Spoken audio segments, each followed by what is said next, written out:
how to feel alive, pull me in and hold me tight. Show me how to feel alive. I need you to move your body and feel the rhythm flow.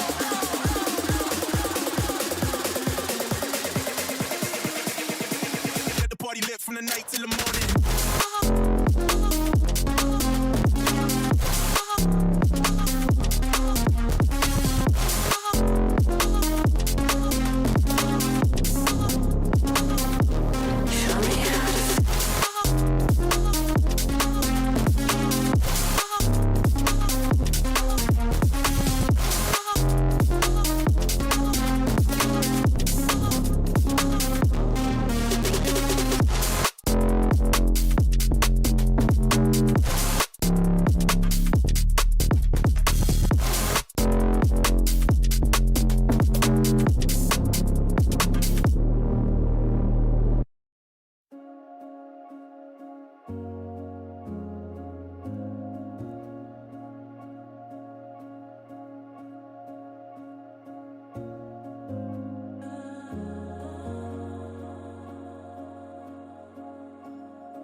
Forgive me, folks. There was something going on there. Hello, guys. How's everyone doing? How's everyone doing? How's everyone doing? Everyone doing well?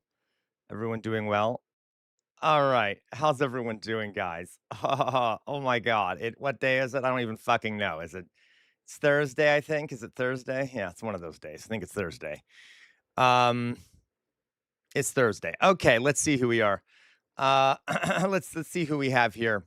Let's see who we have here. Hello, Weirdomorphous Blob. How are you, Weirdomorphous Blob? Are you doing well, Weirdomorphous Blob? Always so glad to see you here. Um, always so glad to see. Forgive me, guys. 1 second. I have to. Someone just sent me a message, and it's an important thing. Sorry, sorry, sorry.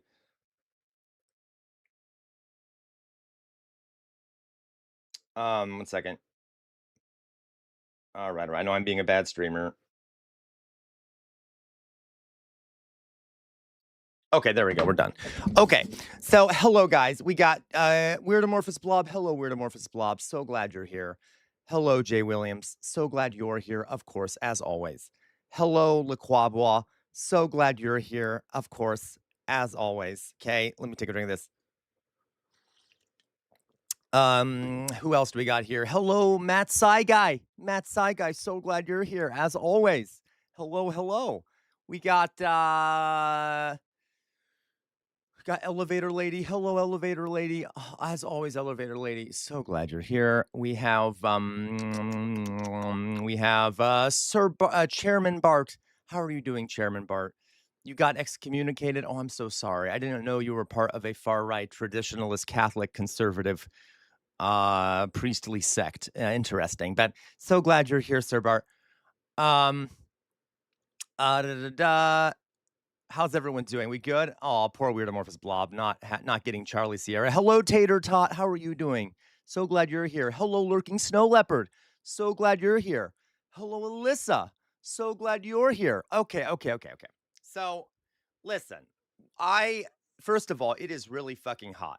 It's like I'm dying, okay? Because when it's this hot outside, it doesn't matter if you have air conditioning, it's still going to be fucking hot.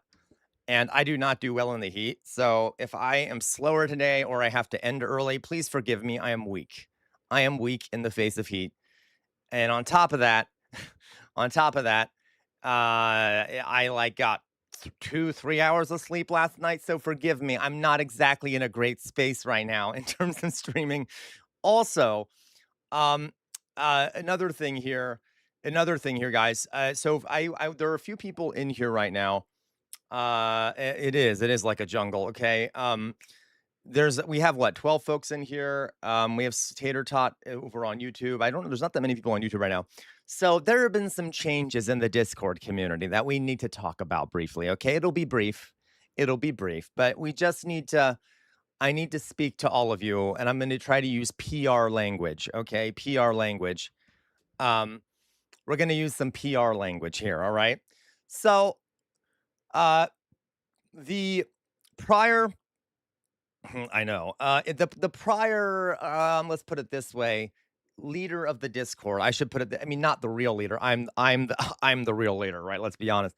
But the second in command, the one who basically ran the day-to-day operations in theory, um, that individual, we have mutually decided to part ways. Let's put it that way, okay? And actually they left. They left the server. That's but regardless, we'll say it was a mutual departing. This person, London was a really good guy. I don't want anyone to think poorly of London. London helped build the community and make the Discord the way it was. Okay. He's a young guy. He's in college. He's working through college. Did a lot of great stuff for the community. I deeply appreciate all he's done. But he has moved on. And so to that extent, we're going to have a temporary authoritarian leader of the Discord for now. And that is Meowzord. So Meowzord has been appointed interim totalitarian, which is the role that London originally held. So for now, and Meowzord, Meowzord has a job and stuff. I mean, does a lot of online work and stuff. So if you need something desperately with the Discord server, contact Meowzord or me.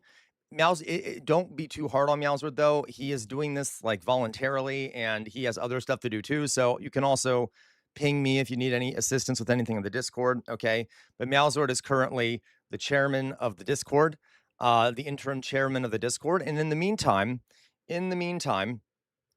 uh, I will be figuring out a way to create a new kind of slight, I guess, governing structure for the Discord that'll be more less authoritarian, let's put it that way, while also remaining authoritarian, but also having more diffuse responsibility. Okay, anyway, so we will figure that out. I'm thinking maybe we'll have like well, I don't know, we'll maybe have 3 people who have totalitarian roles or something like that, and then me still at the top. There you go, the democratic dictatorship of Jesterville. But of course, it'll be a managed democracy because I'm still at the top, okay? But I have a light touch, okay? But regardless, so I'm letting you know that this is I think this is overall would be a good thing. This will allow us it'll give us sort of more leeway with the server, or allow it kind of pushes me to allow to reform the server. Let's put it that way, okay? Um Yep, you know what? Weirdomorphous blob. I didn't say that weirdomorphous blob, but you know what I'm thinking, weirdomorphous blob, okay? You know what I'm doing. Okay. So, all right, we got that. All right. So, just wanted to let you all know that. Please join our Discord. It is a great community. Okay, it is a great community. One of the best communities I've ever been in, if actually the best community I've ever been in. I'm not just saying that because it's the community for the channel or whatever. It really is. Join it. It is linked at the top of the Twitch chat and the bottom of the YouTube chat. So please come on, head on over there. Join it. It'll be great. Okay, guys, let's get on. So that is what is happening in the Matt Saigai. I swear to God, Matt Saigai. Okay, so we will get on to that. All right, we will. So that'll be something we're figuring out here as the days go on. As a reminder, folks, I will not be here. I will not be streaming on Saturday. Okay, and tomorrow we will have a slightly truncated stream because I'm going to Indianapolis to hang out with Aaron for the weekend. So I will be doing that. I will have a shorter stream tomorrow. And then on Saturday, I will not be streaming. And then on Monday, we'll get back to our regular streams. Okay. So forgive me. I know it'll be a couple days without me. I'm sure you'll all survive. I'm sure you'll be fine. Okay. I know I'm a terrible streamer and that other streamers don't leave that much, but hey, I'm a human being and I don't know how the fuck they don't leave as often as they can. Okay. So anyway, so that's what'll happen. Just to let you know about that. Is there anything else I need to tell everyone? Is there anything else I need to tell anyone? I don't know. I think we're good. I think we're fucking good.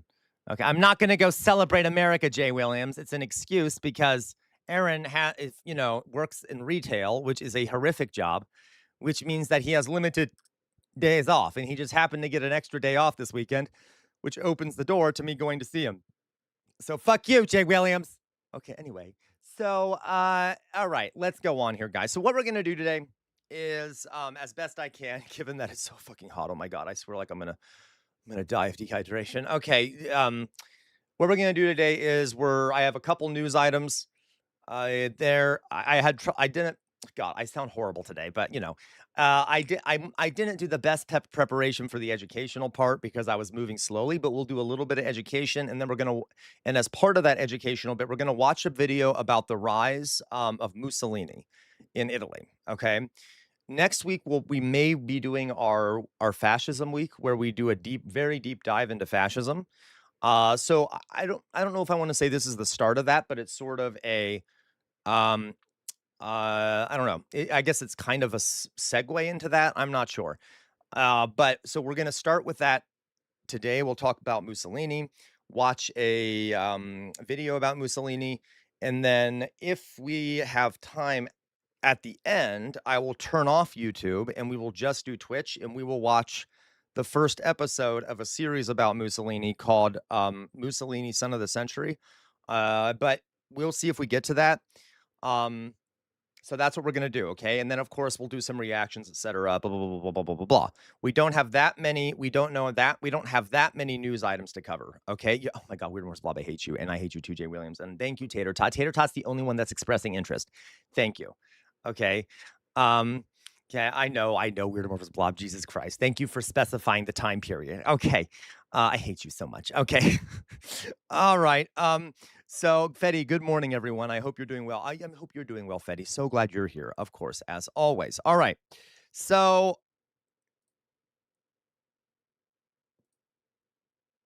okay. So, let's talk about a couple news items. Um, it might be Sir Bart. Is it? I don't know what his is. He? Yes, it is. It is. Is that a good one, Sir Bart? The Ordinary Things video. Have you seen it? Okay. Good. Good. All right. So, real fast here.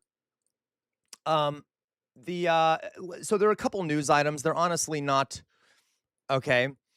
They're honestly not that the news items aren't that big. Hello, Mayflower Kid. How are you doing? Or at least they're not that special. Let's put it that way. So glad you're here, Mayflower Kid. Mayflower Kid may end up being appointed one of the three dictators of the server. We'll find out. So the first kind of short little story I have here, I just thought it was interesting. Maybe it's my inner Catholic, but I thought this was a good thing.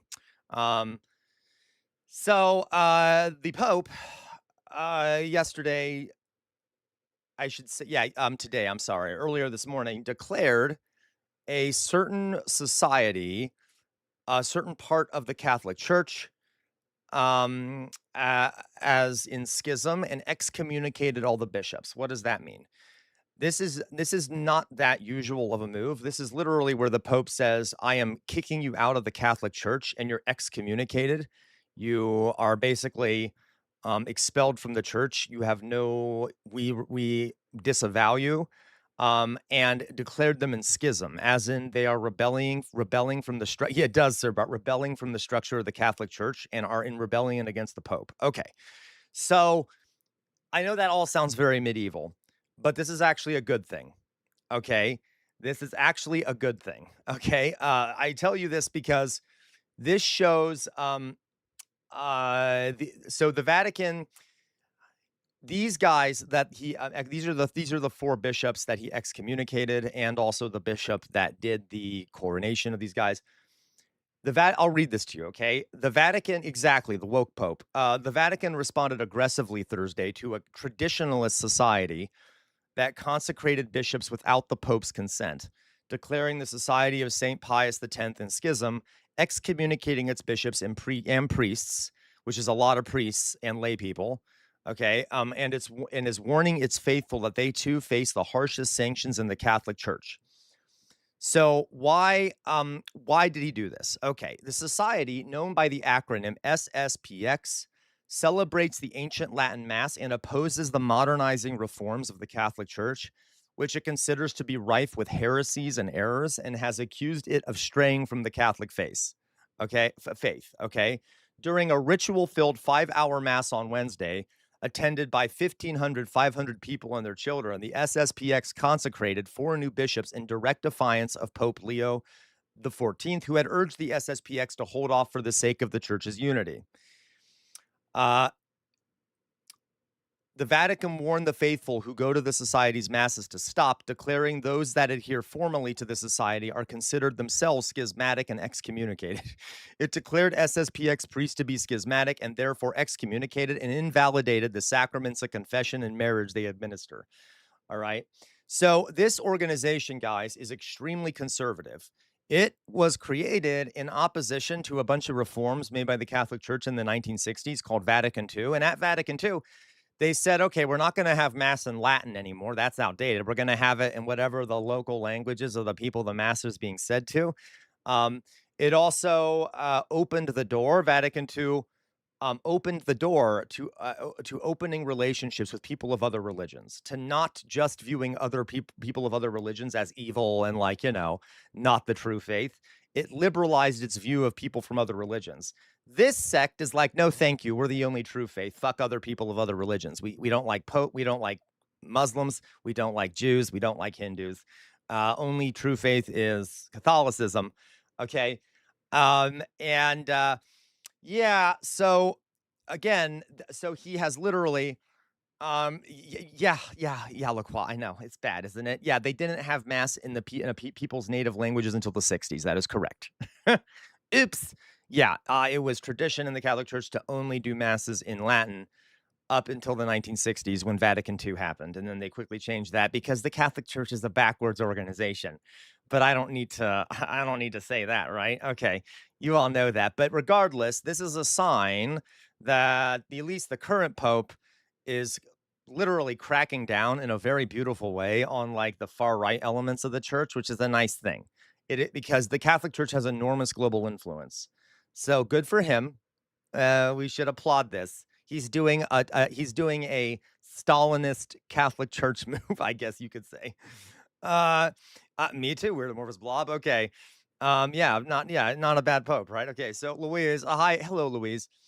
Um, Yes, no, it does. Yellow, it does take away material support. It means that they are no longer funded, supported by the Catholic Church. They're no longer a part of the Catholic Church. It's literally, it's like a purge. It's like, nope, you're gone. You're not part of the church structure anymore. Okay.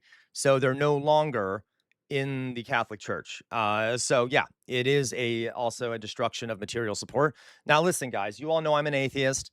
I was raised as a Catholic. I do not hold any love of the Catholic Church, but this current pope is, is good for the world, at least. I mean, somewhat, because at least he is liberalizing an organization that, influences a lot of people. Okay. So anyway, I just thought this was kind of cool. Crack down, yeah, LaCroix, crack down on the bad folks. Yeah, Louise.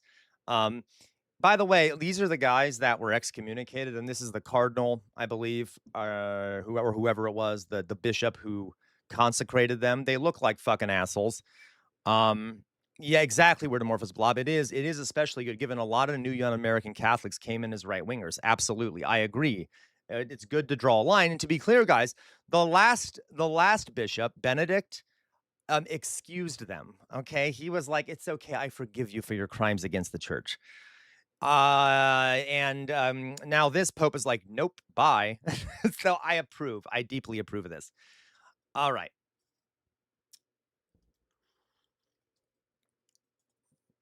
Okay, so I love that. Anyway, so that's just an interesting thing. It's a really unique thing to see happen. Um, okay, by the way, listen to the statement of this schismatic organization. We are accused of not respecting the Pope. Uh, Pagliarani said, but it is precisely because we love the Pope as the vicar of Christ, as the head of the church, that we don't want to see the Pope humiliated anymore on the side of false shepherds representing false religions. Okay, you pieces of shit. Okay. All right. So that was their state, right? Like, oh, they're coping super hard. All right. Yeah. So anyway, so there you go. That's kind of a fun thing. It's very weird as a historian to like learn about a new um they talk like that and they think they're good guys, right, Jay Williams? I just think it's cute, guys, because it's like doing medieval history all over again to be like, oh my God, there's another schism in the church. Jesus Christ. The word excommunications being thrown around. Okay. Oh, weird amorphous blob. There was this one Catholic outlet that had a similar line called Church Militant and imploded when Michael Voris, its leader, was outed for having a steamy game affair. Of course, weird amorphous blob. So anyway, guys, that's just an interesting story there. I'll go on to the next thing now. All right. The next thing. Right, LaQual, it's good to have a good schism once in a while. Okay. All right. So let's go on here. Uh, well, let me explain. Well, I don't know if let me explain something real fast in regard to the Catholic Church. Okay. There have been people in here who have asked me before, knowing that I know a lot about Christianity, I was raised in stuff. Like what is it? What is the difference between like the Catholic Church and Protestants? Now, this is a very complex question, but I'm going to give you one thing that is interesting. So let me quickly explain something, okay? So imagine you have and it kind of goes along with this story. Imagine you have a range of political ideology, okay? We don't, I'm not going to like left to right. Obviously, I'm not This isn't like the traditional spectrum, but imagine that's from left to right. Okay. Here's the center, whatever. Okay. So yeah, if we viewed the Catholic Church as the center of this, okay, so if this is the Catholic Church right here, now I'm not saying this is obviously these organizations are fundamentally to the right, but if we create a political spectrum with the Catholic Church at the center of it, okay, because the cat, I mean, it depends on how you look at it, whatever, it doesn't matter. The Catholic Church is structured, okay, so it limits, so I'll put CC for Catholic Church, okay? Because it is hierarchically structured, it has, at least within its hierarchy, the Pope and the bishops and stuff limit the worldviews allowed inside of it. Okay. So, like, if you go too far to the right, you're going to be kicked out. And if you go too far to the left, you're going to be kicked out. Do you see what I mean? So, it almost is like the Catholic Church limits the ideologies to some extent. And you see how that's both a good thing and a bad thing, right? We could look at this as a good thing and a bad thing. In one way, it means that the Catholic Church, especially under this Pope, will not allow anyone to go too far to the right, but it also means you can't go too far to the left. If we look at Protestant denominations, okay, if we look, okay, excellent. Thank you, yellow pop purple soda. If you look at Protestant denominations, they run the whole fucking gambit. Okay, they go all the way left to all the way right. Okay, I don't know how else to frame that. Okay, they go all the way left, from all the way left to all the way right. Um, because they don't have a organized single structure. Some of them do have more organized structures than others. Some of them do, but not all of them. So there are different kinds of Protestant, which means that in the Protestant church, you can have churches, you can have extremely right-wing positions, like crazy borderline fascist right-wing positions. Okay. I mean, you can in the Catholic. Okay. Well, anyway, and you can have things that are much more liberal and more left than the Catholic Church. All right. So you have a much bigger range, which in some ways is good and in some ways bad. Right. But it also means that oftentimes, guys, the worst right wingers are Protestants. Now, I know this is very oversimplified, okay? Because I'm talking about the church higher, like the actual power structures of the church, not the lay people in the church, right? Not the lay people in the church. So this is complicated. But that's one way to think of it, is that the Catholic Church limits things to being in the center, essentially. Generally, there's some to the left, some to the right, but generally in the center. And then the Protestants can go anywhere. Exactly, weird amorphous blob can go kind of anywhere on the spectrum. So that is only one way to look at this. There are many other ways to compare these two things. And to be clear, there are a bunch of different denominations in the Protestants, amongst the Protestants. Okay, but does this make sense? So a lot of times, um, going back to sort of Catholic biases in America, right, against the Catholic Church, there's a sense that like the Catholic Church is the most regressive and the most backwards and things like that. In some ways, yes, it depends on what position you're looking at it from.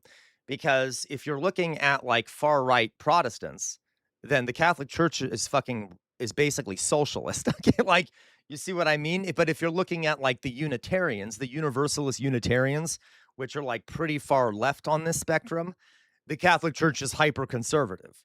So, do we get my point here? You see what I mean? So this is complicated. Again, I'm not defending the Catholic Church, nor am I defending any Protestant denomination. You got my point? Okay. So anyway, let's go on here. So, but this is a sign that this Pope is especially strong at like trying to stop the right wing, push back on the right wing, push back on the right wing. Okay, which is interesting, just from a political ideological perspective. Okay.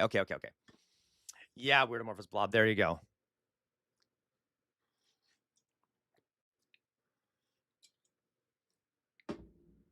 All right. I know, Nathan Runyon. It's okay, Nathan. That's the thing, Nathan Runyon. Um, yeah, there are a lot of Protestant sects who do not believe, who don't think Catholics are real Christians. This at some point I'll do a presentation on Protestantism and Martin Luther. The Catholic Church of the olden days is not the same as the one of the new days. That's not to say that it's good, but it has improved a little bit, I guess. Um, but it's like, yeah, but yes, a lot of Protestants view them as like Satanists and not going to heaven, and that Catholics aren't real Christians. Honestly, I don't give a shit. Like, I don't believe any of this shit. But okay. But anyway, just a little interesting note there. Okay. I've noticed we've have a few more. I think we have at this point in our Discord community, we have 3 or 4 that I'm aware of, Christian socialists. Okay, Christian socialists. So I've been trying to do some more coverage of things related to Christian socialism. A little bit. I've talked a little bit about more Catholic Church. I'm talking a little bit about more about things like that. But of course, I am an atheist, but it's still interesting. Okay. Uh, yeah, probably Nathan. Yeah, yeah. MLK did not think of the Catholic Church that way. At least I don't think he did. But there are some Protestants, others not. Exactly, Word of Morphus Bob. I want to do a liberation theology presentation. Okay, guys. So let's go on. I agree, Gwen. I think that, in my opinion, the if you read what Jesus said, at least as someone who doesn't believe in this shit, okay, if you read what Jesus said as someone who doesn't believe in it, right? I guess he was kind of commie-ish in some ways. All right. Rick Young, why are you going into all of this if you're an atheist? Well, because we have people here who are not atheists, for one thing. Two, it's important. This is politics. Understanding these religious ideologies. Yeah, it's a major social force. Okay. So I'm definitely not going rah, rah, rah. Catholic Church. If I had my way, none of these things would exist. Alas, I don't have that power, okay? And I respect, and you know what? It's fine. I would not exterminate it or anything if I had the choice. I'm just saying I would rather not. But alas, I can't do nothing about that. Okay. So let's go on to the next story, right? Let's go on to the next story. Um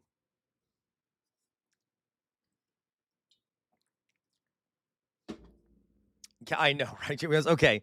Um Casual how dare you? Thank you, Marzipan. I just took a drink. So let's go on to the next story here. Yeah. So let's go on. Casual Crusader. I hate all of you so much. Okay. All right. So to be clear here, oh, it absolutely is, Doug. And but to be clear, Doug, most Christians' nationalism is on the far right Protestant thing. And listen, I sound awful because was raised as a Catholic. It sounds like I hate Protestants. No, there's a lot of Protestants I prefer to Catholics, like that aren't super. Anyway, I'm just saying. Okay, whatever. You guys get my point. Sylvie, prove Satan didn't pull a Satan and inspire someone wrote a. But yeah, right. It is Jay Williams. It absolutely is. Okay, so let's go on here, guys. Here's the next story. Okay. Weird amorphous blob. How dare you? All right. This is why you want me to do a stream on the troubles, isn't it? Okay. So let's go over here. Here's another story, guys. This one isn't that surprising to me. Obviously, the United States economy ain't doing so well. Despite what Mango Mussolini has to say about it, the economy ain't doing so well. All right, not doing so well. So okay. So I will jog, SoCal. I will jog. Okay, I will jog. All right. So it turns out that last month there were very few jobs added. Again, oopsie, whoopsie. Right? Listen.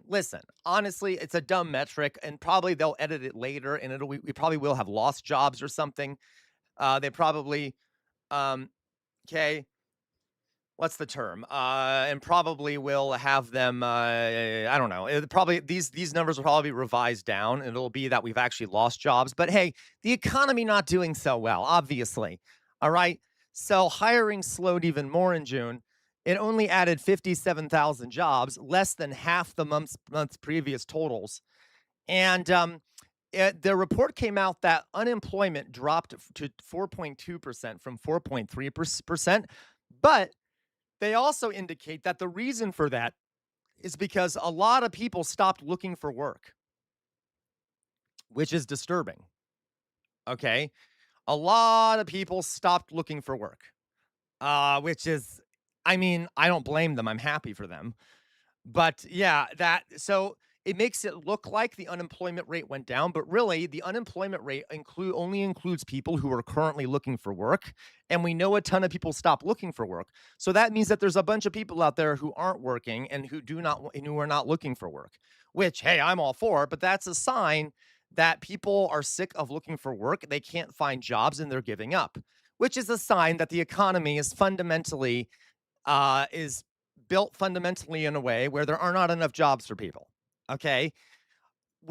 Things are gonna get worse, folks. I can promise you it is both a blessing and a curse to have a bunch of people who are unemployed, who have no job, have no prospects, and don't have a lot of time on their hands because they can end up doing really cool things, which I don't know if I can say in here, and they can end up doing some things like joining the SA. My point is like this could cause um this can cause other problems. Okay. Very bad, LaQual. Let me show you what the adjusted unemployment rate is. So, guys, the unemployment rate that the government uses, yeah, okay. The unemployment rate that the government uses is majorly flawed. Let's look up the real unemployment rate, which includes people who have stopped looking for work. Okay. Uh, so apparently the rate of true so okay.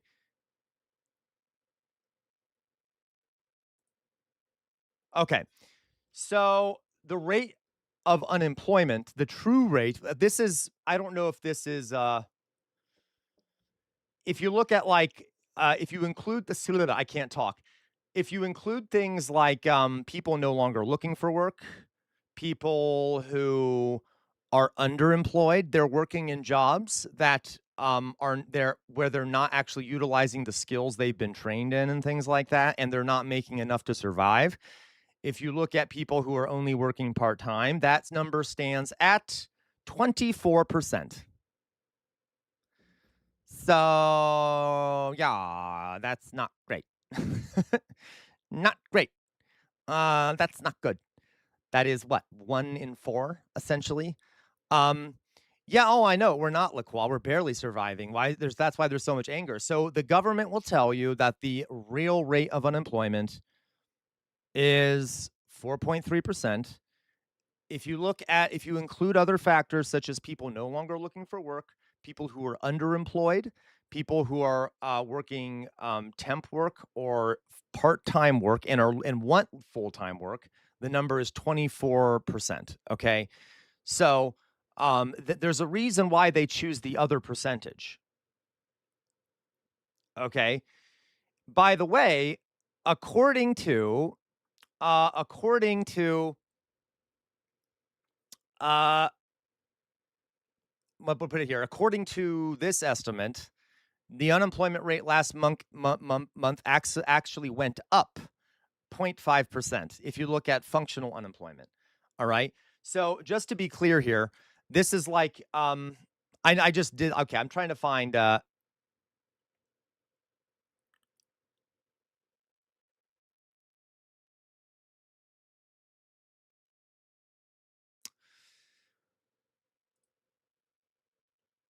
let's see here. So the Gallup poll um now this one here says so this is why I'm kind of confused because this one here is saying that the real unemployment rate's 8%, which is still bad. But I think that this is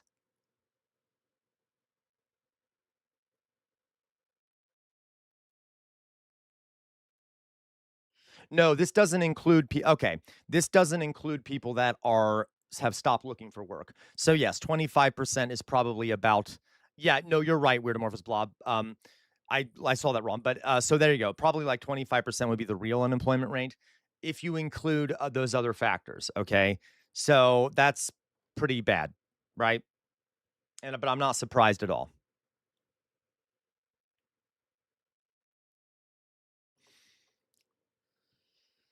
By the way, that number also includes people who just don't earn a living wage, even if they're in a full-time job. Okay. So anyway, so there you go, guys. To be honest, guys, so I someone mentioned the Great Depression. I will say that this is not the same as the Great Depression in that in the Great Depression, there people actually didn't have jobs at all. Am I saying that this number is good? No. But that 25%, there are people in that 25% who have jobs that but they're not making living wage, who have jobs but they're not working full time. And there are people that aren't looking for jobs. During the Great Depression, the unemployment rate, the like of people who literally didn't have any jobs and weren't making an income. What was that rate again? Great Depression. I should know this off the top of my head. Unemployment rate.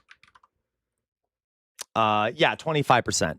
So, but that, yeah, okay, but that is still fucked up. Okay, so that's like, yeah, that's pretty fucked up, right?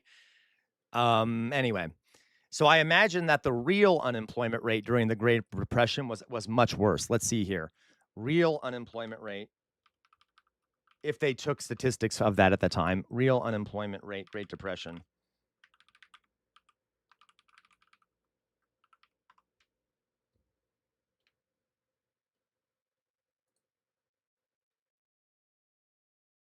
They didn't collect data at the time, it looks like.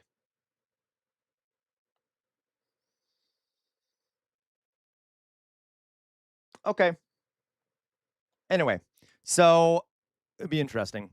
Okay, guys, so that's no good. Obviously, for those of us out there, this is happening in a lot of places. The American economy. The problem is nobody has bootstraps anymore, right, Gwen? This is a big fucking mess. It's a big fucking mess. So not good, not good, not good. Okay. Anyway, so that's good. The American economy continues to go on a downward spiral. Yay. Hey, guys, at least that'll lead to the collapse sooner, especially with oil and shit like that. Things aren't going well. I don't know if you know that. Things aren't going great. Right, Jay Williams, but just work hard and you'll make it. Right. Okay, great. I ripped my bootstraps off trying to lift myself up. I know, right? Pet gone bad. It's a bullshit lie, guys. Remember, we're actually gonna let's so now that we've talked about that, speaking of what Pet Gone Bad is saying, let's start our little educational segment here, because this will align with what we're talking about. Okay, align with what we're talking about. So Pet Gone Bad here said, I ripped my bootstraps off trying to lift myself up. Okay. There are also other people joking about like Sir Bart made a joke about you know it, Weirdomorphous Blob. Sir Bart made a joke about being lazy. Someone else made a joke about like picking you up by the bootstraps. Okay. Um, so remember, so in a materialist perspective of the world, guys. So first of all, this is going to be a presentation on fascism and Mussolini, okay? But we're going to start by talking about something that we've talked about. We talked about last week in regard to fascism that I just want to review really fast and give some more points on, okay? So, in a materialist conception of the world, materialism, as in based in material reality, in like physical reality, okay? If you look at that, right? So, we live in a capitalist society. That would be considered part of the social structure. So, this part of this barrel. And according to materialism, a society develops upwards. So, what does that mean? Well, the kind of technology you have, the population you have, the environment you live in, that kind of allows for the creation of a certain kinds of social structure. All right. So, out of your environment, your population, your technology, your way of getting materials from the environment comes a social structure, which includes your economy and capitalism, right? So, after you collect goods from the environment, how you distribute those goods and who decides where those goods go is part of the social structure. Okay. Then, and it's limited. It is limited by the infrastructure, which is at the bottom. Okay. Then out of the social structure and the infrastructure comes the superstructure, which is how people view the world, how their ideas, their ideals, their beliefs, their values, how people make sense of themselves in the world. The superstructure is an internal thing. It is how we perceive the world, the words we use to describe the world. It is the ideologies and beliefs we hold. All of those things tend to come out of the social structure and the infrastructure of a society. So, the idea so let me give you an example here. This is a superstructural idea that is common in American society. That if you are successful, if you're rich, it's because you're a hard worker. And if you're poor, it's because you're lazy. That is a superstructural idea. Okay. How might that come out of the capitalist system? Who does that benefit, that idea? Right? How might that mindset have kind of grown out of capitalism, of our social structure? Okay, think about it. How does that benefit, reinforce the social structure of our society, which is capitalism? Okay. Uh, do we know? I mean, does it make sense? Right? It kind of, yeah, there you go, Sir Bart. It's kind of like it's sort of a trick, right? Yeah, it makes you better slaves. Absolutely. It makes you work harder. It makes it so that the rich, the people who benefit the most from capitalism appear to be, deserving of it. It is a superstructural way of reinforcing our social structure. Does this make sense? Now, listen, I know I'm using words here that are kind of confusing, but it is an ideological way of reinforcing capitalism. Okay. I can give you another example here, folks. Christianity. Now, listen, the people in here who know a lot about materialism will know that I am oversimplifying. Please hold off on critiquing me for this. I'm making a point here, okay? Christianity. How might it benefit the capitalist system to say it does like you will go to heaven and live it doesn't the reality of this world doesn't really matter. You will go to heaven and have eternal joy and happiness. Okay? How might that be beneficial to the social structure of a society, of a capitalist society? How might it reinforce it? Um, how might it reinforce it to say that the poor are the most valuable people in the society and they are the most blessed? So even though they're suffering, they will be granted with eternal life. Yes, Jay Williams, it makes people toil away until they die on and not really need to do much resistance because they're going to go to heaven and they're the most blessed. Really, being poor is the most blessed thing to be, right? Even if you're suffering, that don't worry, this life might be suffering, but you don't have to do anything about it. That means you're blessed and you're going to go to heaven. Literally, the symbol of Christianity is the fact that is a man being tortured and dying and painfully. Torture and suffering Torture and suffering is viewed as a positive. It is a way of getting closer to God. Now, I am way oversimplifying, guys. I will say that, okay? Because religion, Christianity can also be used in the opposite way. I'm just saying a lot of the ideology we developed have come out of the social structure in a way that reinforces that social structure. Okay. What about this idea? The idea that men are warriors and that masculinity is all linked up together with being a fighter and a warrior, and that like men have to be brave and not cowards. Okay, and that men who are like are feminine, and they, if you're not a brave warrior, you're effeminate, and if you're not big and strong, you're not a real man. Absolutely, Gwen. You need soldiers, don't you? You need soldiers. The capitalists, our government, the soldiers, our social structure needs soldiers. So it's great ideologically if you convince a segment of the population that their value is linked to their militancy and their strength and their prowess on the battlefield. Okay? Like, right? Um, like, listen. So you see my point? A lot of the ways we think are go back into the power structures in our economy, our government structures, and things like that. That is materialism, that the material realities and conditions of a society create the society and generate what comes above it. Okay. Now, I'm going to, do we understand that? Okay. I'm trying to go slow on this so we understand it. That is materialism. how the notion that the material reality, okay, is what is the most important part of understanding society and culture and things like that. Do we understand that? Okay. Now, the opposite, let me point out something else too. It is also the case, guys, that capitalism creates two class of people, right? More than that, we know I'm generalizing here: the proletariat and the bourgeoisie. So the workers, people who do wage labor for a living, and the owning class, the people who actually own the business and then own businesses and exploit workers' labor for their own profit. Okay, that is part of the social structure, and it automatically creates tension. Okay, because that means that the working class and the owning class are going to be in constant disagreement and competition with each other. Okay. So it is also the case that in a capitalist society, part of your superstructure will also be things that oppose the social structure. Okay. So, for example, part of your superstructure will be about rebellion and fighting back against capitalism, right?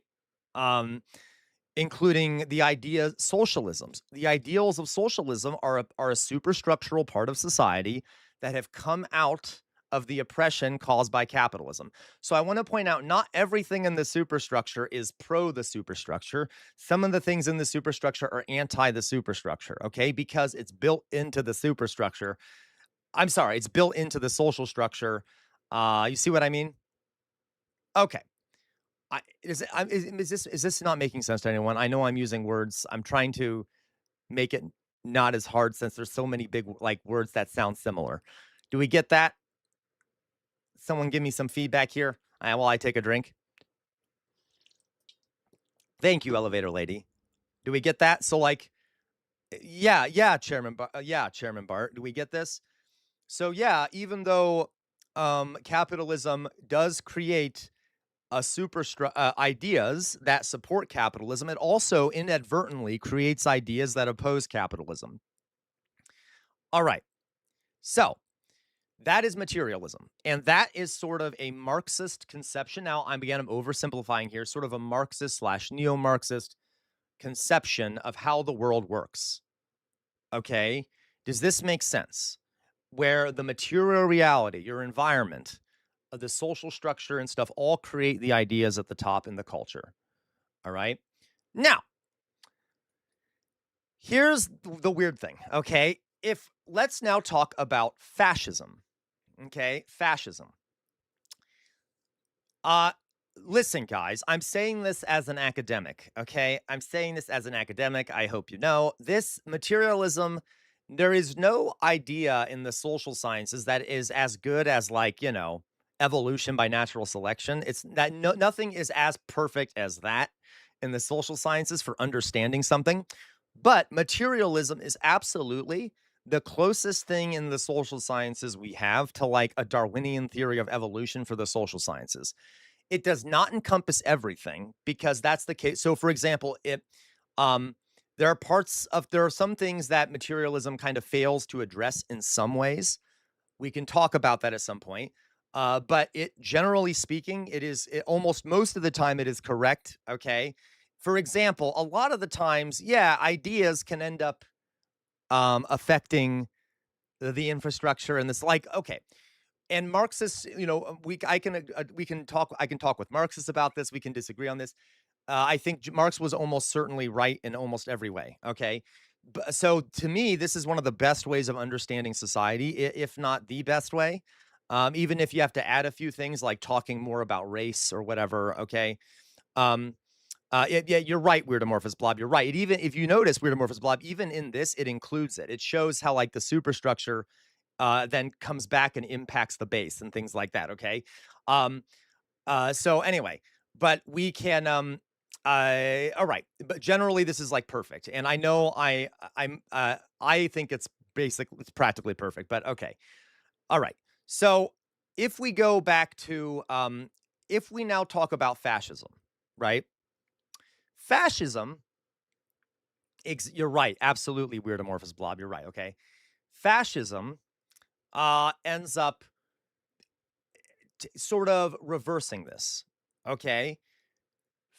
Fundamentally, fascists have a much different sense than materialism. And this is problematic because since materialism is very close to reality, I mean, is reality, in my opinion, okay?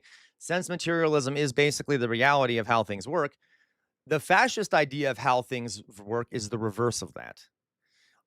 Um, all right. So what does that mean? Fascists are idealists. Fascists are idealists.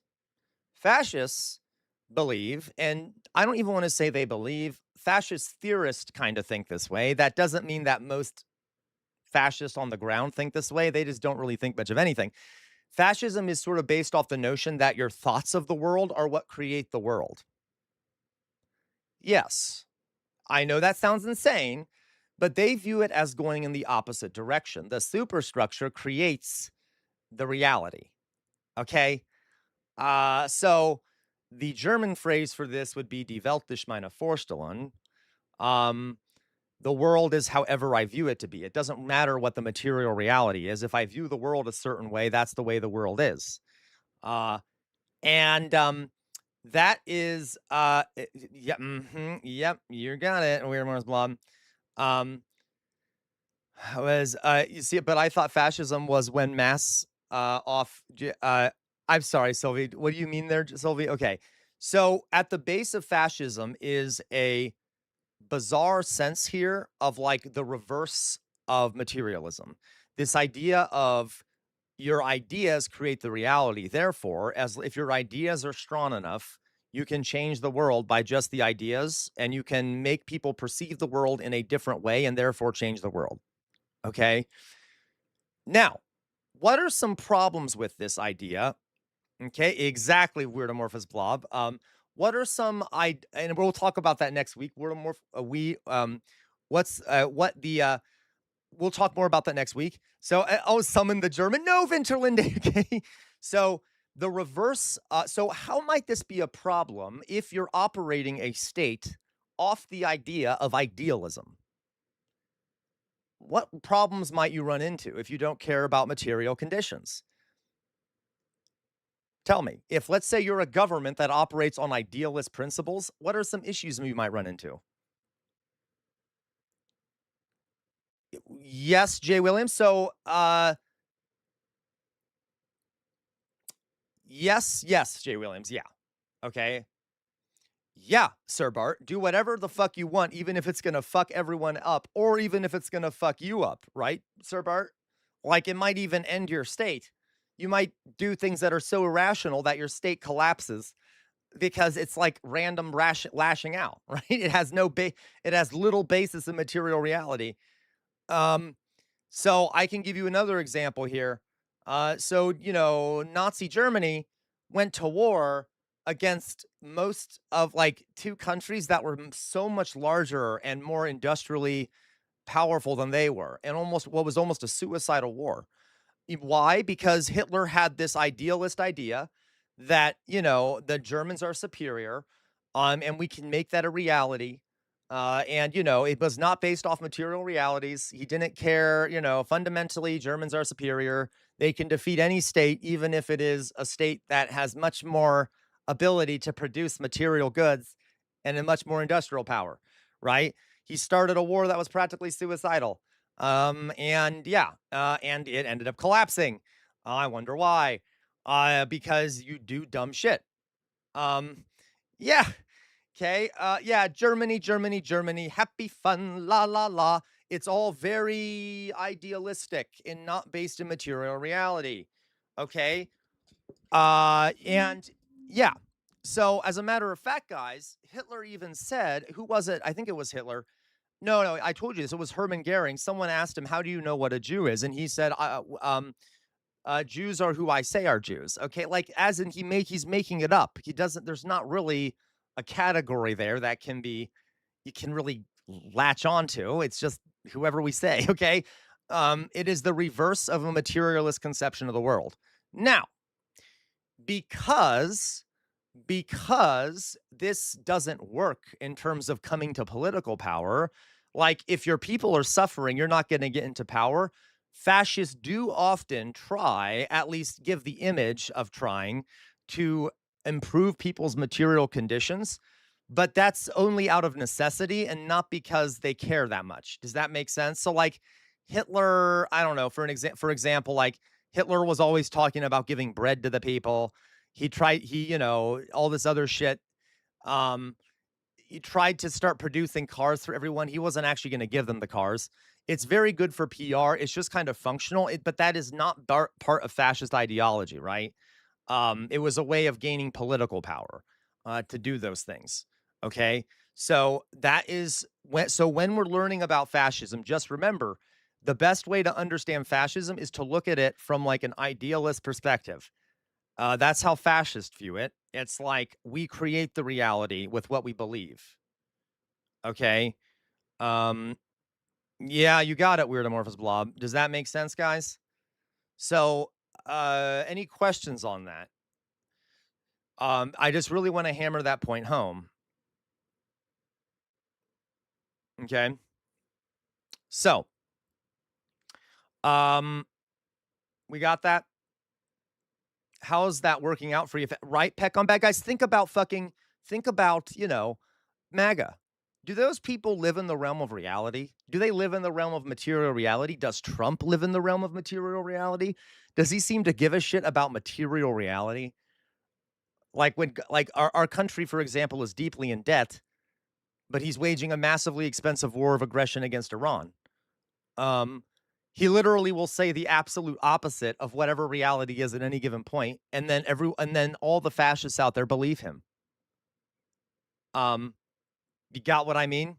You see what I mean? Like it's there isn't that's and by the way, one of the reasons why I always say, guys, it's almost always impossible to argue with fascists is because you know what we who live in reality, how we want to argue is we want to cite stats and give evidence and things like that. That's not going to work with a fascist. They don't care. The reality doesn't fucking matter. The reality doesn't matter to them. It's about feeling, it's about aesthetics.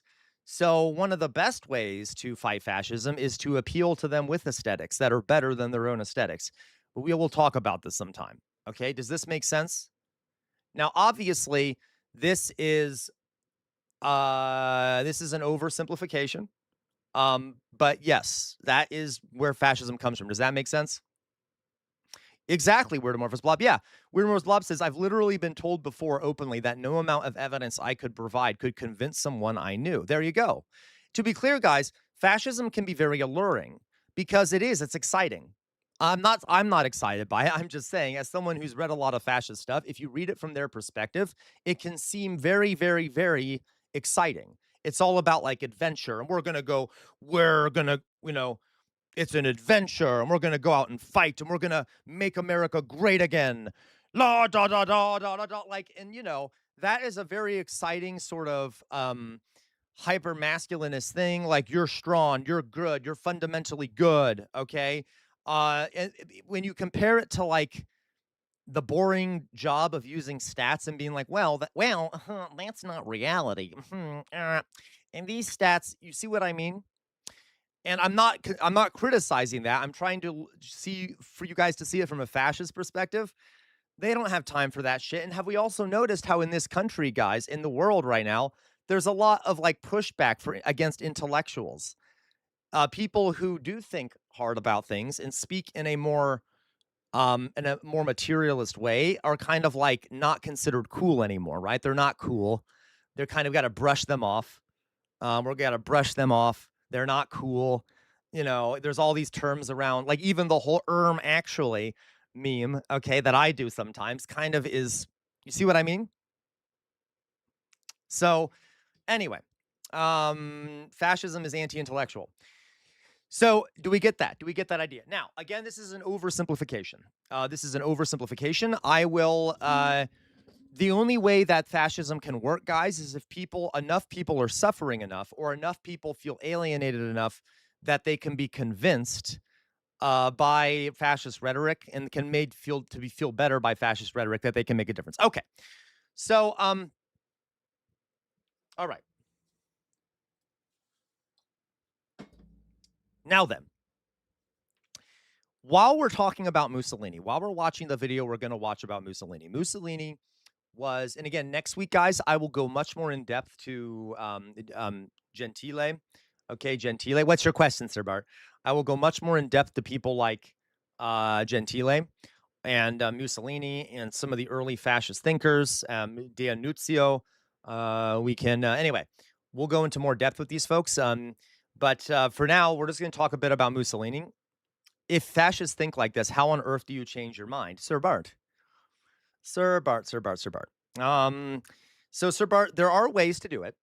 One thing is that you have to remove them from their fascist echo chamber, but it takes time getting them out of a fascist echo chamber because fascist echo chambers reinforce this idealist worldview. When people come face to face with reality, it can become easier to get them out of the idealist worldview. But, Sir Bart, when it comes to just like one on one, like if a fascist comes into the server, we're not going to be able to convince them by arguing with them.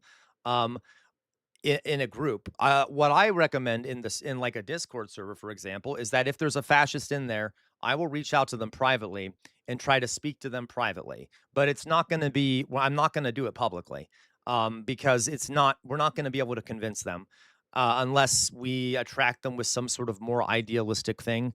So that's why generally punching Nazis is fun because you know, if fascism makes literally, guys, I know.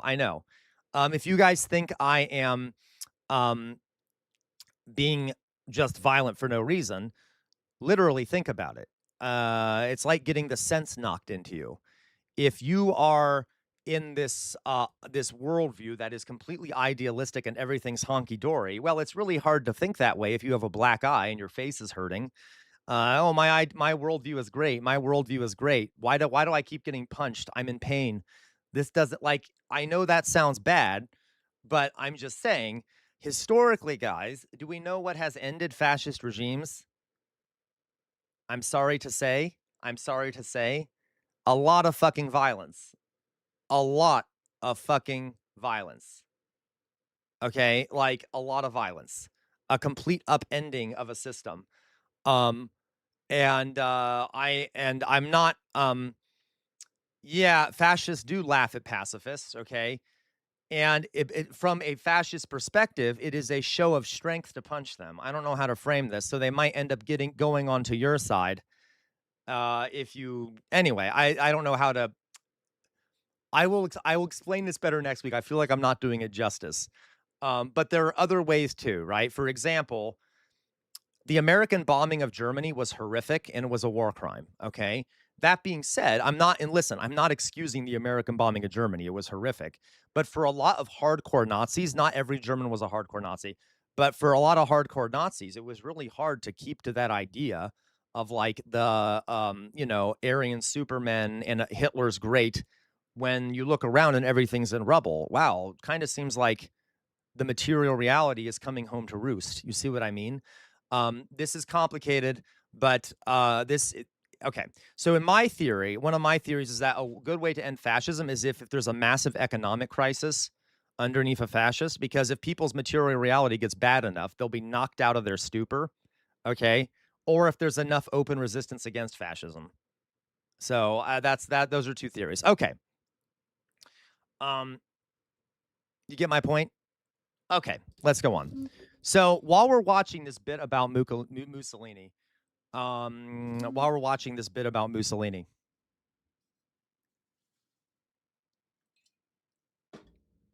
there's a few things. There you go. There's a few things I want you to keep an eye out on because next week we're going to talk more about this stuff. Okay. It could, Gwen. It could, but unless it could, Gwen, if it affects them materially. Okay, so Gwen says, how about an unpopular war? If it affects MAGA in a bad way materially, which it is, it appears to be that MAGA is being badly affected by Trump's imperialist war because of gas prices and stuff.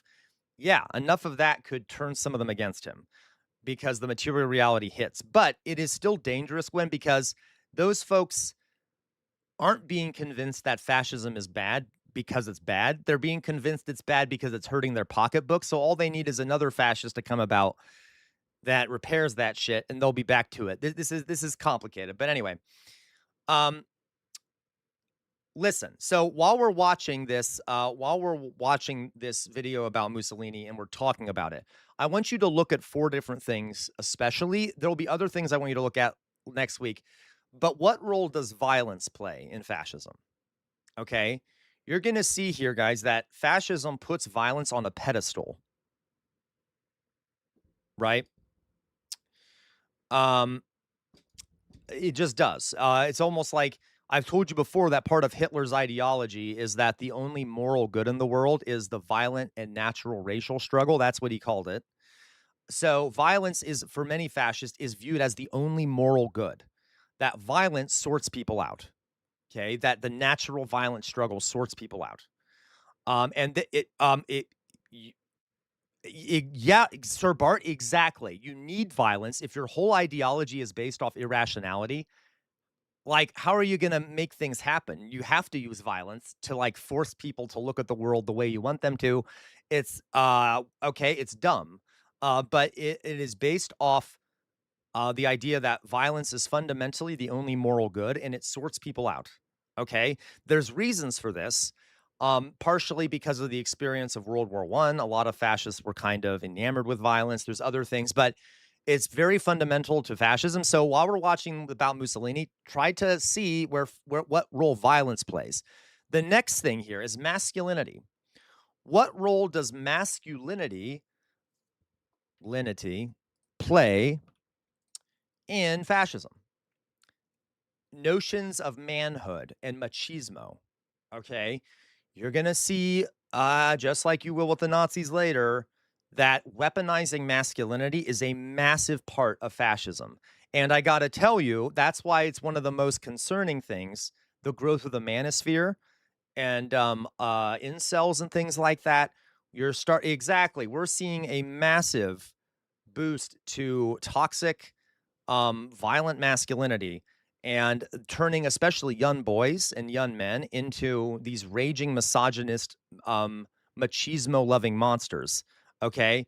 So, masculinity, look at the role of how masculinity gets weaponized under fascism. All right. The next thing I want you to look at is capital. What role do the wealthy elites play in fascism? What role do they play? So while we're watching this video, if and I don't know if he'll talk about it. I actually haven't watched the video, but what role do the wealthy bourgeois, business factory owners and things like that, landowners play in the growth of fascism, the enablement of fascism, and the support of fascism? Do they always support it? Do they start supporting it at one point? Do they not support it? Why do they support it? Okay. Lastly, what role does liberal democracy play in the growth of fascism? It is not an exaggeration, guys, to say that fascism only comes about in liberal democracies. I know that's a strange way to look at it, but it's true. Fascism gets created in liberal or at least constitutionary monarchies, okay, sometimes and who might not be fully liberal, but fascism only comes about in like capitalist liberal democracies, okay? So what role do democratic institutions play and democratic parties play in the growth of fascism? Okay. Okay. Yeah, it's not weird Morpheus blob. Okay. So here we go. And that's one of the problems with Umberto Eco, but yes. So guys, everyone ready for this? So let's start watching about Mussolini. I withhold the right to pause when necessary to talk about certain aspects of him. Um, as always. But I'm not sure how he's going to approach this. So we'll see. And if America I is don't like it, we'll stop watching it. But for now, I did kind of want to watch it with all of you. So let me turn it on here. So we're going to watch Ordinary Things. Is it okay? We're going to watch Ordinary Things, which I like a lot of his stuff. Mussolini, How Fascists Win and Lose. So let's watch it together. Here's Il Duce, which is what Mussolini was called. Hitler was called Der Führer. Mussolini was called Il Duce.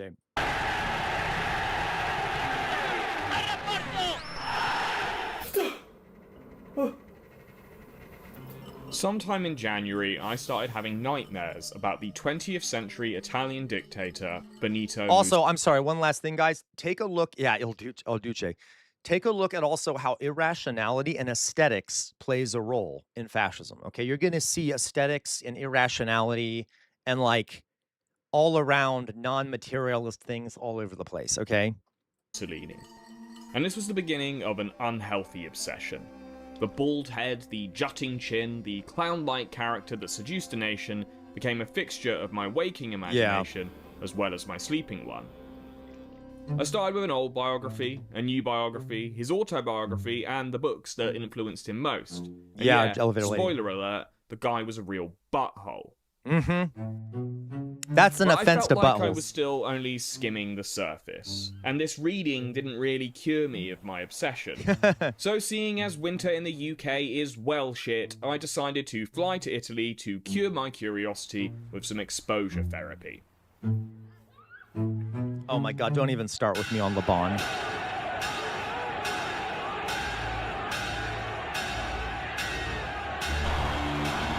Also, sorry, one last thing. Also, don't forget to see if you can see comparisons to like Farage or Trump or okay, all right?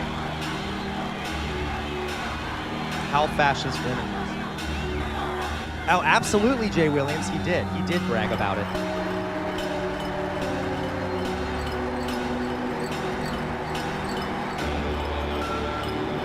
Part 1, The Promise of Violence.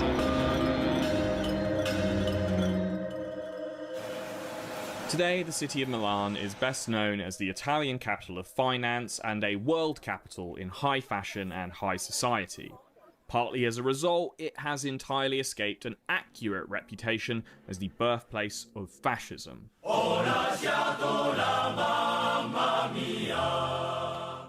Immediately following the First World War, around 24 organisations had sprung up across Italy, made up mostly of disgruntled ex-soldiers. Yes. Calling themselves Fasci di Combattimento, Yep. the leaders of these groups were invited to this square.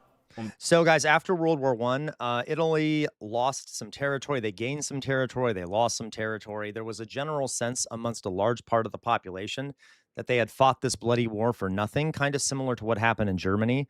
And so there were a lot of very angry former soldiers who returned home and kind of ended up becoming these paramilitary organizations that were armed and wandering the streets angrily. Okay. The 23rd of March 1919 to form a new political movement. Many who gathered, though, didn't really know why they were here or what this political movement was supposed to stand for. What they did know was that they were angry. They retired to a nearby hall, overlooking the Piazza San Sepolcro, where this crowd of ex-soldiers, confused political agitators, and the newspaper man who had invited them founded fascism.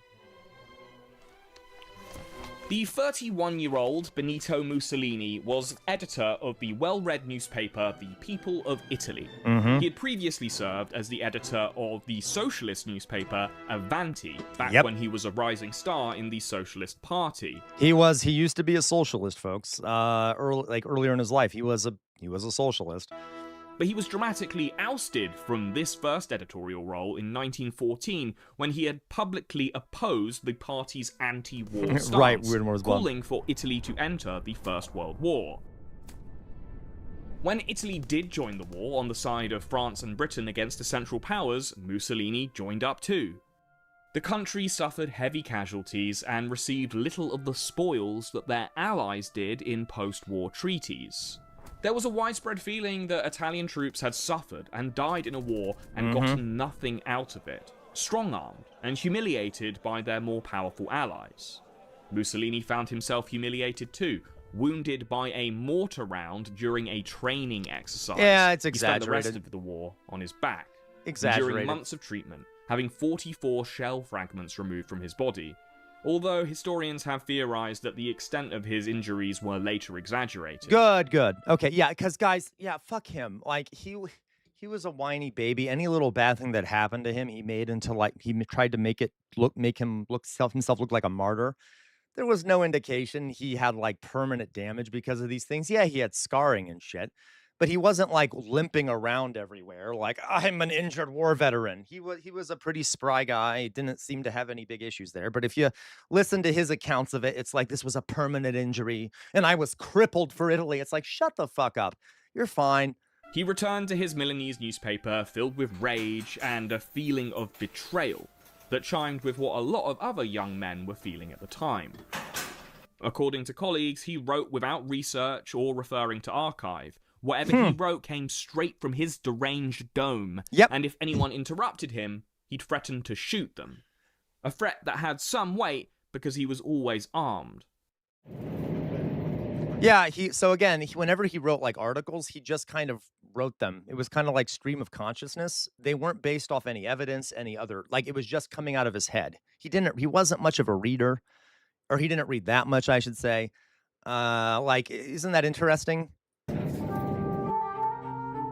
Did I say one? I'm sorry, World War I, not World War II. The little town of Forlì was important to Mussolini. Oh, gotcha. He was sent here as a teenager to attend boarding school after being expelled from his last school for stabbing another boy with a penknife. During his rule, Forlì was given the honour of being named the Leader's City, and his impact on the town can still be seen today. The architecture in the tiny district of New Rome is littered with the dictator's aesthetic obsessions. A devotion to symmetry, repeated military symbols, white marble, macho nudity. Look at this. Look at this. This is such a classic trend in fascism, the homoerotic sculpture. The Nazis were the same way. Look at this. It's a naked, muscular, naked man. Okay? They loved naked men. Loved it. And there's theories about why. Yeah, balls out, everything. The Nazis did the same thing. They loved images of naked men. They loved muscular naked men. They had images of them everywhere. Oh, for sure, Jay Williams. But that's besides the point, right? The Nazis, the fascist, it's kind of a weird, how do I frame this? It's a weird, like the masculinity obsession with men goes so far that the only thing worth value is basically men. So you have to constantly put them on the pedestal. And like, this is about showing off to men, right? This is about making men want to look this way. All right. And callbacks to the glory days of the Roman Empire. Look at this. Look how gay this is. This is a Greek soldier holding a naked man who is dying in his arms. Okay. Look at that. In this war monument, the soldiers of the First World War are depicted like the holy martyrs of antiquity. Mussolini's own war experiences were presented in the same way. His extended hospital stay was outer signal, right, to a modern version of the Saint Sebastian story. Look at this shit. Christian martyr, Roman soldier, and a human pincushion.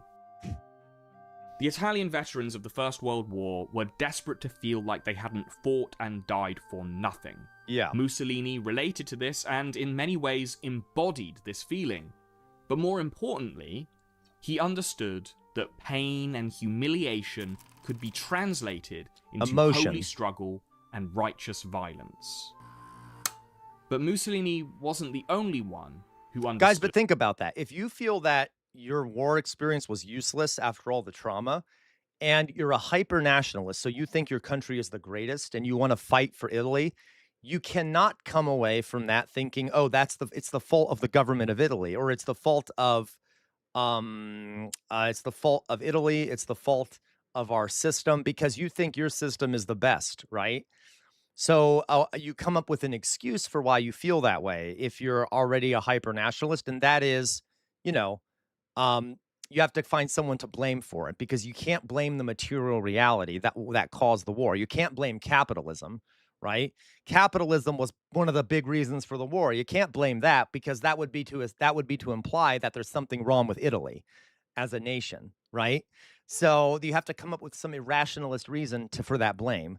That there was beauty in blood. Yeah, Sir Bart.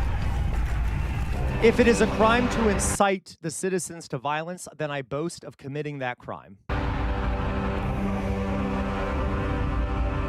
In 1914, Itala Films released the silent Roman epic Cabiria. It's a film that nearly no one today has heard of, but we are all living in the world it inspired. It was the first feature film to be shown at the White House, and its high-budget, large-scale set pieces were the inspiration for iconic silent films that followed. The epic also features the debut of cinema's first reoccurring character, Matista, an Italian version of Hercules, who would appear in dozens of films afterwards and inspire clones of his own. Shirtless, bald, and always folding his arms in macho poses, it's easy to see he inspired more than just other macho movie stars. But this is just a footnote compared to the film's most significant contribution to Jay history. Williams. Cabiria features the first recorded use of the Roman salute. There is no evidence. They literally, there's no evidence, guys, that the Romans actually ever even used that salute. It was literally in a movie called Calabria, and Mussolini liked that movie, so he copied it. He also liked the main character because he thought he was super manly man. Isn't that kind of dorky? That all that shit was just taken from a movie he liked?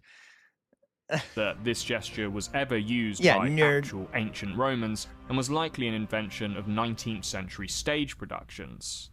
The film's writer, Gabriele D'Annunzio, may have been responsible for its addition, and was definitely responsible for its leak into real life. It is humiliating to remain with our folded while others write history, Benito Mussolini. With our hands folded while others write history. Less than a year after the foundations of fascism were set, General Gabriele D'Annunzio led 2,000 men to invade and occupy Fiume. The liberal Italian government's failure to secure the city as Italian territory post-war was a terrible source of humiliation for... D'Annunzio was kind of like a proto-fascist type character. You'll see what I mean. He kind of predated Mussolini. He was kind of a microcosm. Foundations of fascism were set. General Gabriele D'Annunzio led 2,000 men to invade and occupy Fiume. The liberal Italian government's failure to secure the city as Italian territory post-war was a terrible source of humiliation for veterans and patriots. D'Annunzio was sort of their most famous leader, so using his fame as a celebrated poet and daring aviator as well as general, he led an illegal invasion of the city on Italy's behalf and without its consent. Oh, great. They held the city for 15 months, renaming the territory the Regency of Carnero. The many Italian nationals living in Fiume called D'Annunzio their Duce, which is Italian for leader, and celebrated his arrival. What followed was a radical experiment in what a state could be in the 20th century. D'Annunzio treated the city like a personal playground.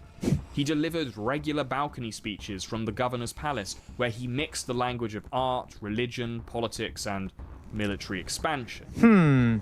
Inside the palace, he conducted decadent Roman feasts, where alcohol, food, and cocaine were consumed in absurd quantity. Out on the streets of the city, public life was dominated by military pomp and parades, uniting the faithful and intimidating any local opposition. And the Roman salute, ripped straight from his own historical fiction, became a real greeting in the makeshift kingdom. At the time, it might have just seemed like a madman run amok, but the Fiume affair became a blueprint, not just for Mussolini, but for every dictator that followed him.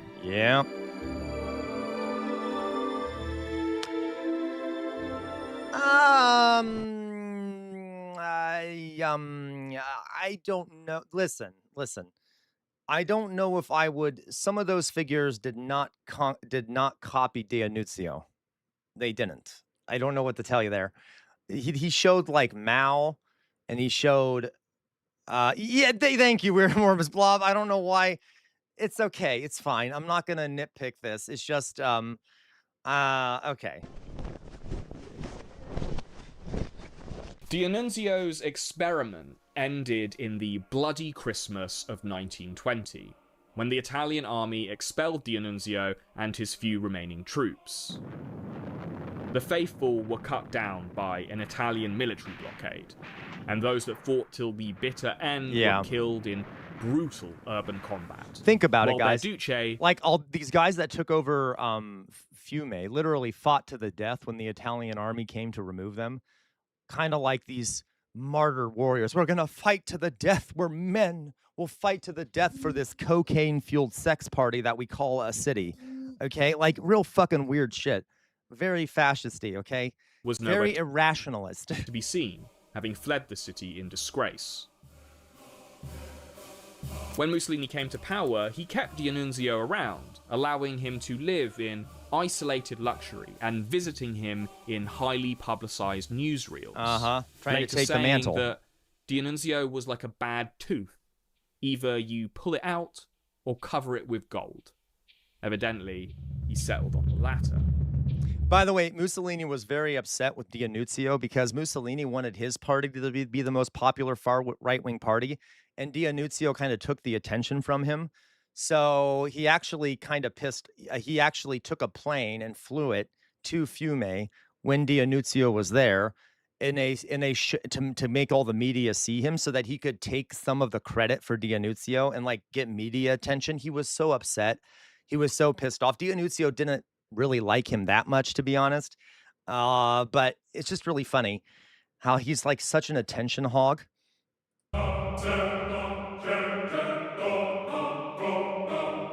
Listen to this quote from Benito Mussolini. It is better to live one day as a lion than 100 years as a sheep. What? What does that mean? Like, what does that mean? Is that true, Jay Williams? I didn't know that Donald Trump shared this quote. That's hilarious. Of course he did.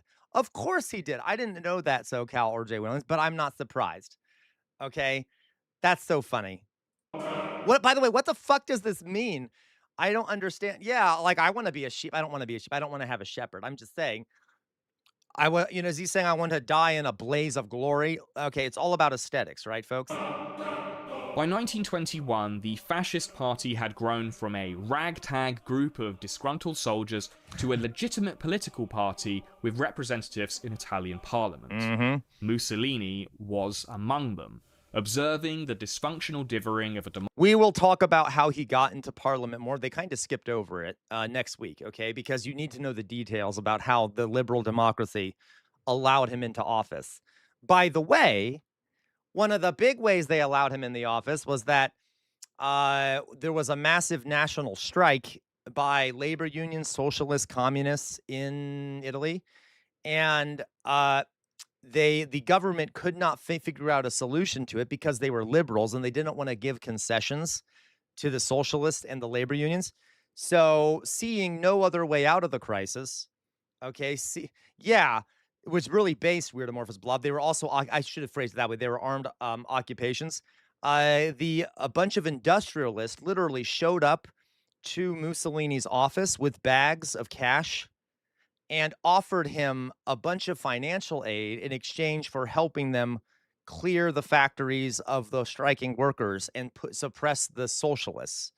So in this case, it's literally that the corporatists came out of nowhere with bags of cash and begged Mussolini to help them, and he took the cash, and he started them working for the industrialists and the bankers. So, like, open bribery by capital.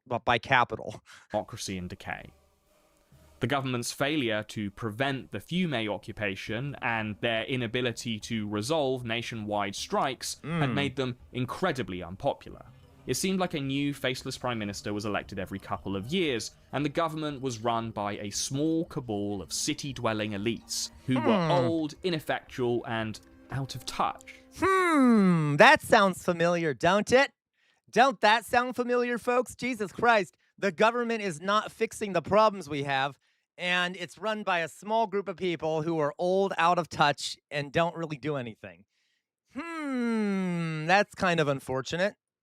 And this is the environment where fascism thrives. There you go. When democracy fails to live up to its promises of representation. Thank you. He's right. Mussolini's supporters, in contrast, were young, and highly visible, conducting large-scale rallies in provincial town squares. I'm sorry, guys, but doesn't that sound like reform? Or doesn't that sound like MAGA? They weren't locked away in some inner sanctum, differing in useless and interminable debate. They were out on the streets, taking the fight literally to Italy's internal enemies. At least that's how people saw it. As an elected official, Mussolini achieved basically nothing, mostly because he was leading a paramilitary organization in a small-scale civil war. The black shirts marched through cities and rural towns, intimidating onlookers and attacking their political opponents. They assaulted and often publicly executed striking workers.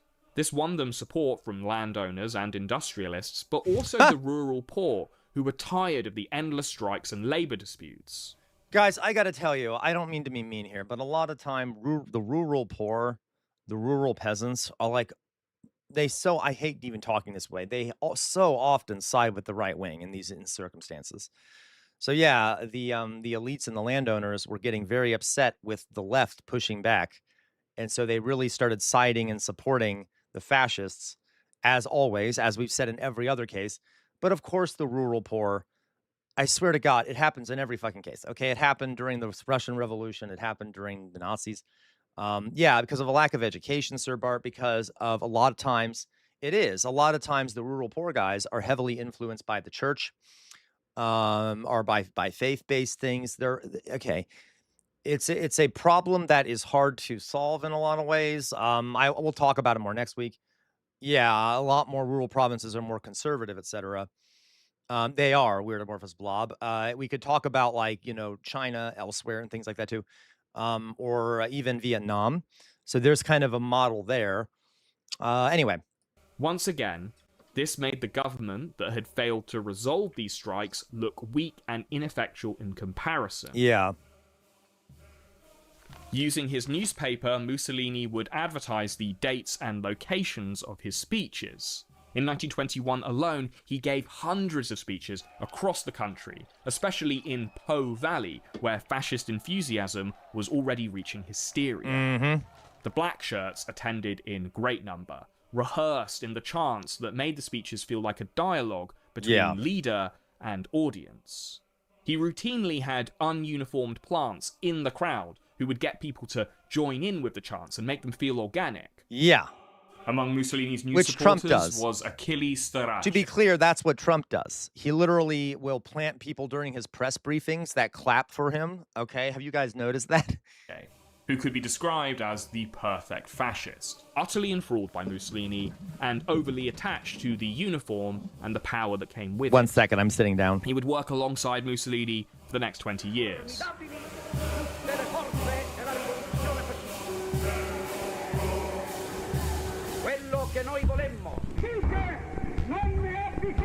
A fascist march to take the Italian capital by force was a feature of Mussolini's speeches long before it actually happened. He spoke about it in Parliament and out on the streets in front of his cheering, uniformed followers. Initially, he sort of referred to the march as something that might only be theoretical or a metaphor, making references to Julius Caesar crossing the Rubicon.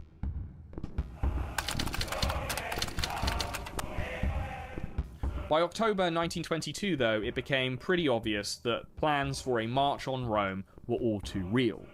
Thousands of blackshirts had gathered in the southern city of Naples and were slowly starting to make their way to Rome.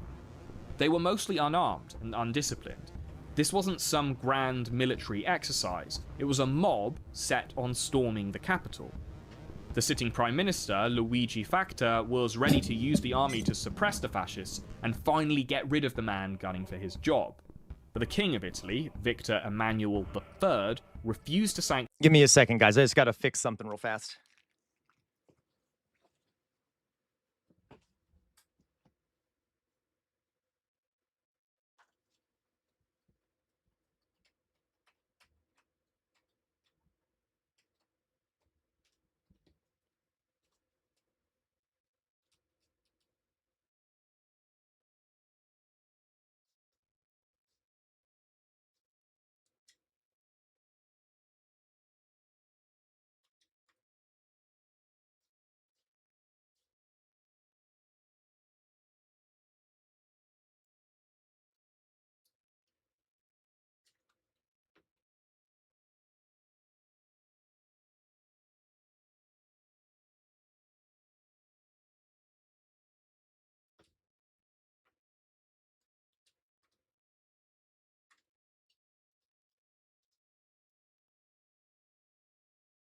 Huh. 1 second, folks. Forgive me. My computer screen just turned off. I don't know why. There we go. Okay. Huh. Something happened there. Don't understand that at all. All right, we're back. We're back. We'll continue.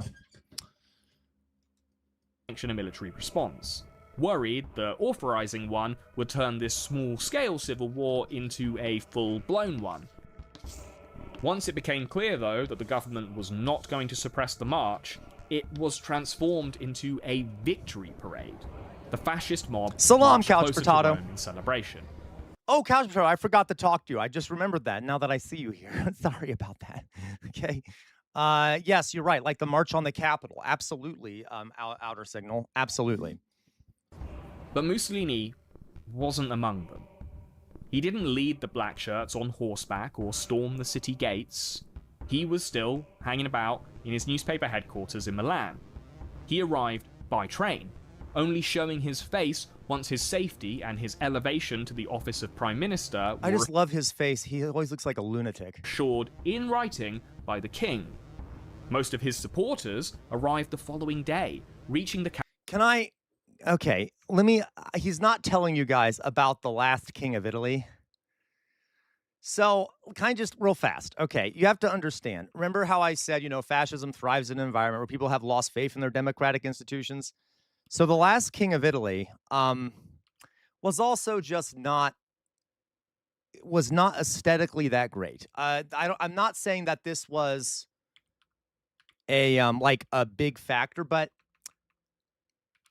he kind of was like a Nicholas II kind of character, in that he was not the right guy for the moment. He was very, very short, and that's not a problem, obviously. But when you're king, he was literally... So it was just like an aesthetic thing that made it even worse, the dysfunction of the government. He was literally so short that his legs wouldn't touch the ground when he was sitting in his throne. So he looked like the fascists used that as propaganda all the time. I don't feel bad for the guy, but it's kind of silly if you think about, like, here he is, very, very well. I'm trying to find a picture of King Emmanuel. You have King Emmanuel II, short. Yeah, so look, oh my goodness. Yeah, so the aesthetics of it weren't great. Look at that. So imagine trying to defend the democracy, and it's supposed to be the guy who watches over the democracy, and you're this short little guy. And a lot of the folks in a lot of the Fox folks in Italy, I know, right, Count Bertato? And guys, I'm not being what is it, heightist here. I'm just saying that the aesthetics of this, he had an uphill battle because it was easy to make fun of him for a lot of people in Italy at the time. Okay, Mussolini was presenting himself as this macho, masculine man, and then the king, on the other hand, was, who I'm not a fan of, by the way, but was this very short guy who literally his feet wouldn't touch the ground when he sat in his throne. It's just a little interesting historical side note there. Or here's another image. His wife was much taller than he was. Trying to see if I can find him on his throne. Victor Emmanuel on his throne. I don't think there's a picture of it. Anyway, so we'll just we'll go back. Maybe they didn't let anyone take pictures of it. Yeah. Oh, that's funny, Couch Potato. Capital Hey. on No, hey guys, listen. I don't care about fucking height. I'm just saying, as a historical point, it did matter at the time, especially in a country that at this time had a lot of machismo issues and stuff like that. It became it just became problematic. That's not to say that that was the worst thing. It's just a historical side note so that you can have that image in your guy's head. Actually arranged trains by Mussolini. The march that actually occurred in Rome was a pre-arranged victory parade. Yeah. Little more than a pageant.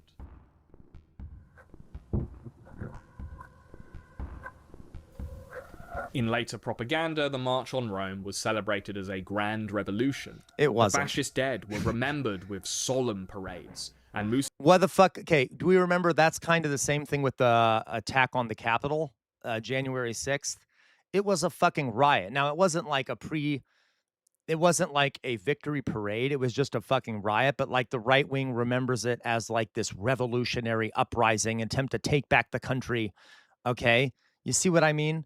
It's a big fucking mess. A big fucking mess. Mussolini would appear in them, on horseback, in a conscious reenactment of a revolution that never really happened. Yeah, you're right, Alyssa. You're right. Yeah, weird amorphous blob. Rome. By the way, Hitler tried to copy the March on Rome and failed. He tried to do the beer hall push, where he wanted to take over the government of Bavaria and then march on Berlin, and he failed. So he had to get into power a different way than Mussolini.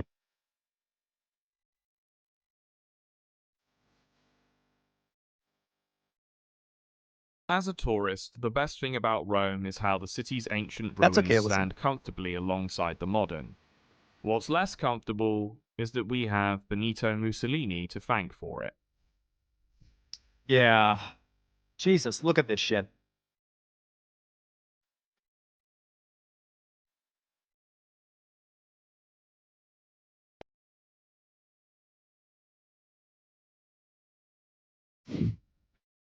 Christ. Make Rome great again. Okay. Good language there. When what the fuck is Trump doing in DC, by the way? With the monuments and shit?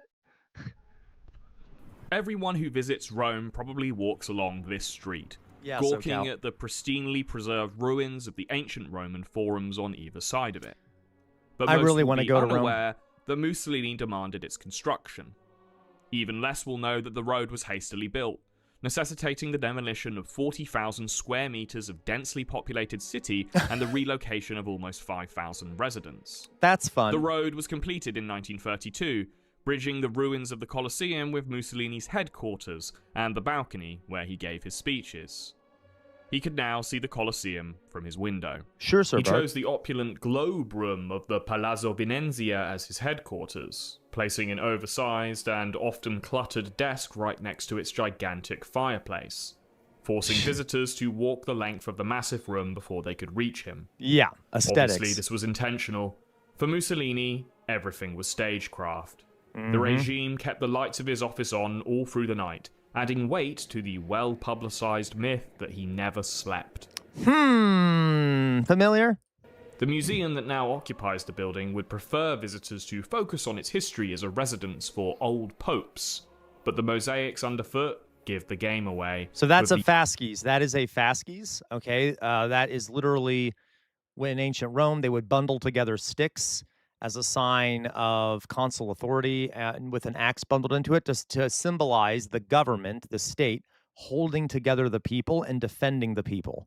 Okay, so that is the fasces, which is the image that is associated with fascism. You will see, guys, that in what are they called? The Proud Boys,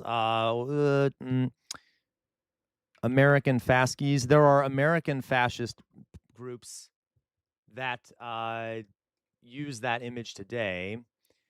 Here they are. What group is this again?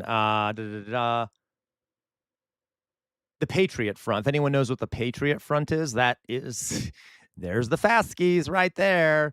Nice little fasces there. It is a common symbol for a lot of very legitimately, outwardly fascist groups. So if you ever see the fasces, you know, oh, well, that's a fascist group. Okay, literally have a fasces there. All right. Okay.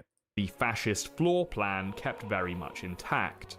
The fasces is the symbol. Oh, well, okay. Well, I shouldn't just let him talk because he keeps saying things I say. On which fascism gets its name.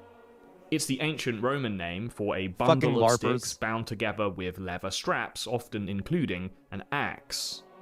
It was a symbol of power, used by various governments. Yep. And next, by the way, yes, in Congress, you see the fascists over here. You see the fascists over here because even in Congress, it's a symbol of the state. So that's fun. Throughout the 19th century as an ancient Roman callback. Hello, Iron Moth. The statue of Abraham Lincoln is resting his arms on a pair of them, Fascists. without axes, at his memorial, unveiled the same year Mussolini came to power. But Il Duce's adoption of the symbol as fascism's main logo spoiled the fun for everyone else. Unlike Germany's most infamous doodle, you'll still find these things hidden in plain sight across Rome. One of the city's best preserved landmarks is held up with fascist brickwork, still sporting the logo to this day. Its connection to ancient history is probably what has allowed it to survive so long, which was all in line with Mussolini's intentions, connecting himself to history in order to strengthen his legitimacy and ensure his immortality. It is, Fetty. Self-help books were bestsellers in Italy around this time. Now, guys, so self-help books. America has long had a problem with self-help books. I'm sorry to tell you that. I don't know if you guys have noticed. I cannot stand self-help shit. Listen. If it helps you, fine. But self-help is not actually self-help. If you're buying a book, that means it's just help. This is what George Carlin would say, right? Based off what we've said before about how cultural norms come out of the political system, okay, how might a self-help book reinforce a political and economic system? Do we see where it places the blame for society's problems? It basically says that you are to blame for the problems that are in society. So exactly, it puts the blame on the individual and says you have to be the one who changes it for yourself. It instead of being like, hey, there's something wrong with the system, you need to help yourself, right?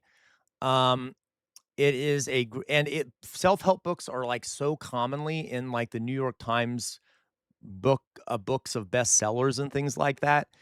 They're everywhere, okay? And that's been a problem for a while, in my opinion. Yeah, Jordan Peterson, this kind of positive psychology thing that you have going on.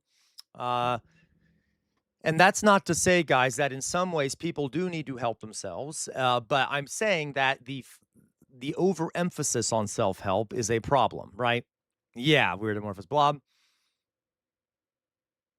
Okay. I know, right, Lacroix? Isn't that bizarre? Lacroix says, you're telling me the secret isn't based off reality? Right. Okay, it is, Fetty. The fact that self-help books are such a true. Not only that, okay, not only that, by the way, it's also a lot of times men are kind of especially men are indoctrinated with the ideology of self-help that you just need to work harder, get out there, be a go-getter. Okay, go be the breadwinner. That is all. And I'm talking about gender norms too. Yeah, be a provider, suck it up. Okay, that's a very interesting way of deflecting. Yeah, depressed, go to the gym, get buff. That'll be what improves your life. What does the manosphere say? Okay, so you just need to go out more, right? Be more assertive. Be more aggressive with women. Okay, like you see how this distracts from realities. Okay. By the way, the same thing with women. If you guys remember that book that was written called Lean In, by Sheryl Sandberg, saying that women just need to lean in more at the when they're on a corporate board meeting or whatever, lean in, speak up more. The reason women aren't in more positions of power is because they're not leaning in enough. Okay.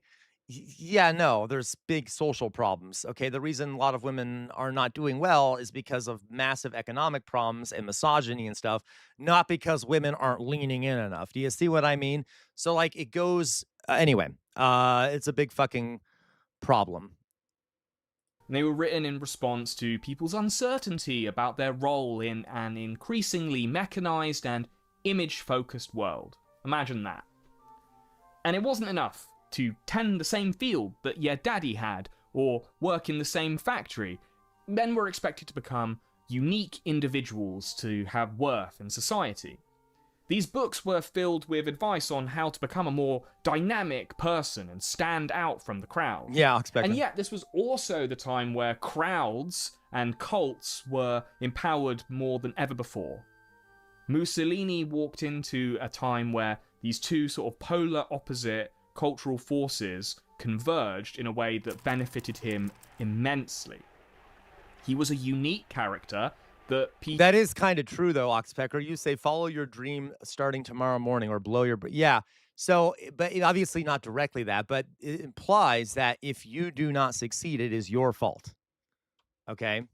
People wanted to be like, but also an aberrant freak in both appearance and demeanor who provoked curiosity, fear, and devotion in equal measure. His first official biography, this one, became a bestseller in 1925. Yeah. Written by Margareta Sarfati, a Ew. Jewish journalist, art critic, and long-term mistress of Benito Mussolini. She was a monster, too. So, guys, Mussolini was massively horrific to the women in his personal life. He was well known for assaulting women. He actually bragged about raping a woman in one of the books he wrote. He was a really bad guy, predictably. He actually had a wife and kids and didn't really care about her at all, and was just sleeping with any woman that came around, rarely ever went to see his kids, and assaulted several women, okay, and bragged about it, and kind of viewed himself as like the pinnacle of masculinity and shit. He's kind of like the natural consequences of a manosphere world, right? Like, he was all about the manosphere shit. Women were just objects to him. Now, he did probably actually love this woman. They actually seemed to love each other, but she was a monster too, which is probably why he loved her. She like helped him out and pushed him to do a lot of the things he did. Okay. And she benefited a lot from it. Mussolini. As propaganda goes, it's pretty well written, even as it fawns over her boyfriend as a heroic self-made man from page to page. It emphasizes his humble origins as a blacksmith's son, and then follows his Machiavellian rise to power, but, you know, it sees that as a positive thing, as a cool thing. It is the story of a badly behaved schoolboy. He did. Jay Williams is right. He pulled a gun on a woman with an engagement ring and threatened to kill her, her family, his family, and then himself. Yeah, he was a fucking batshit crazy lunatic. Transforming himself into a mythic hero. Written to be relatable and empowering, it mimics the self-help books that it was sold alongside.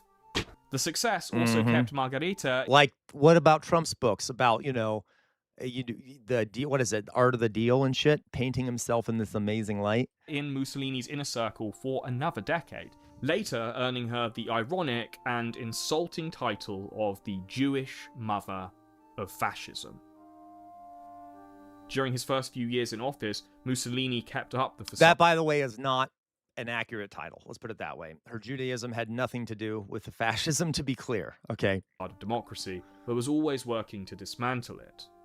He defined parliamentary debate as decadent, calling it boring masturbation. He bypassed the Chamber of Deputies and the judiciary by passing legislation. But listen, you know I'm not pro-Mussolini, but imagine how that must have sounded for the Italian people. That, like, the regular, for the regular Italian, yeah, it kind of seemed like what Parliament was doing was just boring masturbation. Have you guys ever watched the proceedings in Congress? It's basically just boring masturbation. It's all of them, like, saying words speaking for the sake of hearing themselves speak. So that's the problem, is that those kind of things open the door to fascism, right? Legislation directly through decree. And he kind of made this all seem democratic, arguing that the state had become so unwieldy and unaccountable that it no longer served the people. His speeches were delivered directly to the gathered masses, serving as an alternative performance of democracy. When he spoke, he did so in sentences that often seemed completely disconnected from one another, delivered in varying tones and in staccato bursts, until they reached a crescendo of violent and Oxpecker, I actually somewhat agree with you there, in that he was a lot less pragmatic in some ways than Hitler, I guess you could say. And not that Hitler was pragmatic, but he was much more of a this is complicated, Oxpecker. I do slightly agree with you. Okay. an infectious emotion that the crowds were just sort of swept up in.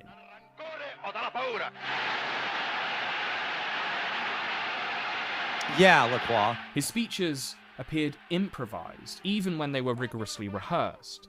He made crude jokes, insulted his opponents, and gave the crowd ample opportunity to respond. He told them that Italy was in a perpetual state of revolution. Despite being in charge, he painted himself as the underdog, fighting against the state's internal and larger foreign enemies, scapegoats for the crowds to rally against, aligning himself with the common man. A Mussolini speech was part sermon, part stand-up, and part mass hypnosis. Admittedly, guys, though, he was better at speaking than Trump, okay? Watching them with modern eyes, the preening poses and pantomime arm movements might seem cartoonish, but there is a subtle difference between caricature and icons. In the era of silent movies and crappy audio amplification, these exaggerated gestures didn't seem so absurd. In fact, they were the motions of a master conductor. Yeah. He played the crowd like an orchestra, who through Jim repeated Baker. attendance and exposure to his speeches in newsreels knew which chant corresponded to which movement. Yep. To many in Italy, this felt more democratic than the boring, private masturbation of parliamentary debate. Mussolini involving the crowd in the process. But really, they were just puppets in a performance. And I see and recognize among you Mussolini's first address to Italian Americans, okay? And I see and recognize among your you land as well as ours, my fellow citizens, who are working to make America great. In 1924, Fascist Italy held its first and only multi-party election, a final staging of democracy before it was abandoned altogether. Black shirts attacked opposition candidates and threatened citizens at voting stations. One opposition... To be clear, guys, there's always this notion that fascism comes to power legally, but it really never does. What do I mean by that? Most of the time, fascist parties use lots of violence, threats of violence, intimidation, suppression of opposition. There's the performance of democracy, but they often limit it through other things. Okay, like the brown shirts did the same shit, right? They used intimidation, they used violence, they scared people away from the polls. That's what we see happen in Trump administration. They are limiting the ability to participate in elections and stuff. So there's like this idea, for example, that Hitler was elected into power. No, he wasn't. The fascists got like 30% of the vote at most. And then he was appointed into power. And that 30% was only that high because they had intimidated and like terrorized and done tons of other things to make it harder to vote against them. And not only that, they later had another election, but that was after Hitler was in power, and he had banned the communists and the socialists. So the percentage was higher, but he had gotten rid of the alternatives. So like, it's not really it doesn't really go that way. The door is open. Well, okay. MP was brave enough to resist. Giacomo Matteotti stood against Mussolini, openly denouncing the election as fraudulent in a powerful speech to Parliament. 2 months later, his hastily buried body was found in the woods outside Rome. This sparked a major political crisis. Many convinced themselves that this scandal would finally unseat Mussolini and prevent him from consolidating power. Opposition MPs stormed out of Parliament, confident that Sylvie, this show of force would provoke the king. Would you send that to me in Discord, Sylvie? I would love to have the John Birch Society thing. To finally remove their tyrannical... Look at him. Look at his fucking face. What a lunatic. ...prime minister. In reality, this performative walkout only empowered Mussolini further, giving him full control over all legislative decisions. I'm sorry. Fascist I may have missed it. Okay, 1 second. Giacomo Matteotti stood against Mussolini, openly denouncing the election as fraudulent in a powerful speech to Parliament.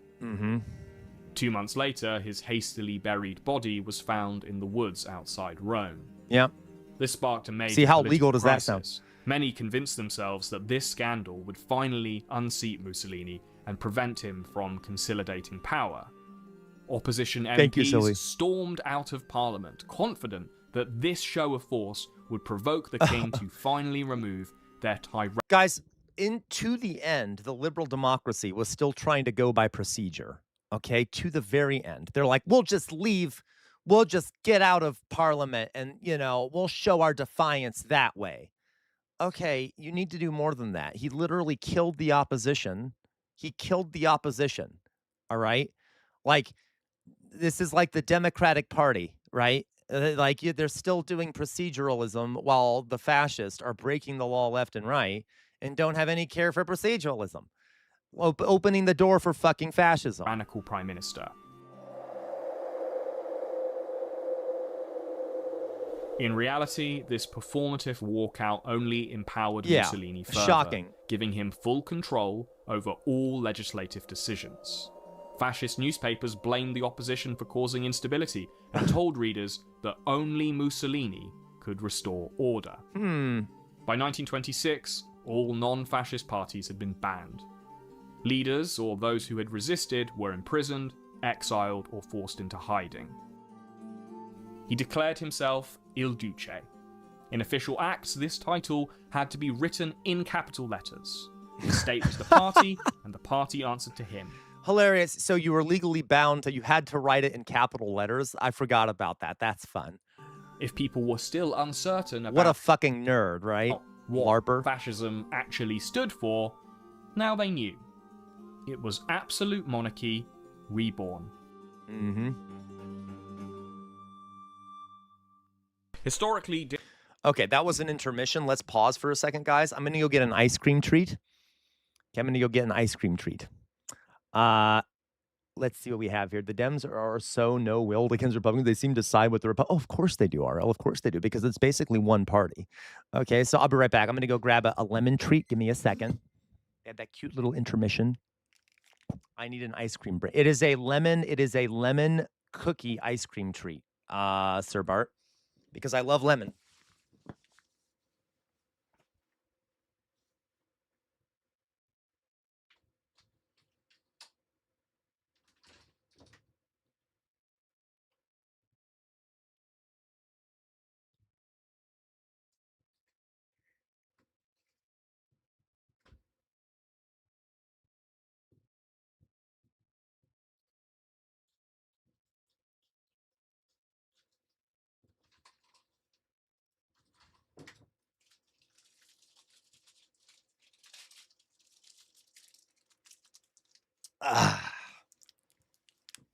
Nom, nom, nom, nom, nom. I'm excited.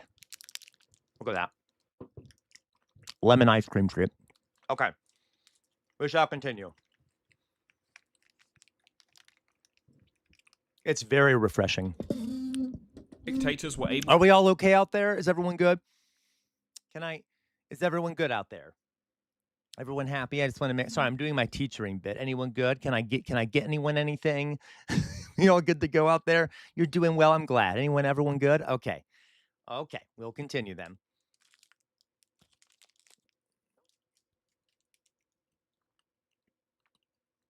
To control a nation's narrative by dominating headlines, discourse, and media channels. But modern propaganda is a lot more advanced than it was in Mussolini's day. Today, they can use social media channels, 24-hour news cycles, and bots to influence opinions. And that's why I use ground news. Mosin, I cannot do that. I'm sorry. I can't do that. You can stay in the Discord server, etc., but I can't share a donation campaign through the site that you posted. I will not promote it. I promote folks to donate to causes for Palestine. You can donate to the Palestinian Children Relief Fund. Okay, what is it? I'm having a mind. Palestinian Children Relief Fund. There's also UNICEF. There's other organizations that are very renowned that I recommend people donate to. If people want to donate to your campaign, Mohsen, they can speak to you privately in the Discord. But I won't. I won't advertise any donation campaigns that I cannot verify where the money goes to. Okay, I mean no offense to you, Mohsen. I deeply support Palestine, but the site that you use for your donation campaign is not a trustworthy site. Okay, so Free Palestine, and we can but we can talk about it more in the Discord. Okay. Toya brain freeze, right? Okay. Let's go on here. Gives you a bird's eye view of all the narratives being pushed in and outside of the mainstream media. During a time when oligarchs and authoritarians are exerting more and more control over the information we receive, it's more important than ever to check out the information that is being spread outside of your bubble. I've relied on my partners at Ground News for a long time to help me sort fact from propaganda, and they're not some shadowy empire that influences or amplifies certain narratives. They're an independent app and web. Oh, is the Twitch chat not showing up on screen, guys? Is the Twitch chat frozen? Website that gathers every perspective, reporting on stories shaping our lives, and then adds insight on the biases, credibility. Okay, thank you, Mohsen. And even the financial incentive. It's only the YouTubers aren't showing up on screen? Huh. Let me see here, guys. 1 second. Let me check it out. Maybe. Not sure what's going on here. Right.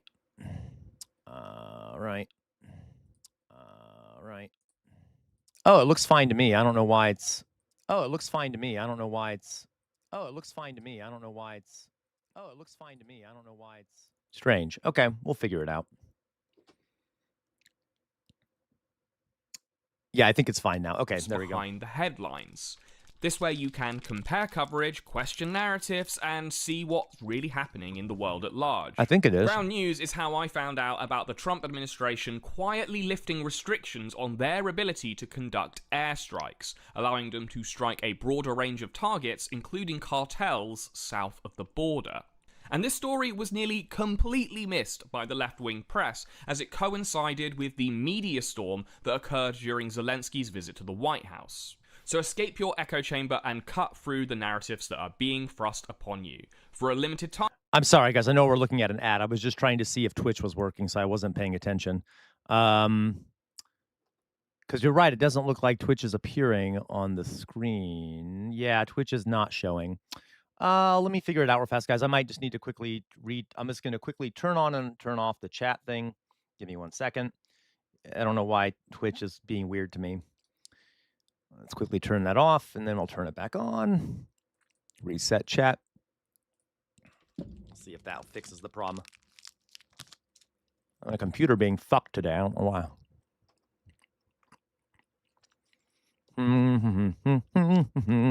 Okay, someone send a message. Wait for it. There we go. It's working now. Yay. Okay, let's go.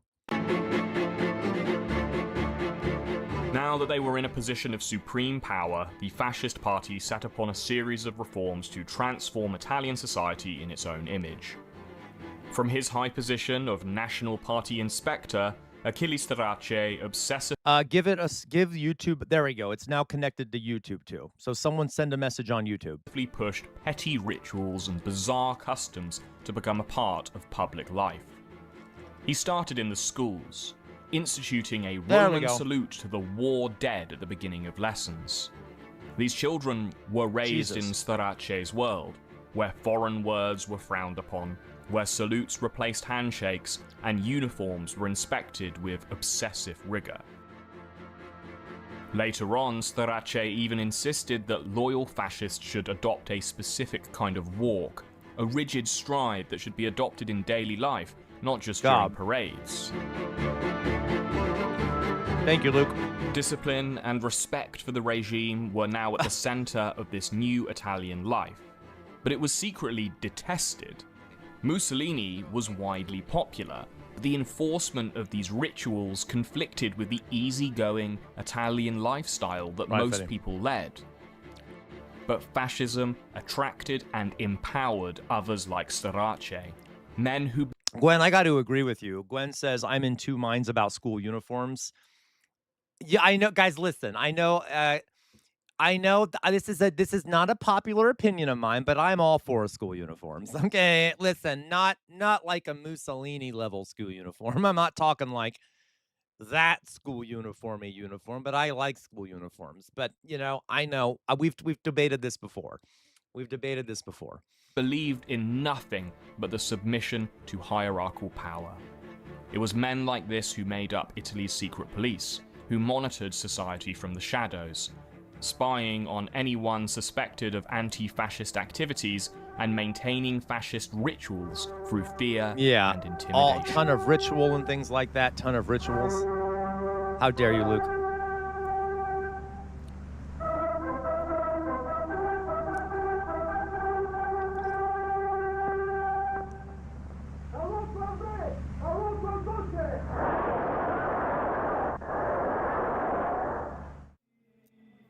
Exactly, Outer Signal. That's my thought, too. Bologna. But obviously, I would want it to be paid for by the state. No one should have to pay for a uniform if the state requires them. Let's put it that way. Is my favorite city in Italy. Known as the food capital of the country for good cause, it's also famous for its terracotta-tinted streets and vibrant medieval history. The city was a center of education, art, and political freedom, among the first on Earth to abolish serfdom in 1256. Since then, Bologna has been ruled by kings, popes, lords, emperors, some nobles, a few presidents... What do you mean, Sylvia? You said you refreshed your what? ...and a duce. But Mussolini's rule nearly came to an early end on Bologna's streets, the last of several assassination attempts that he miraculously and unfortunately survived. Just like Hitler. Solidifying himself as dictator came with consequences, as those who opposed him now saw violence as the only solution. On November 4th, 1925, Sylvie, he survived... real fast, I'm sorry. I know I keep pausing it. Sylvie, I refreshed. I would not be surprised if they're not showing me anywhere. Yeah, right, Toya, thank you. Okay. I wouldn't be surprised because, you know, YouTube has been kind of fucking me over because I curse so much and I talk about really rough topics and I literally put Mussolini in the title. YouTube is so much worse than Twitch when it comes to live streaming and shit, so they probably just aren't showing you my stream. Attempt in Rome, when a former Socialist Party member attempted to shoot him from a hotel window. Less than a year later, a wealthy and mentally unstable Irish woman successfully shot Mussolini in the face, but the bullet only grazed his nose, providing the regime with a perfect piece of propaganda. They don't, Luke. The sight of Mussolini's face, bandaged up and calmly smiling, cemented him as a man of providence. 5 months after the second attempt on his life, a bomb was thrown under his car, but failed to detonate, cementing the notion that his survival was divinely ordained. And listen, guys, this is also one of the reasons why we've seen multiple assassination attempts on Trump, okay?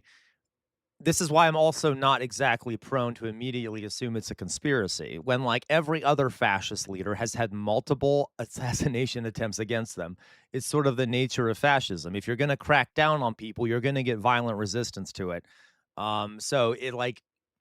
The simple explanation is that these are actual assassination attempts of people trying to take out Donald Trump. Okay, so I do not think it's not. Doesn't seem to me like there's any reason for them to be like fake assassination attempts when, especially, he hasn't gained much from it. He literally has not gained much from these so-called fake assassination attempts. So if they were fake, he certainly didn't do much to gain from them. Which means, like, all right, anyway. Given special significance with how public the spectacle was.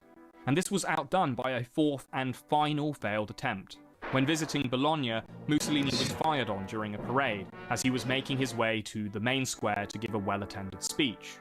The mob believed they had found the culprit minutes after the shot was taken. The apparent assassin?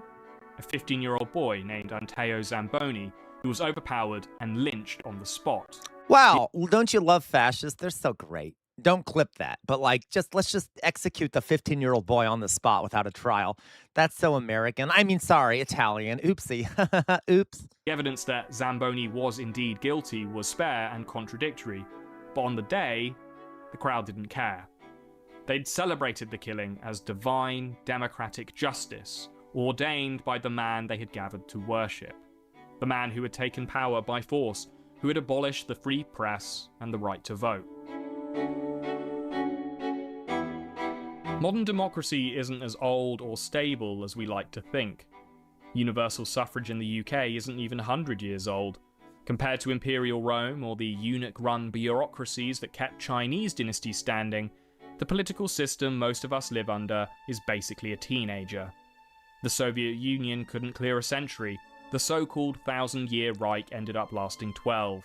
Oops. Meanwhile, the market streets... Jim Baker, are you? Who are you, Jim Baker? What the fuck are you talking about? And if you're joking, Jim Baker, forgive me. But what the fuck do you mean leadership is determined by God? Are you fucking kidding me, Jim Baker? Or are you saying that's what they thought? Because that's not fucking true. First of all, it's fine. We'll just keep. Tell me if you're being serious, Jim Baker. Like, I didn't know I'd be having to. If you are serious. I did not know I'd be having to argue against the divine right of kings today. The Bologna date back to before the 11th century and have been in continuous use ever since.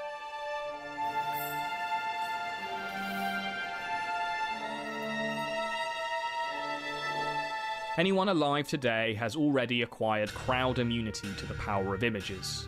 Bombarded with ads, he's good at making videos, art and propaganda, yes. They are an unconscious part of our everyday life. Yep. And even now, they can have a terminal effect. So imagine what it was like for the average Italian in the 1920s when the mass production of images began. Oh my, I'm sorry, Jay. Listen, Outer Signal. Outer Signal. You're right. I shouldn't engage, but please allow me, Outer Signal, just one moment to engage. Just one little moment here. You know I can't help myself. So, Jim Baker, forgive me. If you think that God chooses leaders, then oh my God, your God is a fucking asshole. Okay? He's a fucking monster. Christ. Jesus. So that means God wanted Hitler to be around and slaughter millions of people. Your God is a fucking dick. I'm just saying, Jesus. He's made some real bad decisions in the past, okay? Oh my God. He must, by the way, have loved, he must have very much loved, really loved a lot of, anyway, you know what? It's fine. It's whatever. I'm just saying. Kind of funny note there. They were born during the golden age. Yeah, God chose Vlad the Impaler. That's kind of cute. Literally every single fucking president was chosen by God, even, I guess, Warren G. Harding, who was in a massive corruption scandal. What the fuck are you mean? Well, okay, anyway. Postcards, which for the first time gave even the poorest citizen the ability... By the way, that also means that God chose Frederick the Great, who was a gay man. So I guess God loves gay people, right? God loves gay men. I'm all for that. I support that. God also loves women. God thinks that women should often be above men, just to let you know, because he also chose women. So do you agree with that, Jim? To display mass-produced images in their home. The fascist party flooded this market with pictures of Mussolini in different poses, situations, and outfits, frequently depicted driving automobiles and piloting aircrafts, associating him with the most exciting technology of the day. Cinemas were opening for the first time across the country, and every showing was preceded by newsreels with Mussolini depicted as the country's leading man. Items that he had used or touched were sold like they were holy relics. His face was printed on everything from bars of soap to swimsuits. The way the regime repeated his image in posters... Oh my God, it's just like fucking Trump. His image is fucking everywhere, I swear to God.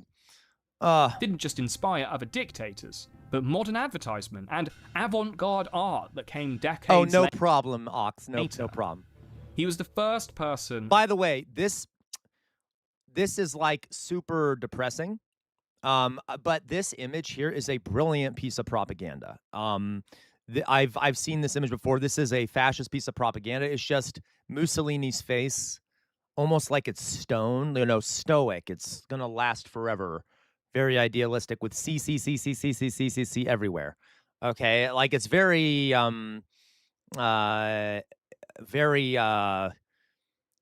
dystopian, but it's a really good, like, creepy propaganda. With the technological opportunity and shameless will... Look at this, the giant M. I mean, God. ...to turn himself into a national meme. But most of these images weren't designed to last. The postcards rotted, the newsreels were out of date in a week, and the posters peeled off in the rain. So as he aged, Mussolini became obsessed with permanence and cementing his place in history. Yep. This giant marble erection is the Mussolini marble erection obelisk, constructed in 1932 to mark the 10th anniversary. But seriously, there is a lot of phallic-shaped things in fascism. ...of fascist rule. Obelisks were a feature of the ancient Roman cityscape, many of which were stolen from ancient Egypt. Yeah. And despite their pagan origins, Rome's leading pope still kept them standing, repurposing them to commemorate their own glory. Despite its own unsavory origins, Mussolini's monument to his own manhood remains standing too, with the dictator's name and title preserved, greeting each visitor on their way to Rome's most popular sports stadium.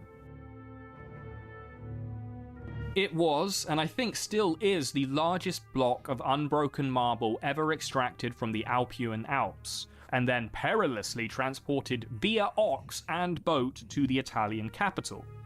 The journey itself was a propaganda parade. And the parade goes on in a kind of fossilized form today, as all visitors heading to the Stadio Olimpico will march from the obelisk over these Mussolini-themed mosaics. God, it's so weird how they still have that shit. His name, title, and initial are capitalized and repeated under your feet, and some are even being restored after years of foot traffic. Interesting.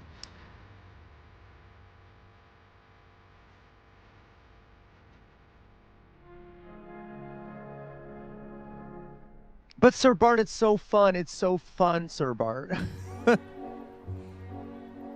The EUR district was meant to be Mussolini's masterpiece. Today, it hosts the headquarters of a few minor government departments and luxury fashion brands.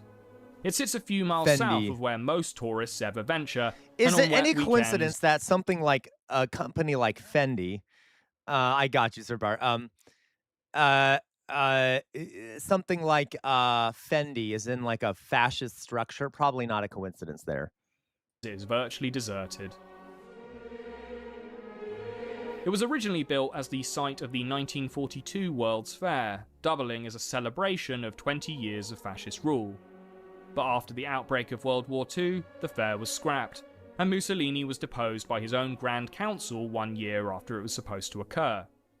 Today, the district feels like a ghost town, populated by the spirits of a Roman past that never was and a fascist future that never came to be. For me, though, it's a much more interesting place to visit compared to the overcrowded Colosseum or the spiritually vacant Vatican, sapped of all its supposed grandeur by the clatter of shuffling feet and telescopic selfie sticks. Yeah, I've heard that. Like, visiting the Vatican is kind of dull because there's so many tourists all the time. It kind of ruins it, but I still want to see it. It's supposedly gorgeous.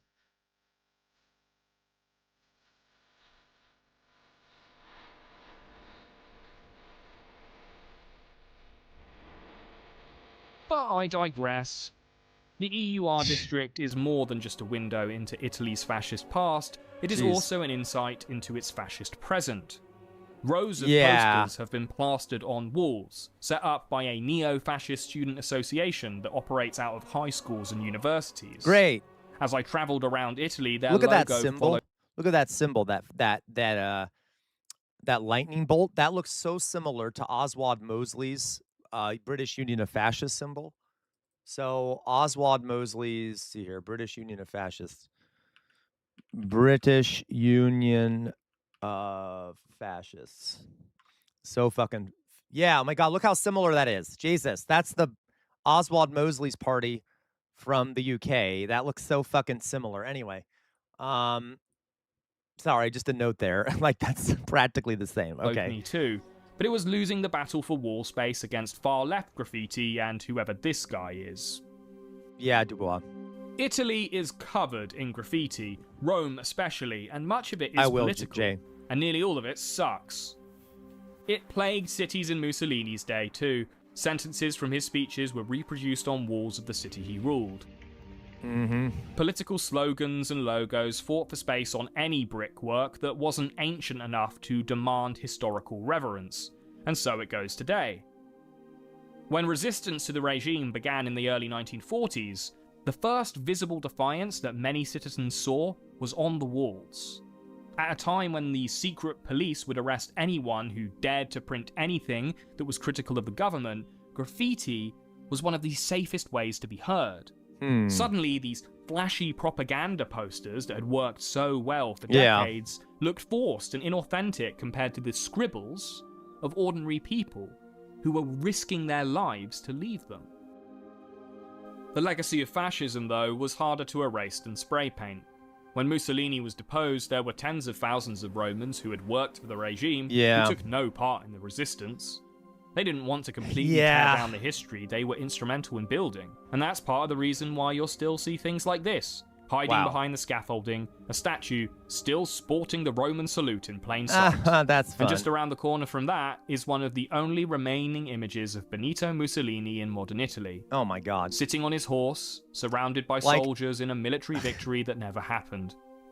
Modern Italy's relationship with its former leader is complex and is currently in a state of flux. When she was younger, the current Italian Prime Minister Giorgia Meloni expressed admiration for Mussolini, distancing herself from these views when she entered mainstream politics, but there is no denying that her policies and style of speech betray a direct... Okay, I'm going to go forward a bit here. I kind of want to, still want to talk about the rise of Mussolini. So there are some, you know what? Let's actually stop there for now. We talked about the rise of Mussolini. We can talk about what he ends up doing in office later. How does that sound? Okay, because the rest of this looks like what he ends up doing when he's in office internationally. Well, yeah. Yeah, we'll wait to watch the rest of it. So that was a good intro to Mussolini. We haven't gotten to his irredentism, the notion where he wanted to reconquer an Italian empire, and so he launched an aggressive war of expansion in Africa and in Albania, and ended up siding with the Nazis in World War II. And that's why Italy ended up being invaded by the Allies, etc. So we will get to that. And we'll talk about his death and stuff some other time, all right? But there you go. So that's kind of how he rose to power. He focused on the aesthetics and things like that. Yeah, Lacroix focused on, the fact that the democracy was not working very well and people were dissatisfied with it, and he was able to play off of that. He had capital back him. And when they started realizing that they were having trouble defeating the socialists and the trade unions, okay, so it was, and that's what he did, okay? So that will be a little bit of our intro to Mussolini. We'll watch the rest of this at some other point, and when we talk about fascism more next week, okay, guys? How does that sound? That good? So let's go on here. I need to use the restroom because I just do. I just do. So let me do that. America is the richest country. Quiet, lady. Jesus, you're always on here. I need to okay, and then we're going to watch something. Is Cody here? Are you here, Cody? We're going to watch something about Liverpool. If Cody is here, if Cody's not here, we'll wait. And then I'll be right back. Let me go pee. Okay, let me pee. I'll be right back.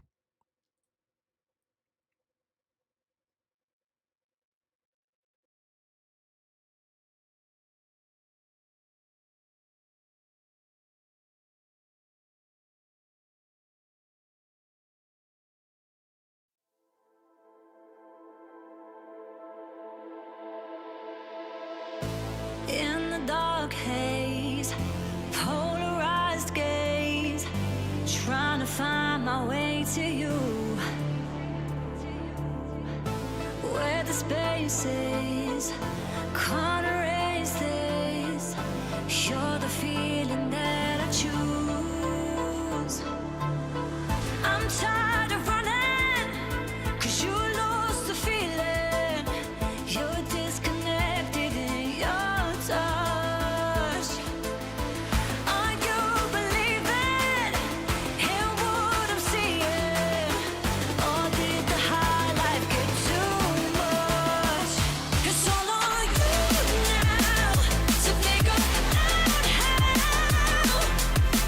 You lost the fire in your eyes, 'cause I can't change it. What you're wasting now that your gaze is polarized.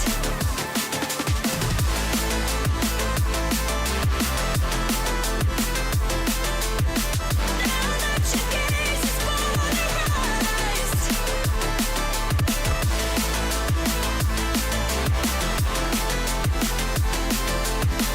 Now that your gaze is polarized. When the haze clears all of your fears, now we have nothing left to lose. Fill the spaces, we can erase this, and not the feeling that you choose. You're tired of running, 'cause I lost the feeling. We're disconnected in our touch. Are you believing in what I'm seeing? Or did the high life get too much? It's all on you now to figure out how. You lost the fire in your eyes, 'cause I can't change it. What you're wasting now that your gaze is polarized.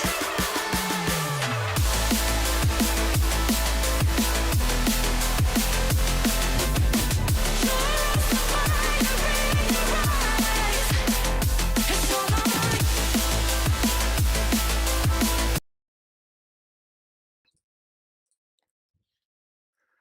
All right, guys, I'm back. I am back. Oh, goodness. Oh, Jesus. Okay. Okay, let's see here. Let's see what we got here. Texture Splunky. Hello, Texture Splunky. So glad you're here. Thank you, Couch Potato. Let's see who we have here. Where the fuck is my boop stick? I'm gonna need to boop everyone. Give me a chance to boop everyone. Oh.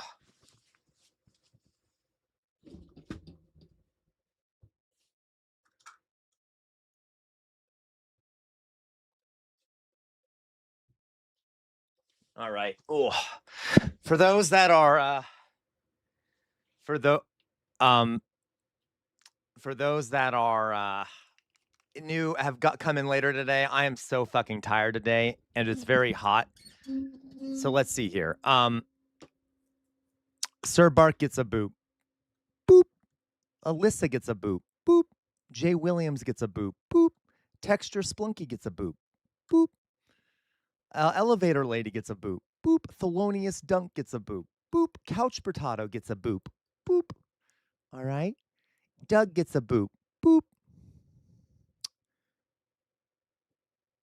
Let's see here. Outer Signal gets a boop. Boop. Luke gets a boop. Boop. LaQuabois gets a boop. Boop. Gwen gets a boop. Boop. Matt Saigai gets a boop. Boop. Let's see here. Oxpecker gets a boop. Boop. James Nordoff gets a boop. Boop. Paleontology Dog gets a boop. Boop. Fetty gets a boop. Boop. Anyone else want a boop? Did I miss anyone who wants a boop? Toya gets a boop. Boop. Dubois gets a boop. Boop. Anyone else want a boop? Did I get everyone a boop who wants a boop? Are we all booped out? We all booped out. Louise gets a boop. Boop. If Louise is there. I don't know if she is. Boop, boop, boop. Okay. We all booped out. Good. Everyone got a boop. Oh, Bobito, you get a boop. Boop. I didn't know you were here, Bobito. Hello, Bobito. You get a boop. Okay. You get a boop. SoCal gets a boop. Boop. All right. You bought 100,000 bits. Thank you so much, Matt Saigai. Thank you, Matt Saigai. Thank you so much.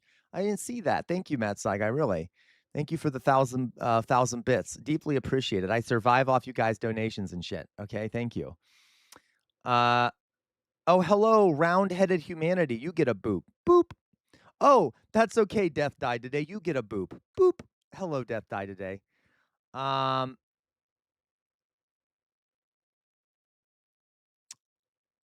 Okay, guys, let's go on, right? Let's go on here.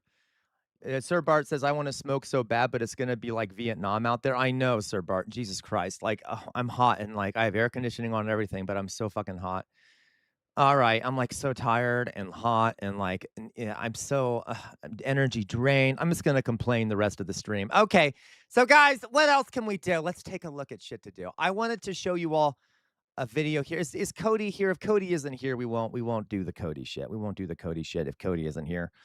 But what in that case, since Cody isn't here, we will do. Oh, you're here. Cody is here. Okay. So for an honor of Cody, oh, be quiet, Alyssa. Silence. Okay. God, I'm telling all the women to be quiet today. Kind of rude, huh? Okay. So this was sent to us by Cody. This is sent to us by Cody.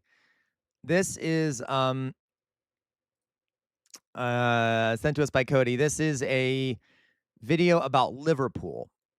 And Liverpool is a place in the UK where our dear friend Cody lives.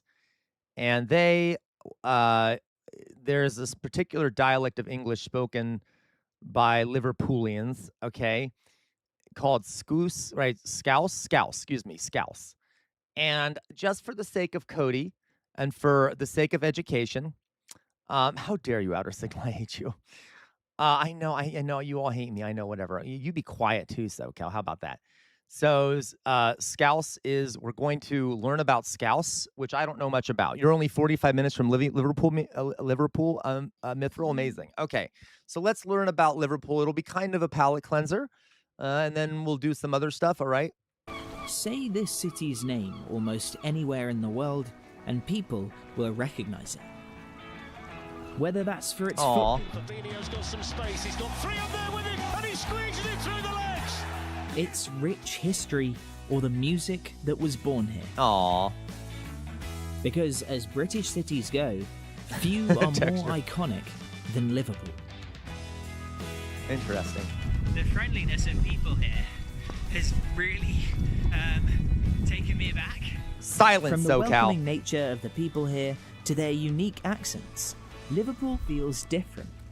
Some Scousers, as people from Liverpool are called, think of it a bit like a... Wait. They're not called like Liverpoolians. They're called Scouses.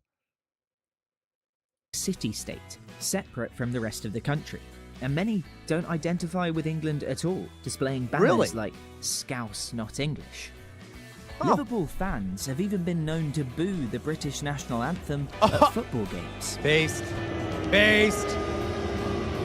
So what's this divide all about, and why has Liverpool ended up so different from the rest of the country? We were here to find out. Gotcha, Cody.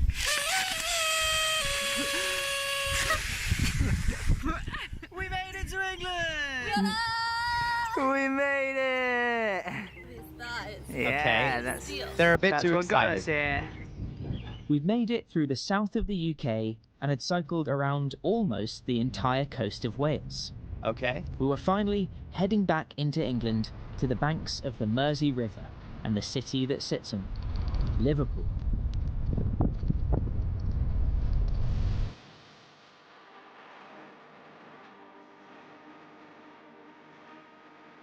This is Britain's 7th largest city that 900,000 people call home. Okay. It boasts one of the most widely Do you say 900,000 people? Wow. supported football clubs on the planet and was the European capital of culture in 2008, alongside Stavanger in Norway. Wait a minute. Is that like a ranking? There's a city that gets ranked as the capital of European culture. Is that a thing? That's interesting. Is it like a new city every year? Is it like a participation trophy? Does everyone get selected at least once, so it doesn't really matter, or is it like a real thing? Like, I'm just guessing. I don't know. Are these the Beatles? It's also it's rotating. Okay, home of the Beatles. So it's not like an award. It's just like a rotating thing. Oh, you won it. Okay, it's a real thing. Okay. The most famous rock bands of all time. But the chances are you know all this, because these are the classic tourist tropes. They're what Liverpool is marketed on. What do locals think makes Liverpool Liverpool? When our backs are against the wall, everybody is there to help you. It doesn't matter which part of the city you come from, what colour you are, what race you are, it makes no difference. Everybody sticks together and takes care of each other. I think Liverpool's got one of the best personalities. For me, it's how musically alive the city is. It's all just based on music, and the musical history it's got, I think, is incomparable. I think it's unique in its people. The people themselves make Liverpool. It's not about Liverpool, it's about the people of Liverpool. And I believe that's what makes us stand out. I think we're unique. I think we're friendly. I'd say like the football as well. I will say, folks, literally, this is the kind of thing you hear anywhere. I'm not downplaying Liverpool. I'm just saying, when I lived in Boston, that's what people would say about Boston. Yeah, well, what's unique about Boston is the people. They have each other's back in crisis. It's kind of a standard thing you hear in a lot of places. But anyway, it's just interesting. Yeah, definitely. But obviously, they have a sense of community, right? They have a sense of community there. Everton or Liverpool. Yeah, absolutely. Yeah. You can go to any part of Liverpool, and you'll always be welcomed. If you're in any type of need, you'd always help you. Aw. Very interesting, Louise. Of all the cities in England, Liverpool in particular is known for doing things its own way. There's even a unique name for people from Liverpool. Scousers or Scouts. Okay. Why? Well, the story begins with whalers. Whalers? Who came to Liverpool in the 17 and 1800s. So the only people who could do whaling around Europe. Guys, whales were very important. Whalers were very important because that's how you got the oil for lamps. So whales were used to create oil for lamps, to light streets, to light oil lamps. Yeah, so. With the Norwegians. So we sent for a crew of Norwegian sailors to come over and go up to the Arctic. Obviously, there was a Liverpool crew as well, and they joined the ships as well. And these lads, to keep warm, they had their own meal, and they used to have a fire. And they used to put meat, they used to put potatoes, they used to put carrots, and it was called lobscouse. Lobscouse. So Liverpool lads, when everything dies down and they joined other ships, and they started to make this lobscouse, just like the Norwegians did. So lobscouse. When people from around the world met sailors, they said, "Where are you from?" And they said, "Liverpool." They go, "Scouse." Ah, okay. Back then, Liverpool was a booming trading port. So important that it was sometimes referred to as the New York of Europe. Ooh. When you look back, Liverpool, it was incredible. It was a really important port. With lots of activity. Gwen, don't worry. Most historical foods sound vile to me, right? Yeah. Liverpool was known as the second city of the empire, obviously behind the capital, London. Because of the trade, there was immense trade, and it was incredible. Yeah. The bustling docks produced the unique Scouse accent you'll hear if you visit today. It's unlike any other in the UK. I want to hear it. And was a result of the melting pot that this city became, where people from all over the world cool, Cody. with different ways of speaking mixed together.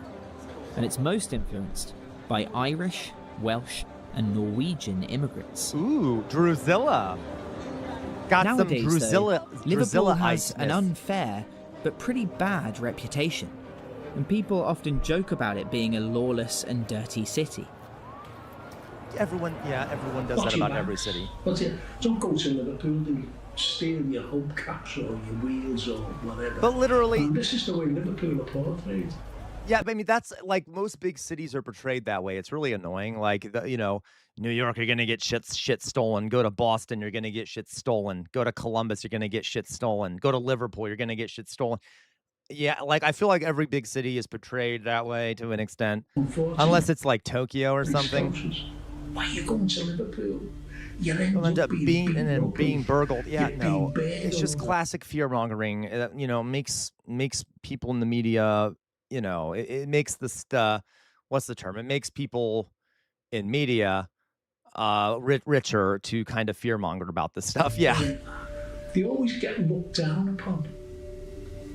Always get looked down upon by the press, the English press. Unfortunately, for some reason we don't know. We're looked at down the noses. Especially accents. Frank often has to battle people's preconceptions about him that are based purely on the way he speaks. And real fast, let me just look at a map of crime UK.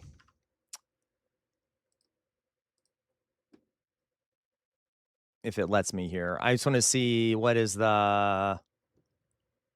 Oh, not that. Crimes per 1,000 people. So it is in the I don't even know if this is like accurate. This is from 2020. I mean, yeah, it's a slight bit higher, but not that high. What about right here? None of that. I don't know. I don't know which of these to look at. Fuck it. I don't know. Well, this is bullshit. What the fuck? This is such a bad idea. Like, this is really unacademic. What the fuck am I doing? What are these? Whatever. It doesn't fucking matter. We're done. We're done with it. We're done with it. It was a bad idea. I don't know what to look at. Okay, it's fine. We'll just continue with this shit. And where he's from. When I tell them I'm a lecturer, you don't believe me. Mithro, you said casual revolt, really downplaying Scott. What's that mean, Mithro? What's Scallyland? You patronizing bougie? What do you mean? I'm curious. What is Scallyland? Simply because of my accent. It's gone now that it's water off a duck's back to me. It's the way it is. It's just the way people perceive Liverpool. Yeah, that's what I assume. It's just a perception, right? It's got a terrible image. I never trust crime shit anymore, guys. Like, I just don't. Whenever I hear any media source being like, that city is full of crime, I'm immediately like, I doubt that. There's thousands of people that live there. Or like, to say that it's a crime-ridden city doesn't really make sense. All right. Even today. In reality, gotcha, the problems that any major city faces, crime, litter, and so on, are no worse here than anywhere. Wait a minute, Mithril, so is that like a classist word for it? Like Scallyland, that's where the Scallies come from. Is that what that is? It kind of sounds condescending. Is that kind of a rude word for it? Else. So how did Liverpool go from being the second city of the British Empire that's really annoying, to one that has so often been looked down upon by other parts of Britain, where so many of its residents feel Scouse rather than English? Well, Liverpool has always been a bit independent. Part of that can be put down to immigration, particularly from Ireland following the Irish famines in the 17 and 1800s, which really changed the demographics here. At one point in the 1950s, a quarter of Liverpool's population was Irish-born. It also has such a large Welsh population that it's sometimes jokingly called the capital of North Wales. That's no one. Okay, that also explains if there's a lot of Irish there. We know the bias that might be there in a lot of the UK press, don't we? Okay, I'm just saying. And also Welsh, a little bit of that too. All these people from different places, some with less than stellar opinions of the rest of England because of tension between the English and Irish and Welsh, gave the city a distinct sense of self. But it was the 1900s that really drove a wedge between Liverpool and the rest of England. This looks lovely. And it began with a general strike. Whoa, base. So in 1911, there was a general strike here. They wanted decent wages. Ooh. They wanted some sort of parity with other cities. They wanted to live a life rather than struggle. And that was a massive I'm in love with Liverpool.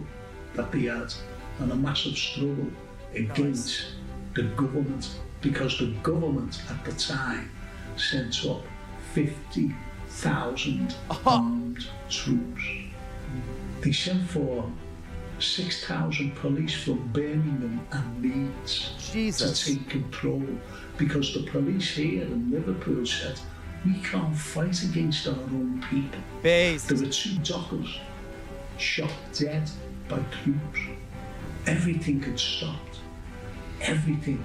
From the dock workers, they stopped. Everything. Railway, everything was stopped. And Churchill, he actually sent up... Of course he did. Fucking Churchill sent up 2 frigates to his own fucking city. Frigates to train its guns on the city, just in case. Because oh my God, I mean, that's classic. Can't afford anarchy to spread out into the country. So we were on our own there. And yes, Sir Bart. Churchill sent 2 frigates to prevent anarchy. Of course he fucking did. It's Churchill. Okay, that's the imperial boomerang, folks. Churchill using tactics that the empire uses on colonials elsewhere to back in Britain. Okay, it reminds me of Blair Mountain. Yeah, that's pretty base that Liverpool had that massive rebellion there. Fortunately, it was quashed, of course. Did the workers get anything? No. They never achieved much, unfortunately, during that particular strike. So it was over by September. The strike was over. Well, I'm starting to see, guys, why a lot of the elites also might kind of have some disdain for Liverpool, right? For a lot of different reasons. Let's jump forward a little closer to the present.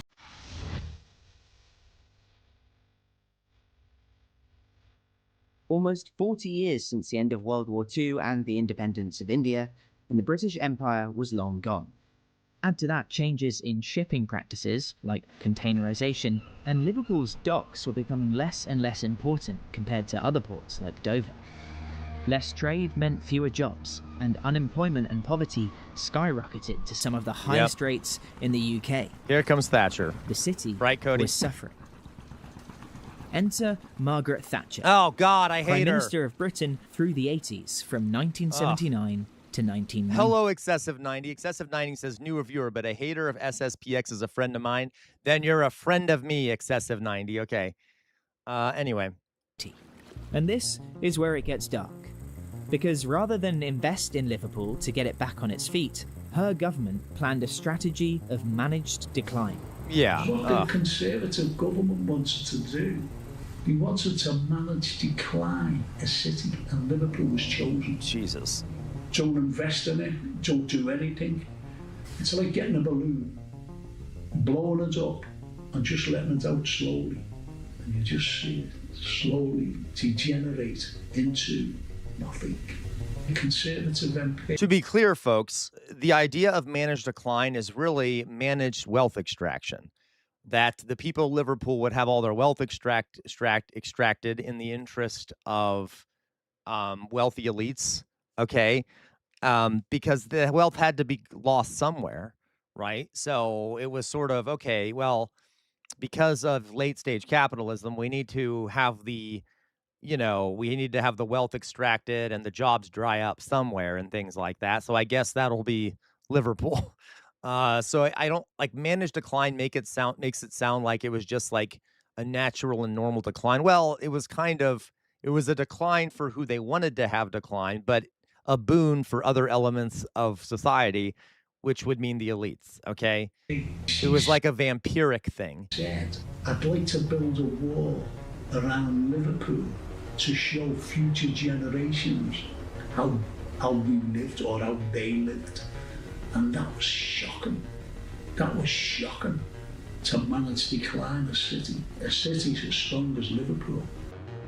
Some in the government saw the 1981 Toxteth riots in Liverpool, which were sparked by racism in the Merseyside police force, as an opportunity to start this managed decline, or strategic abandonment. Oh, I see. So that was partially targeted because they were too radical. Battle against the police. At daylight, the police began a series of charges to break up the gangs massed in front of them. All this unrest and the government's response pushed Liverpool even further from the rest of England. But for a lot of people, it was 1989 that was the last straw. The year of the deadliest sporting event in British history. The Hillsborough disaster. What? At the semi-final of the FA Cup between Liverpool and Nottingham Forest in Sheffield, Yorkshire, police mismanagement of a crowd of Liverpool fans caused a crush. Oh no, oh, it's so awful. It took the lives of 97 people Jesus. And injured another 766. Holy shit. Crushes are awful. There's a lot of disturbing videos out there, folks. I don't recommend you go look for them, but crushes are awful. It was the police force's fault, but they covered up their failings, feeding false stories to the press, blaming hooliganism and drunkenness ACAB. of the fans themselves for the disaster. And then there was the Hillsborough disaster, which happened on the 15th of April, 1989. And I was actually there. I'm a survivor of Hillsborough. Very recently, another victim had died. And it used to be 96, now it's 97, because the coroner came out and said that this lad who had recently died has became... Yeah, there's been a lot in the US too, Glenn. Unlawful victim. Unlawful. So it was, people are still fighting for justice, unfortunately. And it seemed that everybody, turned their backs on Liverpool. Everybody. I'm talking about the whole of the country. And you had the Sun newspaper who came out with the truth, though. It was shocking what they were actually saying about Liverpool fans. Oh my God, look at this. Oh my God. Sorry. Look at this. Look at the fucking headlines on the Sun newspaper. Oh my God, I hate the Sun. Okay, some fans picked pockets of victims. What the fuck? Some fans urinated on the brave cops. Oh my God, the Sun is monstrous. Some fans beat up PC giving kiss. Oh, shut the fuck. Okay, way to blame the fucking, the victims. And they were drunken yobs and they were urinating on, the police who were trying to help. And they were also pickpocketing the... So, Fetty, a crush is where a crowd is mismanaged to the point where they literally either it ends up crushing people up against something or crushing people underneath the feet of a crowd. So at this event, the police mismanaged the crowd. It appears as though a bunch of people were crushed up against a gate, literally crushed to death by the number of people there pushing into them. So yeah, if you mismanage a crowd, you can cause a bunch of deaths. People will, so that's what it is. And it's a horrific way to die. Yeah, stomped or smothered to death in a crush. So, yeah, that's what that is. It's a horrific way to die, and the police there did it. The debt, which was... Oh, of course, Mithril, owned by Rupert Murdoch. Great. Scandalous, to say the least. It was scandalous, to say the least. Fetty, yeah, there's been some really... Fetty, there have been some really bad crushes in the United States, where a bunch of people have died in horrific crushes. Things. And it's shocking to think how people turned their backs, especially against the 97. And there still isn't justice, albeit that they were unlawfully killed. And, people still believe that it was the Liverpool fans, but they've been found not guilty of it. They've been exonerated from what the Sun called the truth. And yet they never really apologised. Of course not. They should have had a front page, and the Sun newspaper is actually banned here.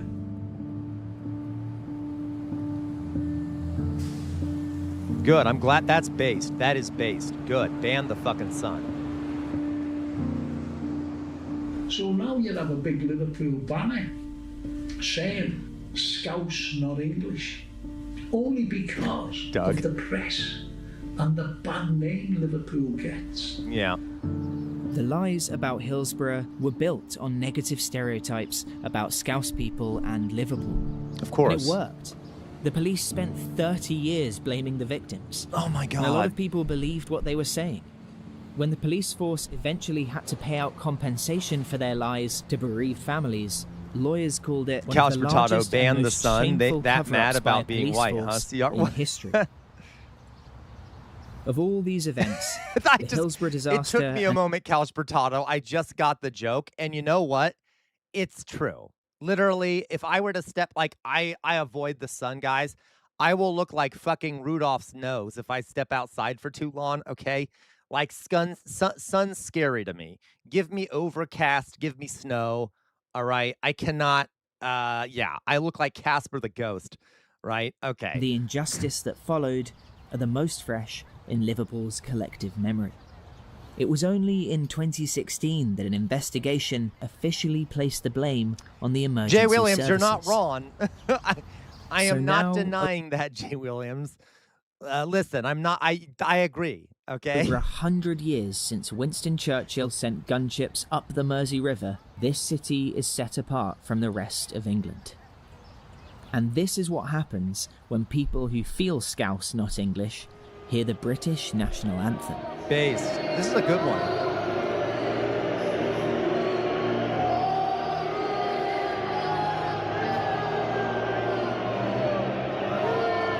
Oh, that's hilarious. Boo!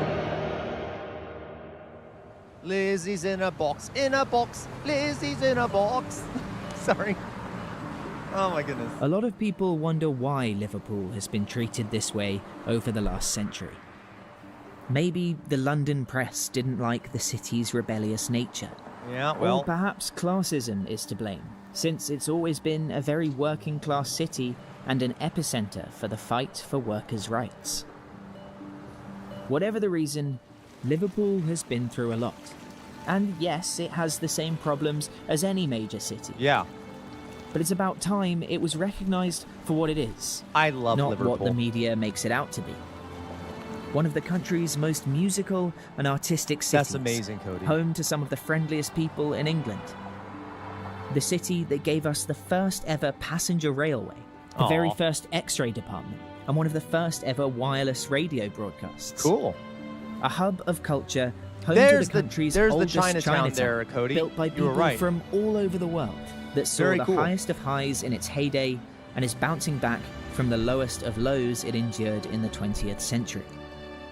It's incredible what Liverpool have achieved and what's gone out, but unfortunately we get no credit.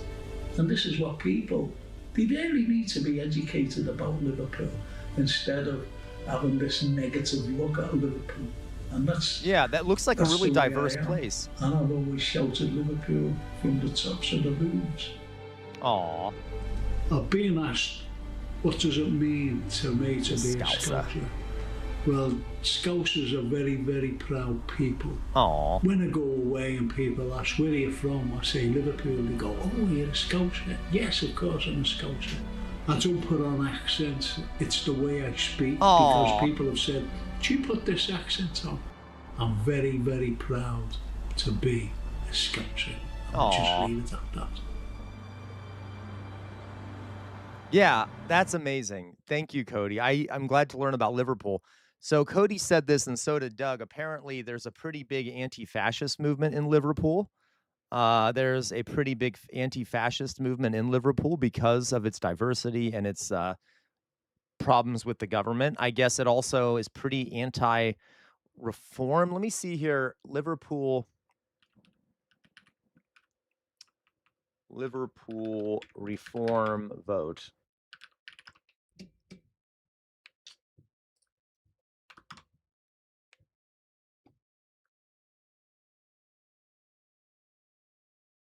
Well, I don't know what to look at here, but I'm guessing they don't have...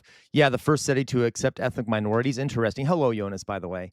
So that's really cool. Thank you, Cody, for giving us a little bit of your culture there. A little bit of your culture there. All right?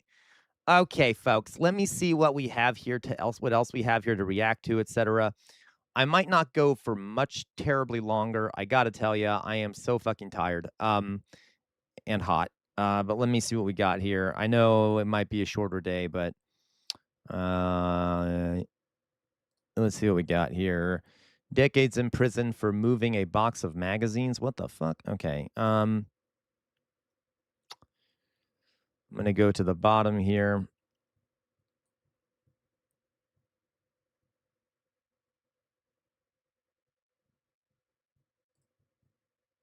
So we'll watch what Doug just sent us.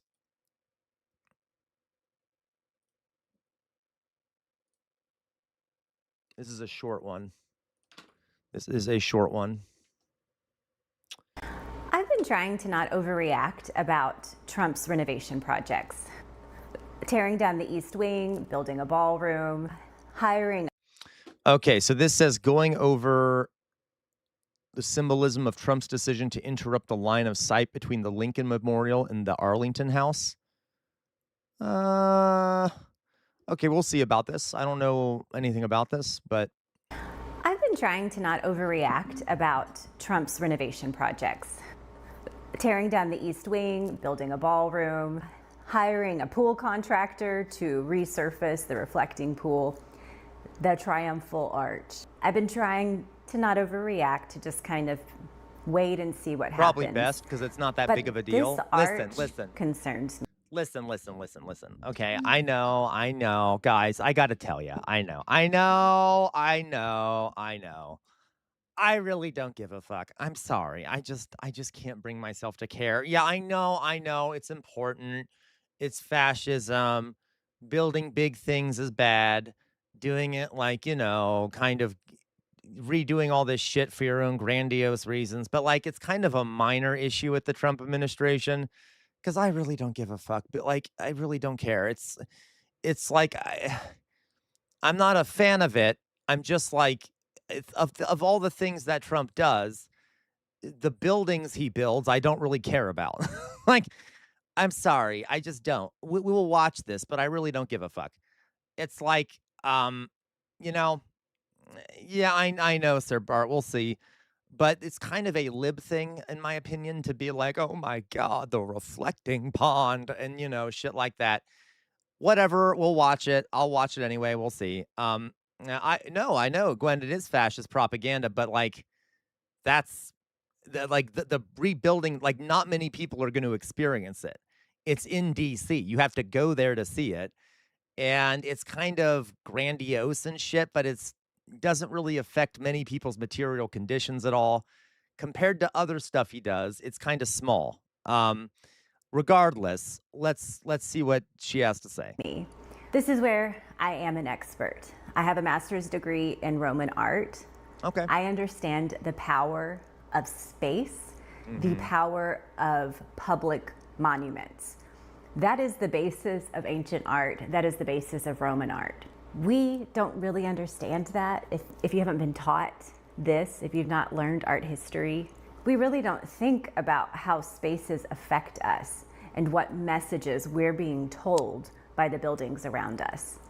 This is something that people in the ancient world were very aware of because they didn't have TV. The visual narrative of their environment was all they had. And I'm concerned with what Trump is. Yeah, but see, listen. Okay, I'm sorry. I'm not trying to be a dick. And Doug, I am interested. I'm not trying to be a dick. That being said, while she might be right about the ancient Romans, we do have TV today and we have the internet, and like the spaces don't affect us as much anymore. Okay. Like, it's kind of, I don't know what to tell you here. Okay. Well, it's fine. Whatever. We'll see. Saying. I broke this down before in another video about what a triumphal arch is. I'm not going to do that here.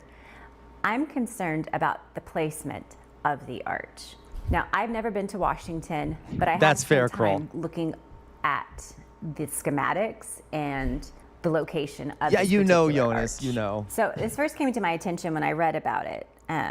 Several critics of the arch pointed out the Lincoln Memorial in Arlington House, the Virginia Monument to Confederate General Robert E. Lee, deliberately face each other as a symbol of the nation's Civil War era fracturing and reconciliation. They said the arch would obstruct not only the sight line, but the lesson it represents. Who the fuck cares? When I read that, Sorry. alarm bells started going off for me. Alarm bells? I believe that Christian nationalism, MAGA, voting for Donald Trump, all of that is ushering in white supremacy. It's been a decade coming, and if you think you are a Trump voter who isn't a racist, I beg to differ. That is the entire point of this movement, is the resurgence of white supremacy. Yeah, so, like, I don't get the... What? Okay, yeah, we know. What's the point? I don't get... Okay. It is fighting against the Great Replacement theory. It is fury at a black president. It is fury at becoming a minority in the next few years. It is white people who have nothing better about themselves other than their melanin. And so anything hinting at that can... White people having... We don't have melanin. I mean, we do. We just don't have that much melanin. I'm just being a dick. Okay, whatever. ...concerns me. For those of you that don't know, Arlington House is Robert E. Lee's house. Yeah. Robert E. Lee is the traitor who led the Confederacy. His house sat on top of the hill in present-day Washington, and... No, look, well, that's my point. No one will notice this. Who the fuck's gonna notice this symbolism? These guys, I've been to DC multiple times.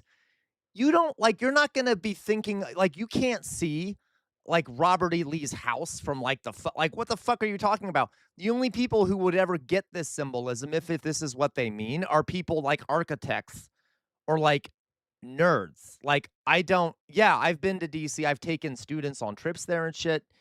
You're not going to see, like, it's not, that is not good propaganda. Like, no one's going to know that. No one's going to see it. No one's going to care. When he led the Confederacy, he fled, obviously, because he was, you know, trying to get the South to secede from the North. They abandoned their house. And when the bodies started piling up during the Civil War, the Quartermaster General of the U.S. Army, Montgomery Meigs, ordered that people start burying bodies in General Lee's front yard, Arlington House. That is the origin of Arlington Cemetery. The traitor, Southern secessionist Robert E. Lee, the head of the Confederacy, the man who demanded he be allowed to own human beings, this was his house. Yes. And when he fled and caused the Civil War... I've been there. By the way, I do recommend people go to Robert E. Lee's house. I know that sounds dark, but it's really good. It's actually a really good historic site. They actually have the slave quarters there. They do not go nice on him. It's a really good museum. It really is. It's one of the few places in DC that isn't completely full of propaganda. It also shows you the living experience of black enslaved people. You get to go into the slave quarters and see how small the space is. They tell you about the massive abuse. It's sort of focused around slavery. So it's just an interesting thought. You know, putting dead bodies in his front yard so that he could never move back. That is the origin of the Arlington Cemetery. So when people say, what do you mean, the Lincoln Mithril, Memorial, what the hell are you talking about? I would never dismantle a historic site. Well, what does that have to do with anything? I would never dismantle a historic site. I'm saying that being particularly upset about creating an arch and, you know, about the symbolism, I don't give a shit about it. I don't give a shit about it. Do I want them to knock down Lee's house? No. Do I want them to knock down the Lincoln Memorial? No. Okay, that's not a good comparison, Mithril. Faces Arlington Cemetery to show what happened during the Civil War, the fact that Lincoln fought Robert E. Lee, Lincoln won, Robert E. Lee's house is now a graveyard. That is a very important visual narrative. You are telling the viewer something when they visit these sites. So these two sites are actually connected by the Memorial Bridge. Okay. Symbolically, the bridge was designed to show the strength of a unified nation. But guys, by joining I'm sorry. No one fucking know. Okay, let me show you. Lee's, I've been to all these places, okay, many times. Lee's house. Lee's House, Arlington. Okay. Bridge. I'm gonna just see if I can find an image of it over the bridge. Oh, right. So, like, look. Here you have that. Oh, fucking, like, I don't even care. Why are we wasting my time? Okay, so you see up here, there's his house. It's not even facing. It's way up here. This isn't even fully on the other side of the bridge. You can see it barely. It's like, it's not even faced in the direction of the Lincoln Memorial. It's just not. Okay, it's not. If anything, you could say that the fucking arch is framing Arlington Cemetery, which is all around Lee's house. Arlington Cemetery is up here. Okay, so is it framing Lee's house or is it framing Arlington Cemetery on top of the fact that there's all these goddamn trees around it so you can barely see it anyway?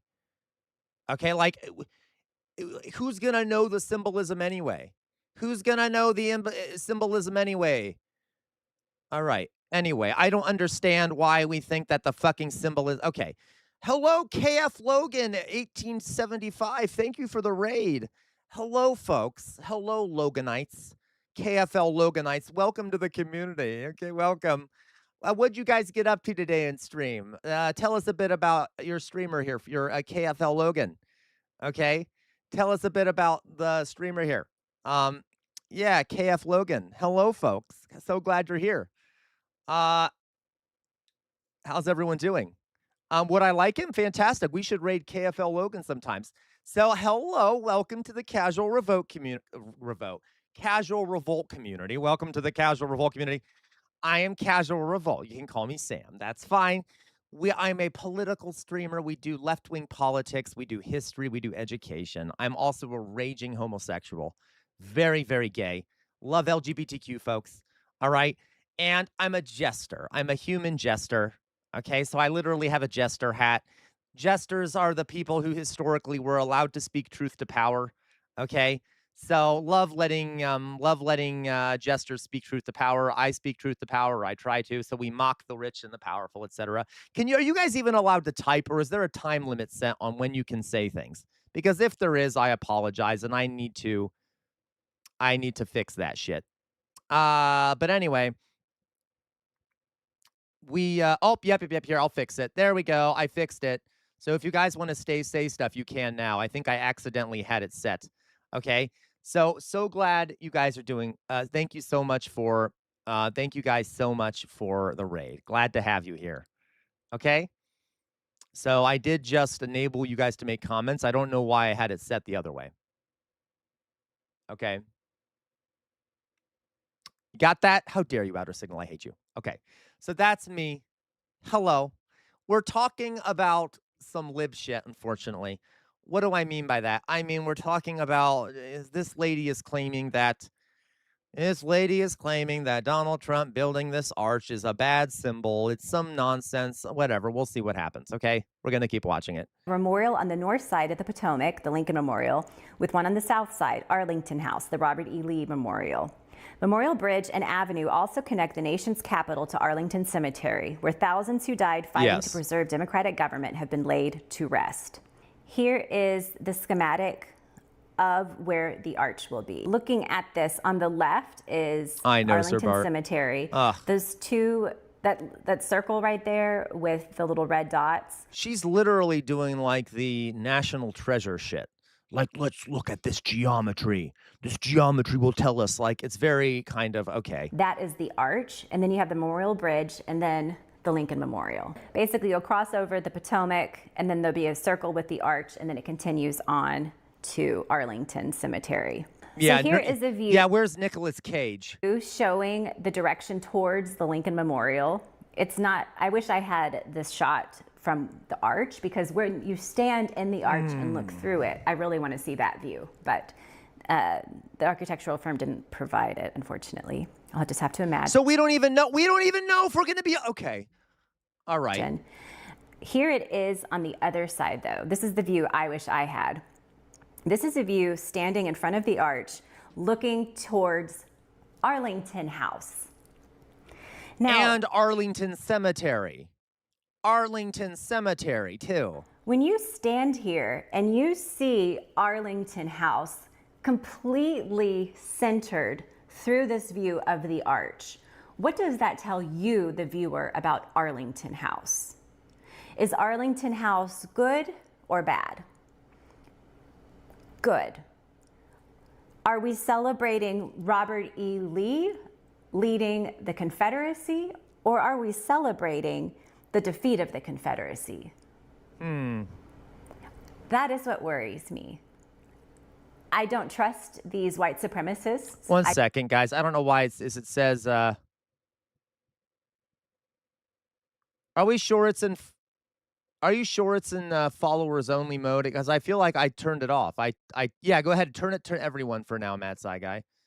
Okay. I don't trust Christian nationalists. And this message with the monument scares me. Here's another view farther back. You can see all the way down Memorial Bridge. This Like, is seriously something though, that's guys, admittedly, yeah, we should be scared that we have a Christian nationalist, far right wing. Yeah, I know, right, Marcel? Very, very fucking white. Very white.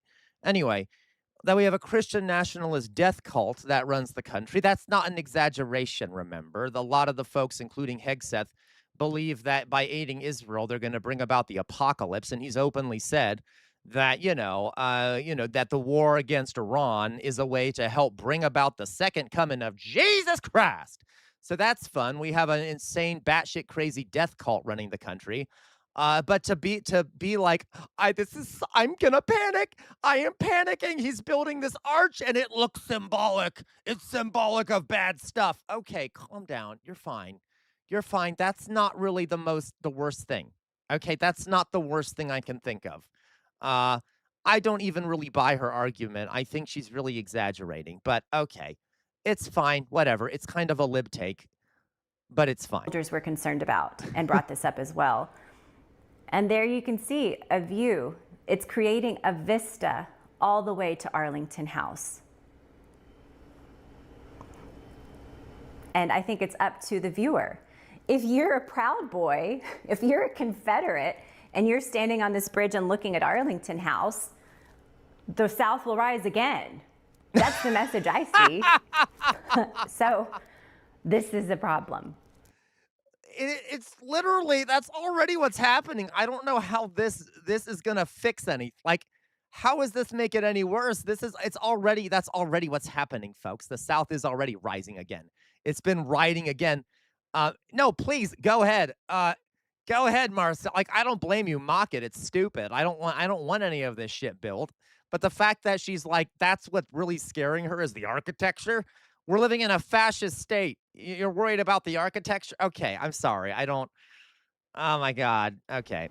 This is a problem. This is another thing I was going to point out. It says one nation under God. I think a lot of people don't realize this.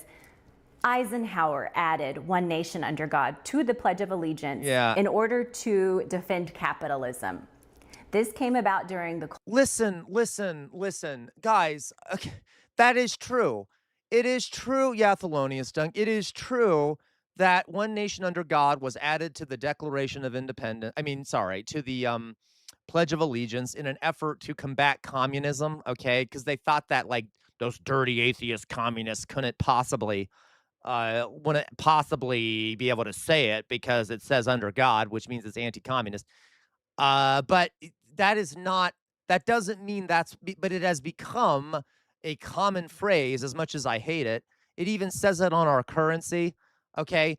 So, like, is that why they're putting it up there as a pro-capitalism thing? I don't think so. I don't think that's why they're putting it up there. I think they're just being religious nuts. They're just being fundamentalists.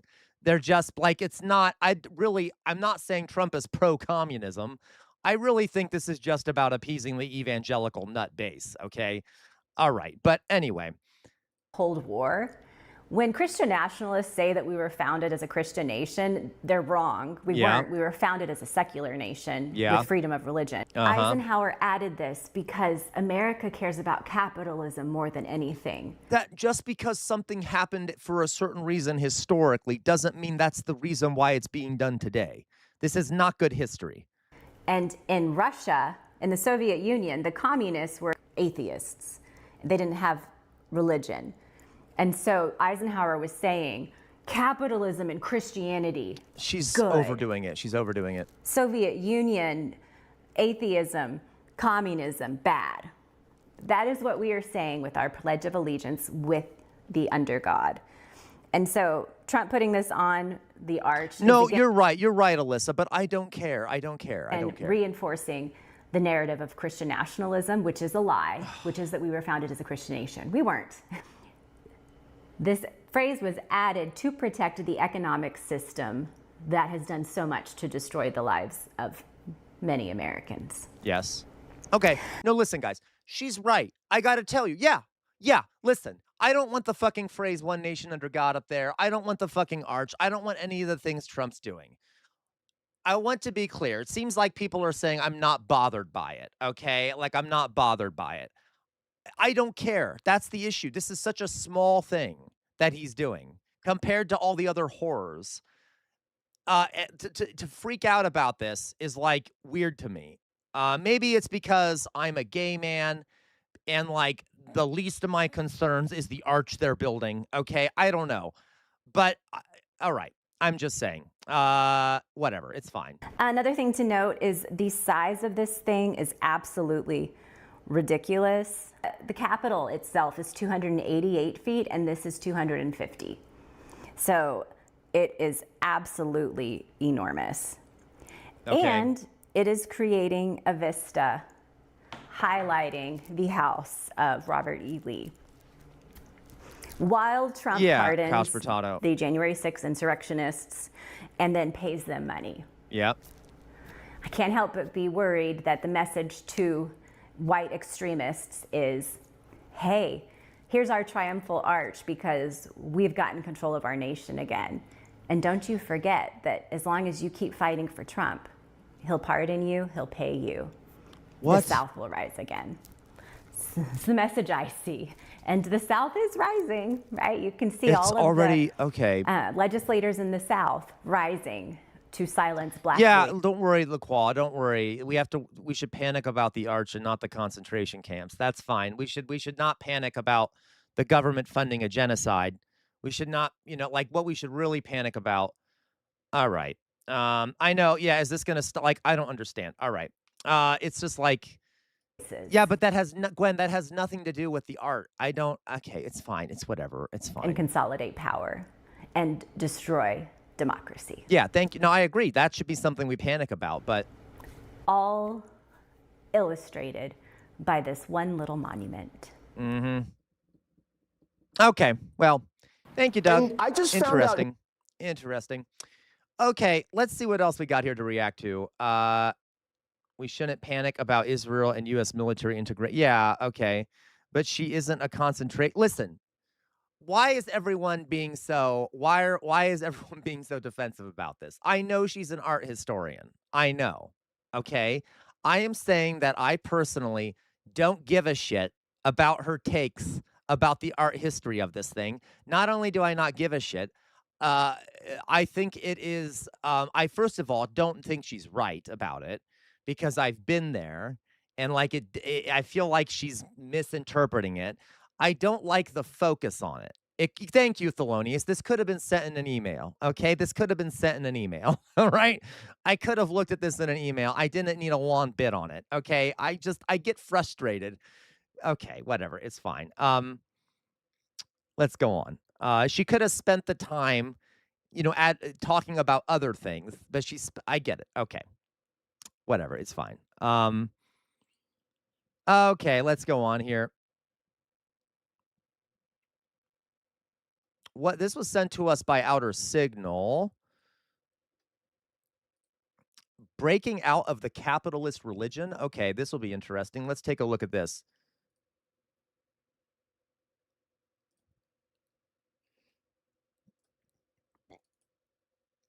Mm-hmm. Oops.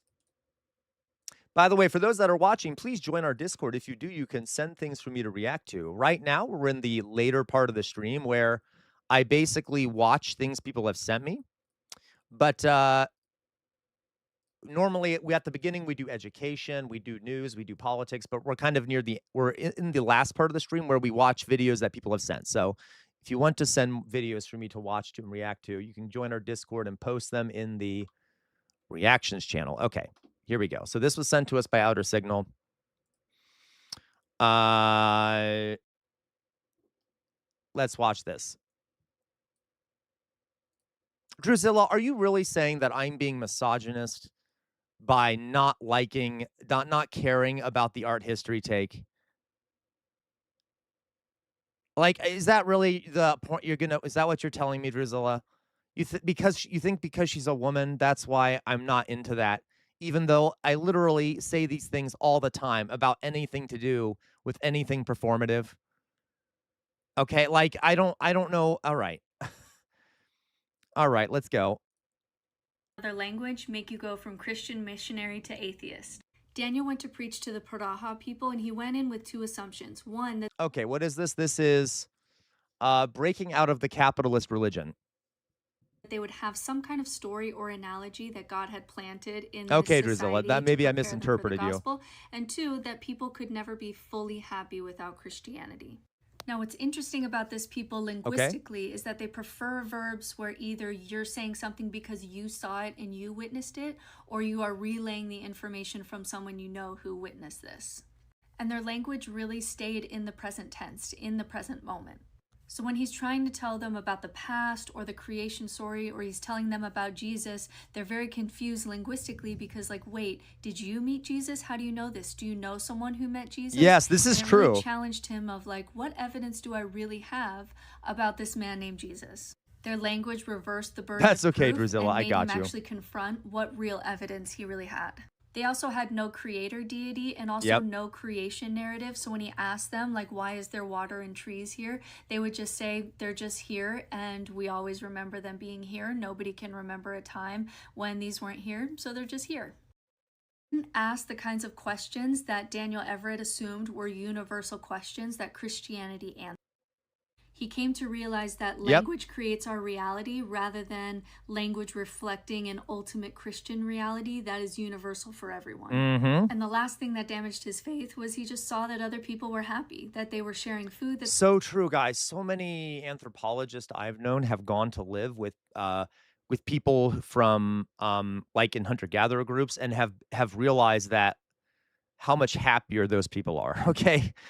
They took care of their elders, that they took care of each other, that this was a really happy, functioning community, and how could they have that without Christianity or anything even close to Christianity, or even asking the questions that lead to Christianity. So he later said that their happiness, warmth, and their insistence upon evidence were central to his abandonment of faith. So the Paraha people, and there were only 300 of them, didn't give him any arguments for atheism. They just gave him a position outside of Christianity so that he could see that Christianity is not universal and not inevitable. And it allowed him to kind of see his own world from an outside perspective, and that was enough for him to deconstruct his faith. Travel in and of itself is an education, and I'm curious if travel was a part of your deconstruction. Cool. Yeah, I love that. By the way, it's the same thing with capitalism. It's the same thing with capitalism. We often don't realize we have a capitalist-based mindset until we're exposed to people outside the capitalist system, which is very hard to do because there are very few places in the world that are outside of the capitalist system, okay? So, yeah. Hello, virtual violence. How are you doing? Okay. So, Jay Williams video. What, Doug? What the fuck? What are you talking about, Doug? Sorry, you said Jay Williams video. What about it? You want me to watch why do you want me to watch Jay Williams video? Why the hell would I ever want to watch Jay Williams video? Okay, I'm just kidding. Let's see here. We'll watch one of Jay Williams videos though, for the sake of a little bit of a this is terrifying. Let's do this as a palate cleanser. I do want to do one as a palate cleanser. Oh, good God, Jonas. Oh, God. Oh, dear God. Okay, Jonas, that's a good one to send. We should also watch the gay marriage debate with Michael fucking Knowles. Okay. Let's watch one of Jay Williams' things. Oh, my God. I'm terrified. Okay. Awful. Okay, so we're going to watch one of Jay Williams' pieces of nonsense. I'm terrified. All right. So this appears to be, this is called Orko and Alan Thicke talk about divorce. Great. I'm sure this will be enlightening. This will be, I know, sorry. This will be enlightening. Okay, I'm sure this will be great. I'm terrified. Let's go. This is when mom and dad break up. My name is Alan Thicke. On TV, I play a father. In real life, I am a father. This video, when your mom and dad break up, is made for you. So even though an older person brought it home, it's your fault for you to look at, you may want to watch the video by yourself. Well, that's up to you. Yeah, and you can ask them to leave if you want to. Yeah, go on, beat it. Oh my God. Now mind your manners. What the fuck was that? What the fuck was that? Okay, that scared the shit out of me. I was not expecting a random floating animated figure to pop out of nowhere. Jesus Christ. Okay, they need to warn people about that. Orko, what the fuck's an Orko? Is that it's a demon from the Masters of the Universe? Really? Okay, sorry. That was rather shocking. Hello, Splendiavian. I'm sorry. Splendinavia. Robert Thicke's dad. Maybe, who knows? Okay, let's see here. Okay. That's Orko, my show-off assistant. There is a better way to ask than that. There is? There is. How? Orko. Bye. Forever, I will love you forever. So much more than any love I ever knew. What the fuck is happening? The love I feel for you. Yeah, no, but seriously, Marcel, I don't give a shit about the divorce thing, but what the fuck is that creature? All right, so fucked up, right? Goes on beyond. I know, right, Gwen? Gwen's just says, kill me. I get it, Gwen. I feel that. What the fuck are we I'm sorry. I know I'm cursing a lot, guys. I would like to apologize and also say, what the fuck is this? Okay, what the fuck? I'm so confused. I'll always love you forever. He's singing? Is he a singer? Normal? I don't even know who these people are.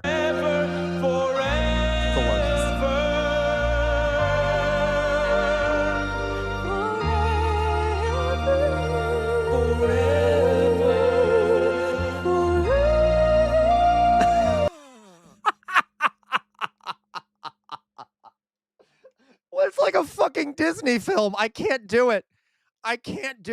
Oh my God. Okay. Jesus. Woo. All right. I can't. All right. Ah, jeez. All right. Insane. This is the hardest time ever. When your mom and dad are breaking up, yeah, you may not even know what's going to happen. You see, something. Honestly, okay, I'm okay with that. You gotta teach kids somehow to deal with loss like that. I'm sorry. It's just a bit, Jesus, dope stick. Okay. Hello, dope stick. Anyway. Things we can't change. And the reason I'm telling you this is because your parents have decided to break up. And there's no way to change that. There's nothing you can do to bring your mom and dad back together again. Aw. Nothing. You're starting a brand new Okay, day. you know what? You're gonna be A-okay. 'Cause you've got your friends and family. And no matter what comes, you've always got me. So, okay, we'll stop that there. That wasn't terrible. It was kind of fucked up and weird. And we only saw clips from it though, but okay. I'm still a little weirded out by the floaty piece of shit. You know what I mean? Okay. Dope stick 666. I feel like my life could have turned out a lot better if I exposed this when I needed it. I mean, there is some truth to a lot of kids who, as a former teacher, whatever Orko, whatever the fuck it is, okay? Thelonious Duncan J. Williams. I refuse to use the right word for that thing, okay? I refuse to humanize it or grant it legitimacy by calling it by its name, okay? Whatever. I'll call it whatever I want to call it, okay? Fuck it. It's a demon from hell. Anyway, so what was I saying? Yes. So yes, a lot of kids a lot of kids divorce can be very traumatizing. Absolutely. It is good to it is good to to speak with people about it and to cope with it, etc. Okay, so but that was just a weird way of doing it. Okay. Let's watch something else here. Let's watch another Jay Williams thing. I don't know if I want Captain Hook the Christian Pirate. I swear to God, Jay Williams. I swear to God, why do you send us these horrors? Okay, so this one, oh my God, please. This one's called Captain Hook the Christian Pirate. Sweet Jesus. Okay. Oh my goodness. No pun intended, by the way, when I say sweet Jesus or whatever. Okay, let's. All right. Oh my goodness. Oh my goodness. Yeah, it is. So, guys, yes, thank you, guys. Yes, I know we did have a Discord. I know we did have a Discord divorce yesterday. But okay, so let's talk about Captain Hook, the Christian pirate. All right. Ahoy there, matey. It was April 13th, 1960, in a small town in northwestern Ohio. Oh, God, it has to be in Ohio. Oh, my God, I feel so embarrassed. I remember that day well. A rough crowd of motorcyclists headed down the highway. I didn't realize that tragedy lay waiting for me just a few miles from my home. A car pulled out to pass a semi-truck. He didn't see me on my motorcycle coming from the other direction and hit me head on. I know, it really, Thelonious, I'll tell you what. That's the problem, though. Thelonious says only happens in Ohio. Honestly, Thelonious, that's the problem with the Ohio. It's the opposite. Nothing that happens in Ohio doesn't happen somewhere else. It's a very boring state, okay? Gwen, did you... no, not yet, Gwen. We'll see if we get to it today. Into a field with half of my body almost torn away. I was unconscious and dying, but worse... Yes, of course, Splendinavia. Welcome. Jesus was from Ohio. Now, I'm an atheist, so I don't really think... I don't really mean that, but it seems like half my neighbors seem to think he was from Ohio, so maybe it's true. Okay. Right. No. Thelonious, Palestine, Ohio doesn't exist anymore because we had a train accident there where it blew up into 1,000 pieces and everyone died, or not everyone died, but it destroyed basically the city. So which is strange because it wasn't even an Israeli train. Regardless, I'm not even joking. The city we do have a city in Ohio called East Palestine where there was a massive train accident where it exploded and shit. So, that's fun. Anyway, so by the way, fuck Israel and free Palestine, just on a side note there. Okay? Yeah, literally, Jonas. Guys, you think I'm joking. I'm not. I know, right, Thelonious? No, it's okay, Gwen. I understand you, okay? All right. No, it didn't get depopulated. I'm exaggerating a bit. It didn't slaughter a bunch of people, but it did toxify the town. And then the company did almost nothing to help the town. And there were people that were suffering really bad side effects from the chemical spill. Seriously, look it up. Look up the East Palestine, Ohio train derailment.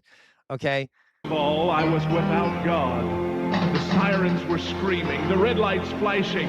They scraped me up and rushed me to the hospital to perform a very serious amputation. The largest piece of bone in my leg was only 2 or 3 inches long. My left arm and leg had to be amputated to save my life. Something happened to me in that hospital room. I accepted Jesus Christ as my Lord and Savior.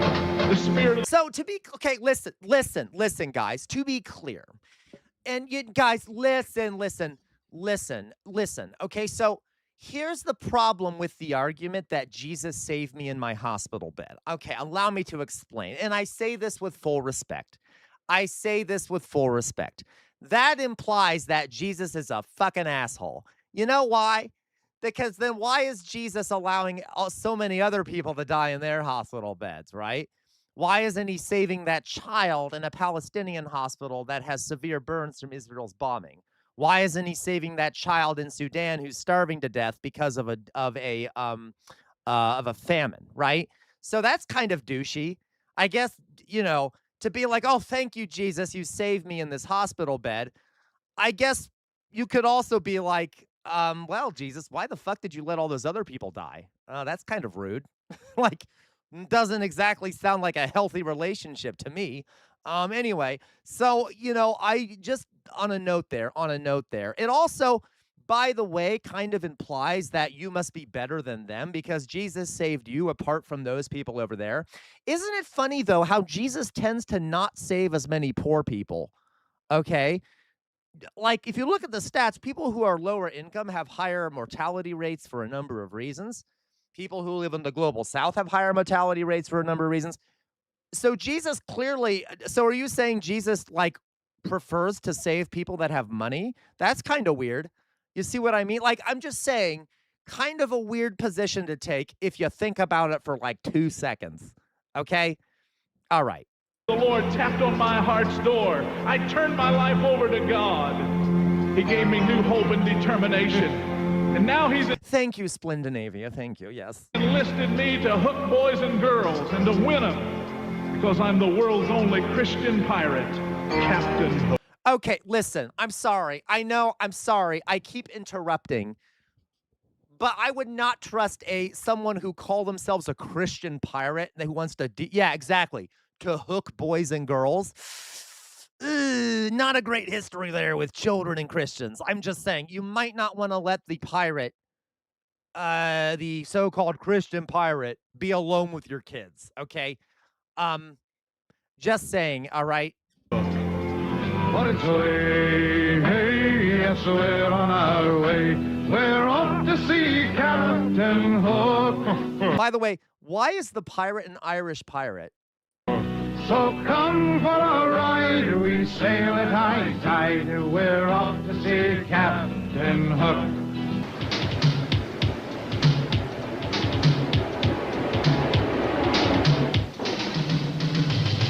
My name is Sharky and I'm part of the crew. I've got a pirate rap just for you. We're sailing these seas. By the way, listen. Okay, I know, right? Thelonious, my reaction exactly. Listen, guys, listen. As much as we like pirates, right? As much as pirates are kind of cool, they were sometimes kind of cool. Like, for example, they kind of, it was kind of, you had a fair amount of freedom on the seas. You would, Jonas. They had a lot. Oh, sorry, Jonas. I'll stop making that joke. Okay. They had a lot of freedom on the seas to some extent. Okay. They also sometimes, when they would raid other ships, they would free enslaved people and then add them to their crews. Sometimes they would not free enslaved people and they would just resell them as booty. So I will say they also were pretty fucking brutal and killed a lot of people, and they would sometimes be slavers. A lot of times a pirate's booty would be enslaved people. So to be clear, just be aware when you dress like a pirate, you could also be saying that you want to be a slaver. I'm just saying there are some historical things here that kind of go against the notion of pirates being cool. Some of them things are cool, but not all of them. So it's kind of weird to watch the pirates rapping. To let you know, it's not always cool to go with the flow. Well, shiver my timbers, let's take a look. Yeah, Jonas. Who's Edward this a-coming? It's Captain Hook. He's a hero of kids and a parent's friend. He's using his hook to an admirable end.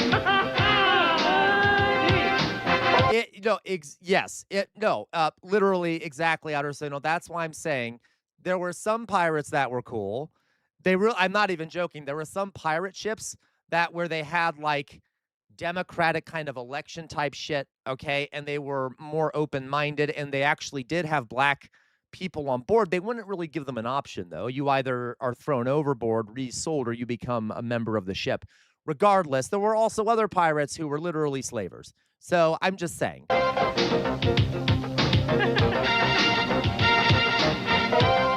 Tater tot, Jesus, was that it? Okay, that was bullshit. That was a waste of my time. Thank you. Thank you, Jay Williams, for a waste of time, okay? For that waste of time. All right, let's see here. What is the shit you sent me about? What is it that you keep yelling at me to watch, Doug? That I can't find anywhere that you keep yelling at me to watch? Oh my goodness. I don't see it anywhere. I don't think it exists. I don't think it's real. I think you're lying to me. I don't see it anywhere. Okay, nope, I'm not going to watch it because I can't find it. Or you could also resubmit it, but I don't see it anywhere. So I think you're lying to me, Doug. I think you're a goddamn liar, Doug. Okay, I'm almost personal. I'm kind of exaggerating. Oh God, why do you do this to me, Jay Williams? Ew. Okay, do you want to watch one more of these? I can't help myself. I can't help myself. Let's watch this one. We'll watch one more. We'll watch maybe one more. Maybe one more. Snow Monsters the movie. What the fuck, Jay Williams? I can't cope with this. Okay, so we'll watch one more of Jay Williams' pieces of garbage. I'm a victim, by the way. I don't know about you, but Oh my God, this is gonna be horrific. Okay. So, Jesus Christ. This is what is it called? Snow Monsters the movie. Okay, let's watch it. I'm a little worried Yeah, about Drusilla. trying to ski for the first time. Me too. What happens when you fall down? These little kids are shitty little actors. I'll tell you what. I'm sorry. I know I'm rude to kids. I don't give a shit. I used to be a teacher. I'm gonna critique where critiquing is due. What a crappy little actor. What a crappy little actress. You need to have more diction. Open your fucking mouth. You're supposed to be like, okay, I'm sorry. I'm calm, Sir Bert. You're right. I'm sorry. I'm calm. I'm kind of going over the top, but she needs to open her mouth. She needs to be more clear in her words and use more diction. Okay? Anyway. Hey, kids! What was that? What's that? Oh my gosh! I can't believe it! Wow! It's me. Okay. No, get it away from me. Get it away from me. I don't want that thing anywhere near me. My name is Snowball. Okay, whatever it is, it needs to be extinct. Okay, can we just end its life cycle right now? I just thought that you might want to come out and play with me until your parents get back. Ew, no. No. Is this like a stranger danger thing? Please do not play with the giant thing. That's okay. You? Yeah, my mom and dad never told me about. Well, of course they didn't. I'm one of the snow monsters, and adults can't see us. Only kids can. Snow monsters? Yeah, snow monsters. But don't worry, we're really friendly, and we're here to make sure that kids have fun while they're skiing and snowboarding. You mean there are other snow monsters besides you? Me too. Oh, This yes. is the worst thing I've seen all I have day. lots of friends that live out here in the snow with me. Why are its eyes at half mast? Is it high? Yeah, this really could be a horror movie. This is terrible. We just love it when boys and girls like you come out to play with us. Okay, no, don't play with the snow Sometimes we monster. even play tricks on them. Okay, that's it. I'm all for arming children now. Can we just start handing out some Hello Kitty assault rifles? Like at this point, I think that's the only way we're gonna end a problem like this, right? Oh my God, what is that? What the fuck is this?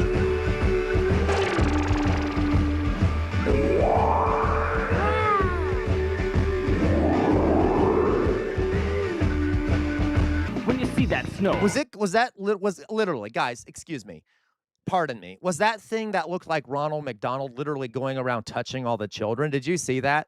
That's literally what it looked like. It was going by the kids and touching all of them. All over the ground, you know it's magic, like you've never found. To float through the trees or fly in the sky, but you better beware of a crazy pink guy. And when you're kicking Oh my God. on your favorite jump and your skis What is blow this out, teaching us? What is no the go. message? Don't hit him or kick him or throw him around. Be cool. Slow down. Cause when your skis don't work, take a look all around. It should There's be a bunch textured. of pink critters who just love to clown. If your friend is powdered sugar and he needs some repair, just be a good friend and help him in there. The powder pigs push snow up your nose. It's a treatment they give from your head to your toes. It's a price we all give for the fluffy stuff. These porkers will make you pay for the fluff. I sure hope you'll never forget this day. Snowball, I'll think of you every time I fall down. Dope Stick 666. No. What do you mean? No, rap wasn't a mistake. What the fuck are you talking about? Okay, you know what? That was stupid. I feel terrified for those children. I really do. Again, I'm gonna go from saying we should avoid arming children. I think they all need to be armed now, even if this is just a hallucination in my head. Okay, well, watch this. This was what Doug wanted me to watch. There's no N-word in it, Coming right? up, why can I not say the N-word? Why can I not say the N-word? I'm sorry. What the fuck is this? What the fuck is this?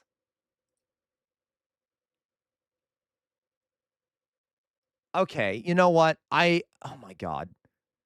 Is this a joke? Is this a fucking joke? Is this guy being serious right now?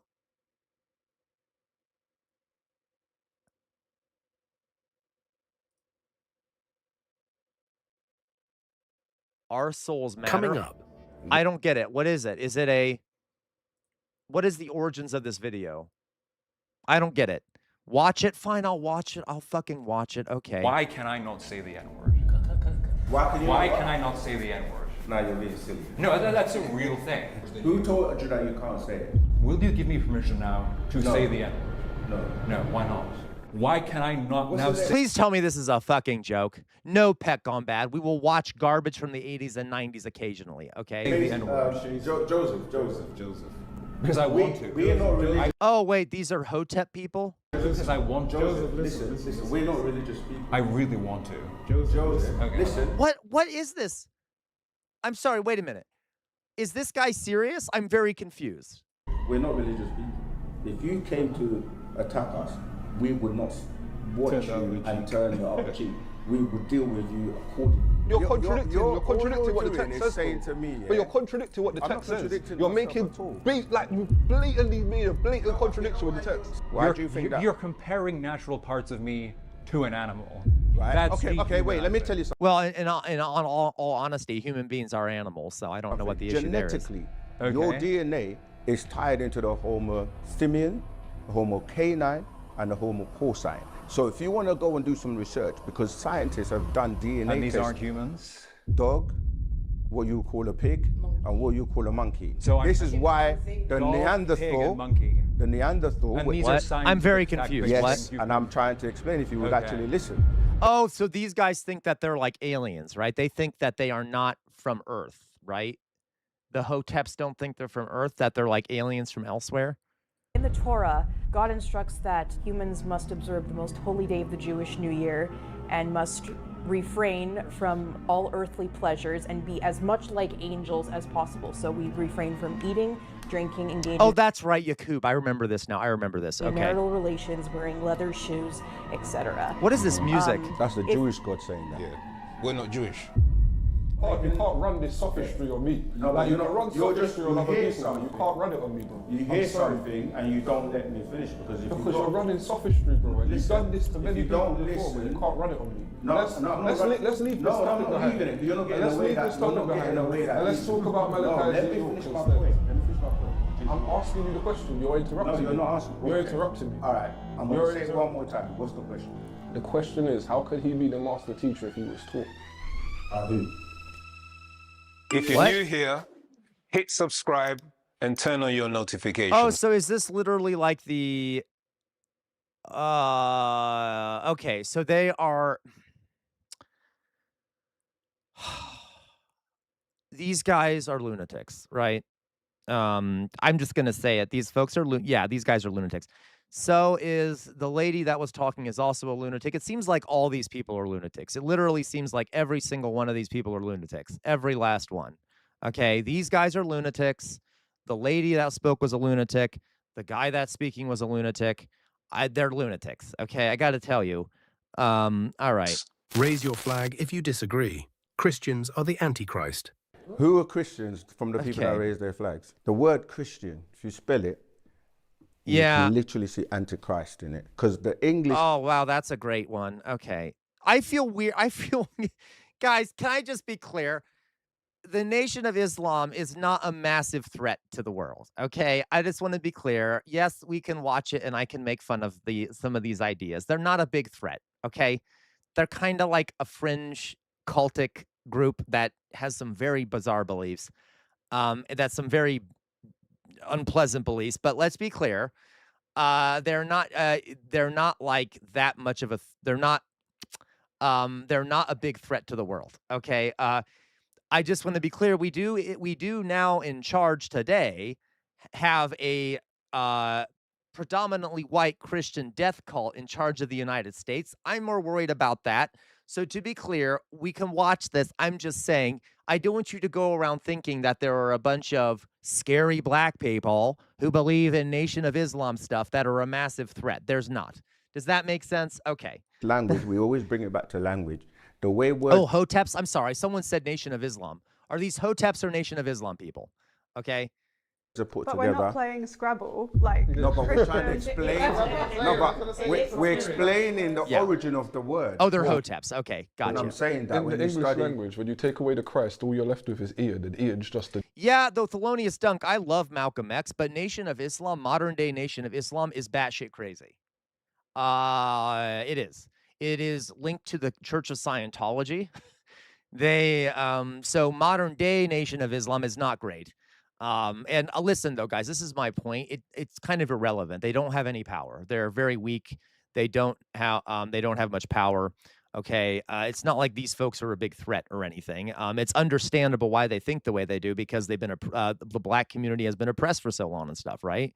Dude, he can't save anyone. Right, but you see, if we don't finish our thought, you're not going to hear my point. I know, but you said Antichrist, but yeah, but I didn't even finish my point. There's not another T in there though for it to be Antichrist. There's not. All right, let me finish what I'm saying. So you had Jesus, right, who taught a certain way. That would be his way. Mm-hmm. If anybody went against his teaching, Thelonious, they would be referred to as anti-Jesus, antichrist. 100%. In the Bible, it talks about the antichrist. Yeah, and it gives you the name and his number and everything. Well, right? That's the beast. That's the right. beast. Yeah. Okay, but that's to go against. Anti means to go against. I don't get it though. So Paul, right, who is where the modern day Christianity comes from, he went against the teachings of Jesus. So he's referred to as an antichrist because Christ is supposed to be the savior, yeah? Because what does the word Christ mean? Messiah. Anointed. Yeah, anointed one. So that's referring to Jesus, the Christ. What? According what to is the this? religious book. So I don't care, guys. I don't care about the fucking Bible. I'm sorry. Like, Jesus, get a new fucking book. Get like, what do you? I'm gonna open up fucking the Sorcerer's Stone and be like, oh, did you know that according to Ron Weasley in chapter 5, you should hate gay people? Like, what? Who gives a fuck? It's so like it seems like such a dumb thing to have to argue like, oh, who's the Antichrist? Okay, well, who cares? It's not. It's an ancient book that isn't real. It's like it's fucking fairy tales. It literally, no, guys, all these people are idiots. All these people are idiots. I don't know what to tell you. They're all idiots. Okay. Every last one. Okay. Go Christos, which means anointed. To go against him signal, is to be antichrist. So he said, don't teach the Gentiles. Don't eat pork. He didn't say don't teach the Gentiles. He didn't say that. When did he say that? He said that he's sending out his disciples to Judea, Samaria, and the ends. Who are the Gentiles? The Gentiles are the Goyim, the non-Jews. Right. So Jesus was a Jew, right? Yeah, Jesus was a Jew. Okay, so if you accept he was a Jew, why does everybody worship the Jew in Christianity today? What do you mean by that? Yeah, exactly. I was about, Jay Williams, you got to before me. The Hoteps are very anti-Semitic, guys. They're very anti-Semitic. Okay, very anti-Semitic. Hello, ich bin dead. Hello, ich bin dead. Love your name. I speak German, actually, so I know a little ich bin dead. I know a little German when I see it. Okay. Anyway, December the 25th. All right. When you say why does everybody worship? Yeah, what do you? Well, not everybody. Am I saying December the 25th is celebrated as what? December the 25th is celebrated as the birth of Christ, but most Christians know that that's not the birth of Christ. So why do you celebrate? So why do they celebrate? Because we celebrate the incarnation of God incarnated as man. So you're not. So you're being anti-Christ. Why are we being anti-Christ? Because he wasn't born then. He never said to celebrate his life. No, he did. This is the. I'm sorry. This is such a dumb argument. This is such a fucking dumb argument. Okay, I'm sorry. Splendid.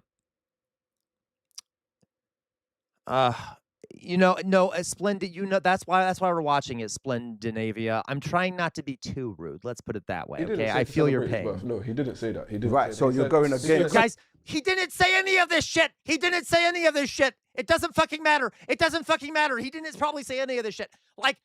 What do you mean he didn't say this? He didn't say that. It's all made up. It's a fucking fairy tale. What the fuck what are we going to do? What did Red Robin Hood say? What is it? Red Riding Hood? Like, are we going to argue about what Red Riding Hood said? Did Red Riding Hood say this? No, Red Riding Hood absolutely. No. Okay, I'm sorry. I can't. I can't. It's okay. I don't care. I don't give a fuck. I don't care. No, we're not going against his teachings because he never said to not celebrate it. You're being overly pedantic. Did Jesus eat pork? Because this is getting to an argument. No, but I'm just saying. Yeah. Jesus didn't say, Thank you. Did he say, don't celebrate my birth? Don't ever recognize my birth. But that's not his birth. No, but I'm not saying that specific date was his birth. So why do you celebrate it? No. I celebrate the incarnation, and we happen to. So you've interpreted it to your own meaning, basically. But wait a minute. What do they believe then? So what is it? I don't get it. They're just like Christianity is wrong, and okay, fine, whatever. But what do they believe instead? Because I know what hoteps are. I don't know that much deeply into their ideology. Because I don't know, but I don't like. Okay. Anything about meaning. There's traditionally a day that the church sets aside to celebrate the church. Who's the church? The church is the body of Christ. And he chose that. So you go to Sunday every day. I mean, every Sunday you go to a building, and you're calling that the body of Christ. No, I never said the building's the body. You just said the church is the body of Christ. The church is the body of Christ. The church is the people. Okay, but what you've done, I was trying to answer the sister's point, and you've just taken it somewhere completely different. No, because you made a claim. Yeah, but I never even got to finish it. I couldn't allow it to run. So you're standing here saying that Paul is a disciple of Jesus. I'm standing here saying, I'm not saying... No, answer the question. Is he a disciple? Marcel Paul, don't you dare blaspheme against our holy lady of the Red Riding Hood. Yes, but not within Jesus' physical ministry. Not within Jesus' earthly ministry. Then he's either he is or he isn't. I gotta be honest with you. This isn't going anywhere. I appreciate it. Maybe we can watch it more some other time. But this argument is like, at this point, what are we learning here? Like, what, I'm like, not, but what do you mean I'm not disappointed? But like, what the fuck are we learning here, Doug? I don't get it. Is that like, do they go to someone else, or are we just going to keep going back and forth about, one set of idiots yelling at another set of idiots about idiot stuff? Bet combat. Okay, CR, with that attitude, you'll never make it to Agartha. Jonas, you're always so judgmental. Probably complain that Hansel and little Gretel were littering. Hilarious. Okay, fine. I'll skip ahead. Let's go to the next person. All right. Can we? Okay, let's talk about the guy, the N-word guy. Okay. So here's the next argument. All right. Africans and their descendants are the only race with hair. What? I'm sorry. This is batshit crazy. Okay, Africans and their descendants. By the way, literal guys, they spelled descendants wrong. I don't want to point this out, but they spelled descendants wrong. I can't. That's not how you spell descendants. Look, that's not how you spell. Okay, they didn't even use a period. I'm sorry. I'm doing my teaching bit.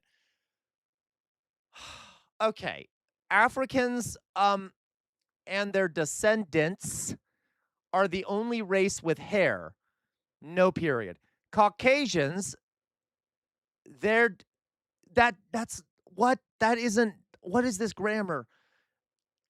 Caucasians, their descendants, and all other, no comma, all others have fur like other animals. Okay. All right. Their descendants and all others have fur like other animals. Human hair, like the hair on my head and the fur on an animal, they're different on like a microscopic level. So like...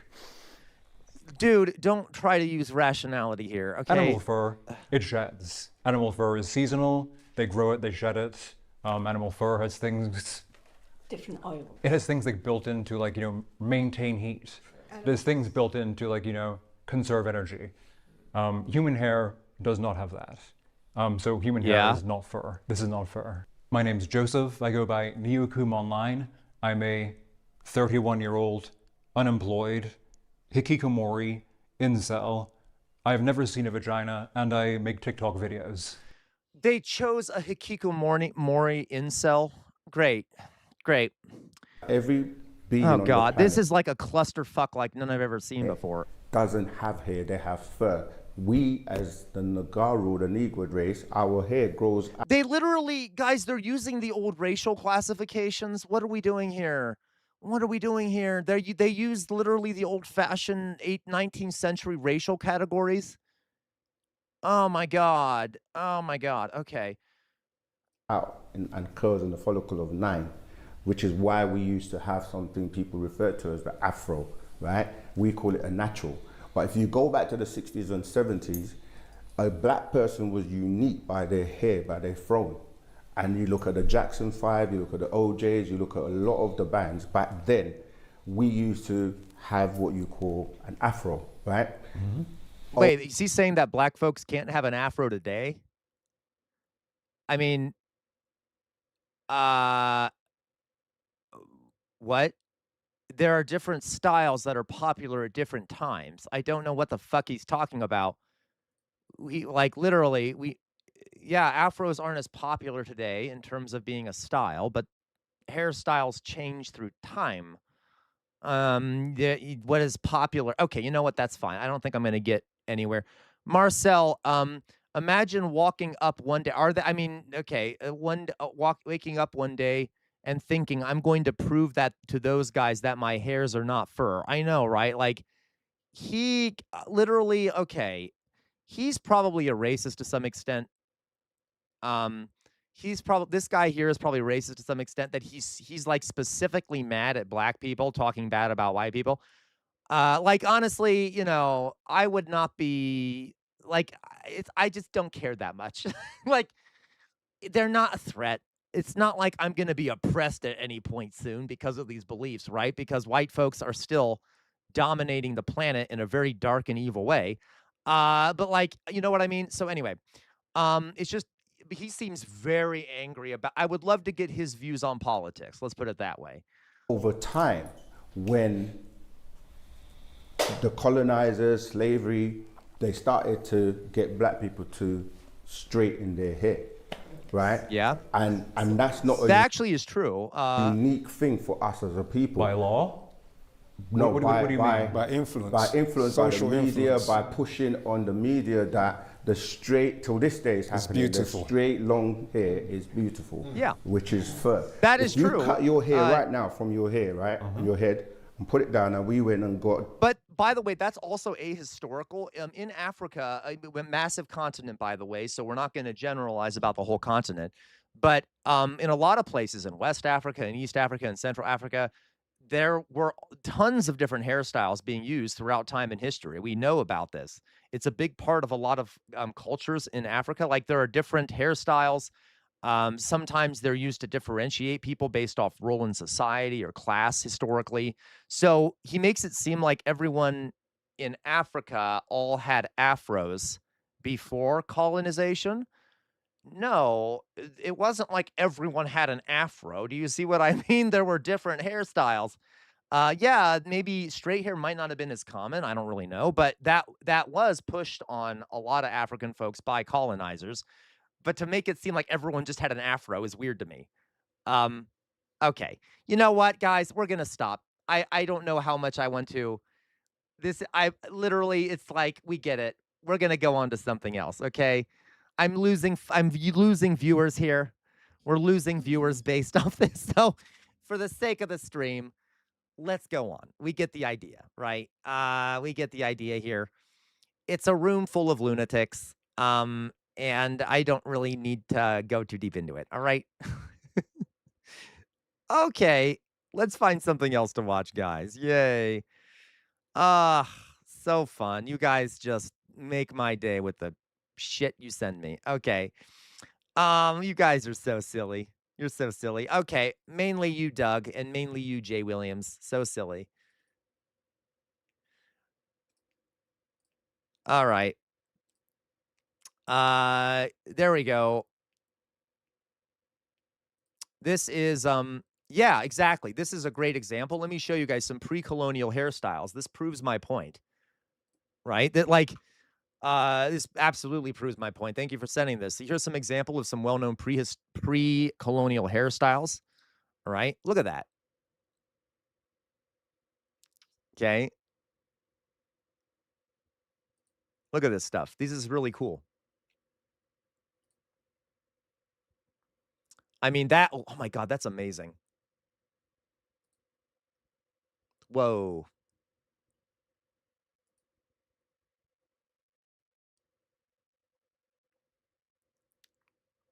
Huh. Whoa, the cone, that's really cool. So yeah, like again, it's well, that's really cool. It's weird in general to like it's almost how do I guys, how do I frame this? The Hoteps are also racist against black people. They are. If you like look deeply at the ideology, there's also a lot of very generalized assumptions about black people in it, right? Like, yeah, they view people who are sort of African folks as superior and things like that, but there's also a lot of very generalized assumptions about black people.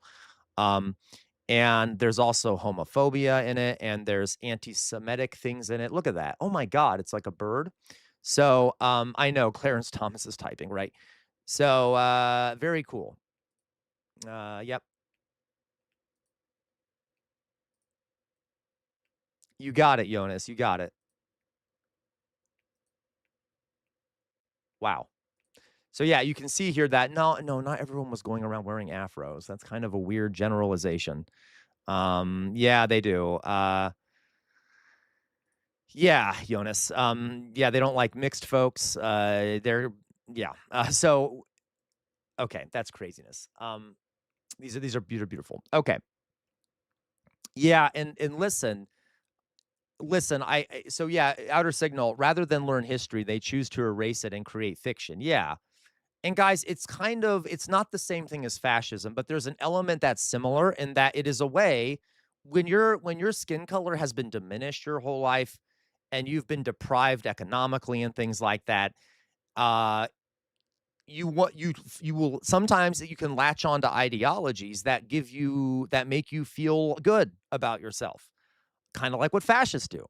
And so you'll sometimes, like a Hoteps are an example of this. They offer, especially young black men, an ideology that kind of overcomes the self-hatred that has been taught and things like that. You see what I mean? So, but it's nonsense, obviously, but okay, we'll go on here. All right, so let's see here.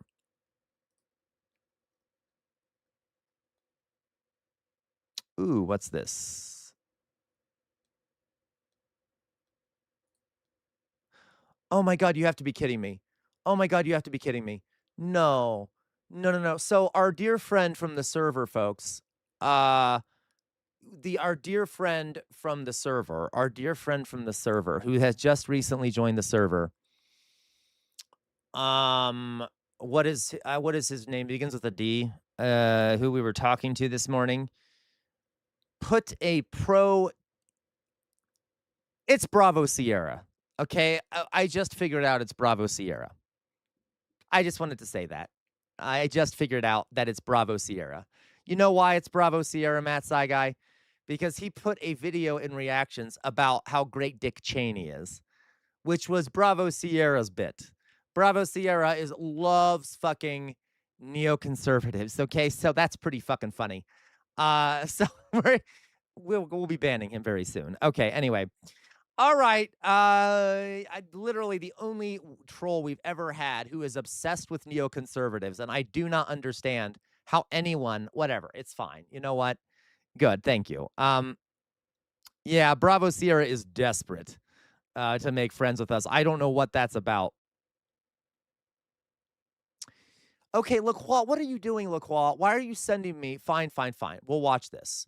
LaCroix sent us a video talking about a conspiracy from Cars, the fucking movie, which I've never seen, by the way. For years, the United Interstates of America what is has this, LaCroix? Why are you doing this to me? Okay, so there's that movie Cars. What are we doing? I've never even seen the movie. Okay, like what are we doing? I've never even seen the movie. This is, I don't fucking know, Thelonious. The hell if I know. Apparently, LaCroix sent us, apparently there's like a conspiracy theory within Cars that claims that there was like a 9/11. I don't fucking know. Let's just watch it. LaCroix has lost his goddamn mind, okay? For years, the United Interstates of America has peddled their belief that the former Iraqi dictator Saddam Hussein I'm gonna lose my mind. Is somehow responsible for the tragedy that is the 7-Eleven gas station franchise.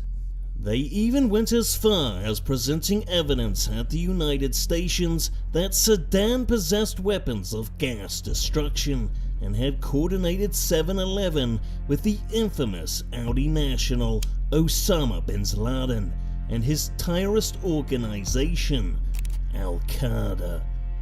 What the fuck is this, LaCroix? What the fuck is this?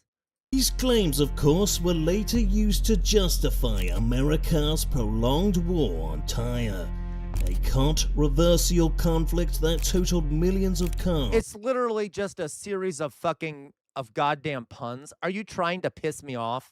In Middle East countries such as... Guys, listen, for the new people in the community, this is what my community is like, okay? They're all the worst. They are the worst, okay? That literally, they just bully me all day and then send me bullshit. And then they love to trigger me and get me pissed off, so I start yelling at them, which is what they deserve. Jesus Christ, what the fuck is this? As Iraq, Afghanistan, and even while some celebrated this war. Philly cheese, I swear to fucking God, Philly cheese. I swear to fucking God. I hate you so much. I'm infuriated. Why the fuck would you do that to me? God damn it. Ugh. War as being an end to the autocratic Saddam regime. Others say it caused damage to the frame of America's image. Damage that not even the best of mechanics could fix. But is any of this true? Did Saddam Hussein have a stockpile of weapons of gas destruction? Is he responsible for... I'm Casual Revolt. I love car puns and silencing women. Okay. You know what? Excuse you in your groove, okay? No, Thelonious, it is not funny. No, Jonas, it is not funny, okay? No, Fetty, in your groove, I swear to God, you are not in your groove today. That was rude. Rude, okay? Uncalled for. How dare you? How dare you? Don't you laugh, I swear to God. You get a bonk in your groove. Bonk! Anyone else want a bonk? Pet gone bad, you get a bonk. Bonk! I swear to fucking God. I swear to God. You're a bunch of degenerates. I swear to God. I'm making a community of goddamn degenerates in here. Okay, pit stop. Whatever, Thelonious. Whatever. Okay. Oh, my God. All right. I hate all of you. The war on time. Yeah, what was that? Did someone else throw something else too at the same time? There was so much shit happening. Yes, you do. You get a boop right now, Cody. Boop. Jonas, you get a bonk. Bonk. How dare you compare me to Stephen Miller? Whatever. It's fine. Justified? Or are the conspiracy theorists like Trucker Carlson correct? Trucker Carlson. 7-Eleven, an inside job. This is the worst. Let's go back to the fucking Hoteps, okay? Jesus.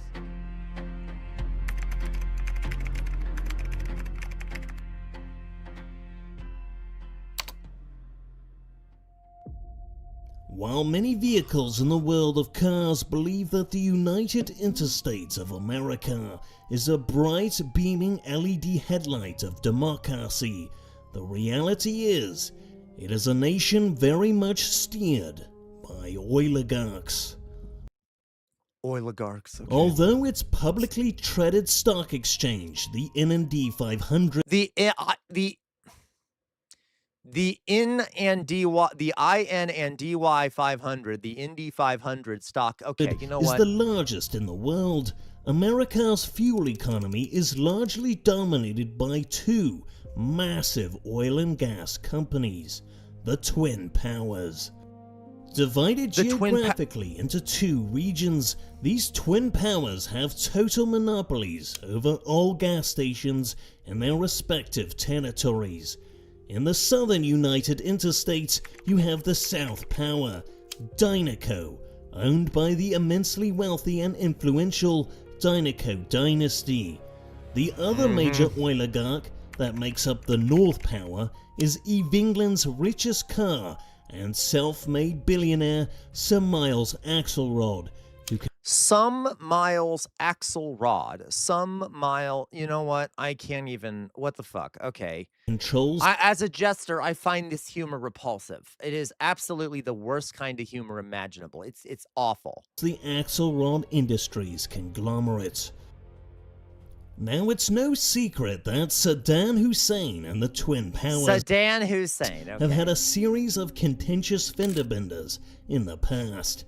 In the 80s and 90s, Saddam had dreams of combining the world-famous sodas of the Gulf Coast countries on the Caribbean Peninsula with Middle Eastern oil to form a united Muslim gas station franchise that could potentially be the largest in the world. You don't know me. However, the Jonas, I swear to God, it's not that fucking funny. What do you mean, Gulf Coast, ha ha ha? Jesus Christ. These attempts were thwarted by the Twin Powers, who funded Saddam's arch-rival, the Ayatollah of Iran. Why is the Ayatollah so angry looking? Isn't that kind of Islamophobic? LaCroix Islamophobic. During the Iran-Iraq War in the 80s, which severely limited the No, it's not Goopertarian. Goopertarian, how dare you? Goopertarian, I thought you were on my fucking side, okay? Speed of Saddam's ambitions. They also lobbied the United Stations to form a global convoy to fight Saddam when he attempted to invade and take Kuwait's soda and oil reserves in the Big Gulf War.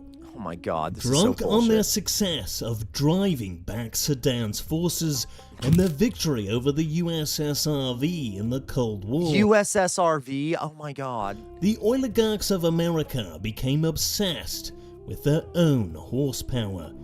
It was in this unchecked oligopoly where deadly car sins such as speed, rust, and corruption became rampant in the United Interstates, and what tends to happen sooner or later in corrupt, oil-rich nations. Peckombad, you're a degenerate. So are you, Thelonious Dunk, you're a degenerate. Outer Signal, you're a degenerate. Jonas, you're a degenerate. Goopertarian, degenerate. You're all fucking degenerates. You too, Drizilla. Drizilla is the worst of all of them. That's right. Outside attempts of regime oil change. Oh my God. On a July 11th Yeah, it is Peckombad. You're a goddamn degenerate. Yeah. Morning in the early 2000s, the Twin Powers were hit with a massive tire attack. Using covert tire networks in the United Interstates, Al-Qaeda launched thousands of simultaneous gas stations called 7-Eleven that completely carjacked America's fuel economy. With cheap... Jonas, you're right. I really shouldn't be surprised. I already knew it. Anyone in this fucking community is already a goddamn degenerate. I swear to God. Gas and an excellent selection of beverages, 7-Eleven caused an immediate collapse of the South Power and the North Power's stock price. Oh God, watch out, guys. The 7-Eleven, I don't know, the U.S. car government is going to create a fucking, what is it called? An arch, and it's gonna cause again the rise of the South, right? Or some bullshit. Anyway, you started it. Ron Goopertarian. Ron. Okay? Ron. It wasn't long before there was a large pile-up crash in the... Peckombad. You're so funny, Peckombad. Peckombad says, you're not exactly a bastion of purity yourself, CR. Oh, you're so funny, Peckombad. I am as pure as the driven snow. I am virginal. I am a virginal, angelic figure that never made a mistake in my life. How dare you? In Indy 500, due to 7-Eleven siphoning billions out of America's fuel economy. At first, Dynaco was a 7-Eleven denier and tried to blame the crash on third-quarter drops in jet usage, but Trucker Carlson was quick to point out that jet fuel futures can't cause financial meltdowns. From their experience fighting in the Gulf War and the disruption 7-Eleven had caused to the gas industry American intelligence at the KIA believed this had to be the work of a vehicle who possessed weapons of gas destruction. Gas destruction? I swear to God. Saddam Hussein. Saddam Hussein. Believing that Saddam had coordinated 7/11 with infamous terrorist Osama bin Laden and Al-Qaeda, the KIA convinced President Porsche W. Bush to invade Iraq and force Saddam to take an early exit from life. But the problem was, there was no real credible evidence that Saddam had anything to do with 7/11, or that he even possessed weapons of gas destruction. Even when Sir Miles Axelrod was busted for the all-in-all oil plot in Cars 2, and the Miles files were released, nothing was ever found that tied Saddam to Al-Qaeda. It was revealed, however, in the Miles files that the North Power had played a substantial role in financing and aiding the launch of 7/11. The ensuing controversial war on terror would rage in the Middle East for many miles, and would ultimately see the Saddam autocratic regime attempted to be replaced with speedom and democracy.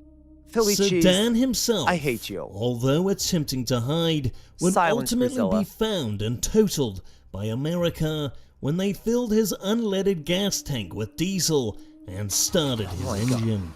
Does this ever Osama fucking bin end, or is Laden, it just of course, torture for would all later eternity? Be discontinued. I'm starting to believe it's hell. President Slobama ordered a hit and run on the President terrorist Slobama? in his secret garage in Pakistan, using Wheel Team 6 and Mater the Green Beretta. Jesus Christ. If there's one thing we can take away from this event in Cars history, it's that regime oil change for any automobile can be quite a costly enterprise. So fucking stupid, I swear. Is that it? Oh my God, I hated that. I hated every moment of it. Can't do that. Oh my God, I know, LaCroix. You can't do it. I know for you, LaCroix, that was probably peak. Shut up, Thelonious. I swear to God. Thelonious, you've been remarkably disobedient today. How dare you?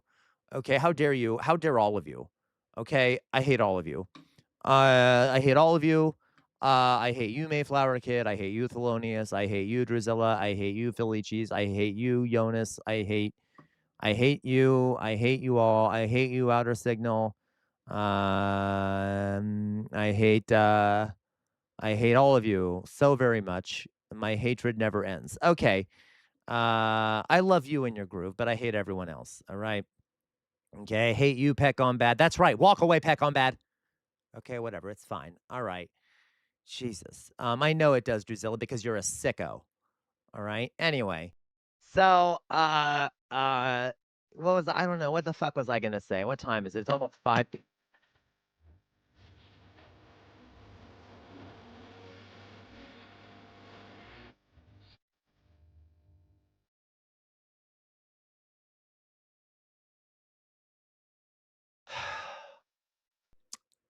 Thanks, Jonas.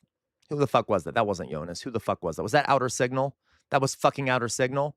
Thanks, Outer Signal. Thank you for contributing to the stream and adding value to it. Thank you for adding value to the fucking stream. Fantastic. Okay. Ugh. Great. Whatever. Okay, let's see what else we got here. I don't fucking know. I don't fucking know. You gotta give him that huck too and spit on that thing. You get me?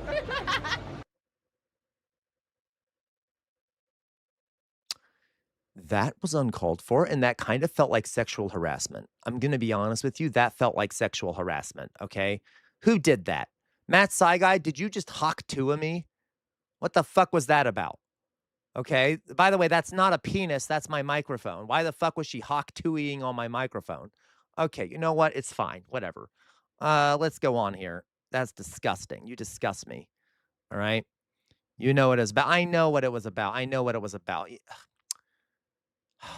Thank you, Thelonious, for fucking registering or whatever the hell it is, okay? Now I have all your personal information. I'm glad about that. Be on the lookout for a package arriving. Anyway, so let's see. I'm just kidding. I don't. That's a joke, folks. Please subscribe. I won't know. I'm just kidding. I shouldn't threaten people. That's probably against TOS. Oopsie. Oh, well. So let's see here. Drusilla, you can deep throat him. What, Drusilla? Why are you so gross? Ew, Matt Psychi, why are you licking me? You all are really the worst kind of people. You are the worst kind of people, okay? Right? You know what? No, I didn't say it would be a bomb. Okay, you know what? Whatever. It's fine. It was gonna be a box of chocolates. Anyway, so let's guys listen. I will stream for 18 more minutes, and then yes, specifically 18 more minutes. 18 more minutes, is that right? Yeah, I'll stream for like 12 more minutes. 12 more minutes, and then I'll go. All right. Let's go on here. Let's see here. Deep throat. You, Drusilla, what the fuck do you mean? You sicken me. You keep making me say that word. I hate you. All right, I'm gonna be bad. Okay, so this was sent to us by Drusilla.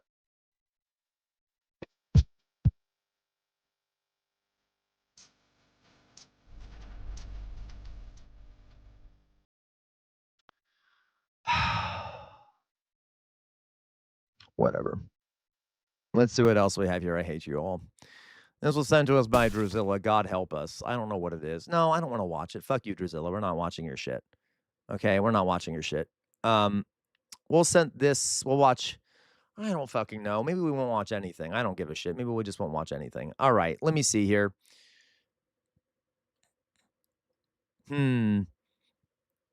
Okay, let's talk about gays a little bit. We'll watch this. This was sent to us by Jonas. It's a short. It was sent to us by Jonas. It's a short. Wow. Listen. All right, so let's watch it. Gays, right? I said, okay, let's watch. This is gays, something about gays. It says Dean Withers, homophobia, homosexuality, bisexuality debate. Okay, let's go. Let's see it. Wow. Listen, have you ever tried kissing a dude? Yes, I have. And how, wow, okay. Yeah, how did you like it? Same as a woman. I don't see the difference between it.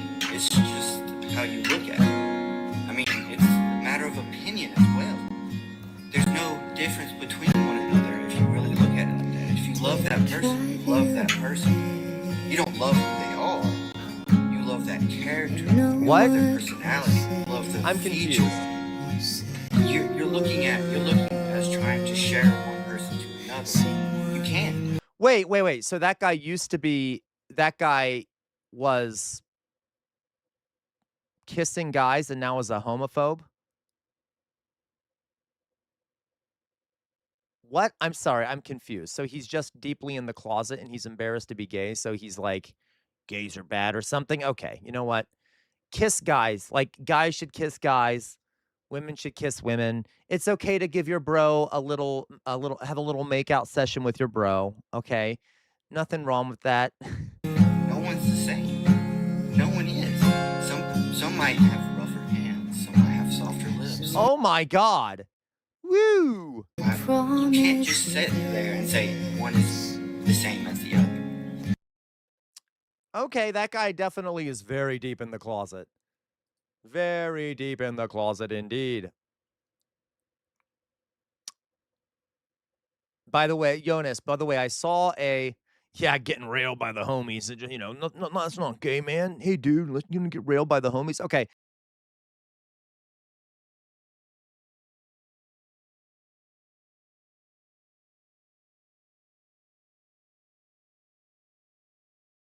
Nerf that shit, but thank you.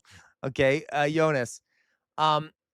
Jonas says, by the way, I saw a comment that kind of shocked me. It's about how socialist policies are used as an incentive. Yeah, they are.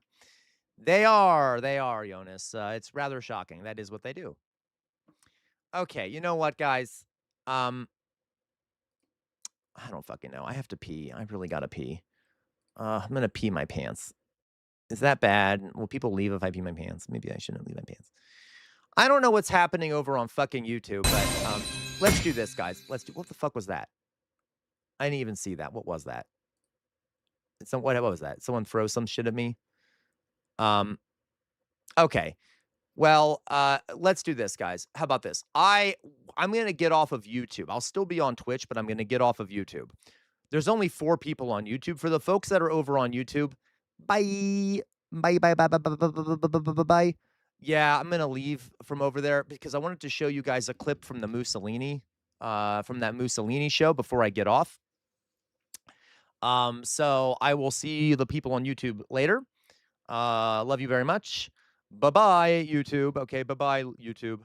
Have a lovely day. Even though I think YouTube is kind of, I know Mayflower Kid, but I think YouTube is like, because of all the fuck I say and all like the other evil shit I talk about, all like the sex shit and the penis shit, they probably don't push me out as much, if that makes sense. So I'm going to get off of there for now because I'm going to show something that could be copyrighted if I don't play my cards right. So, because they're very sensitive. So I'm going to go off. Bye-bye, YouTube. Bye-bye. All right. Now, for people on Twitch, please wait for a second because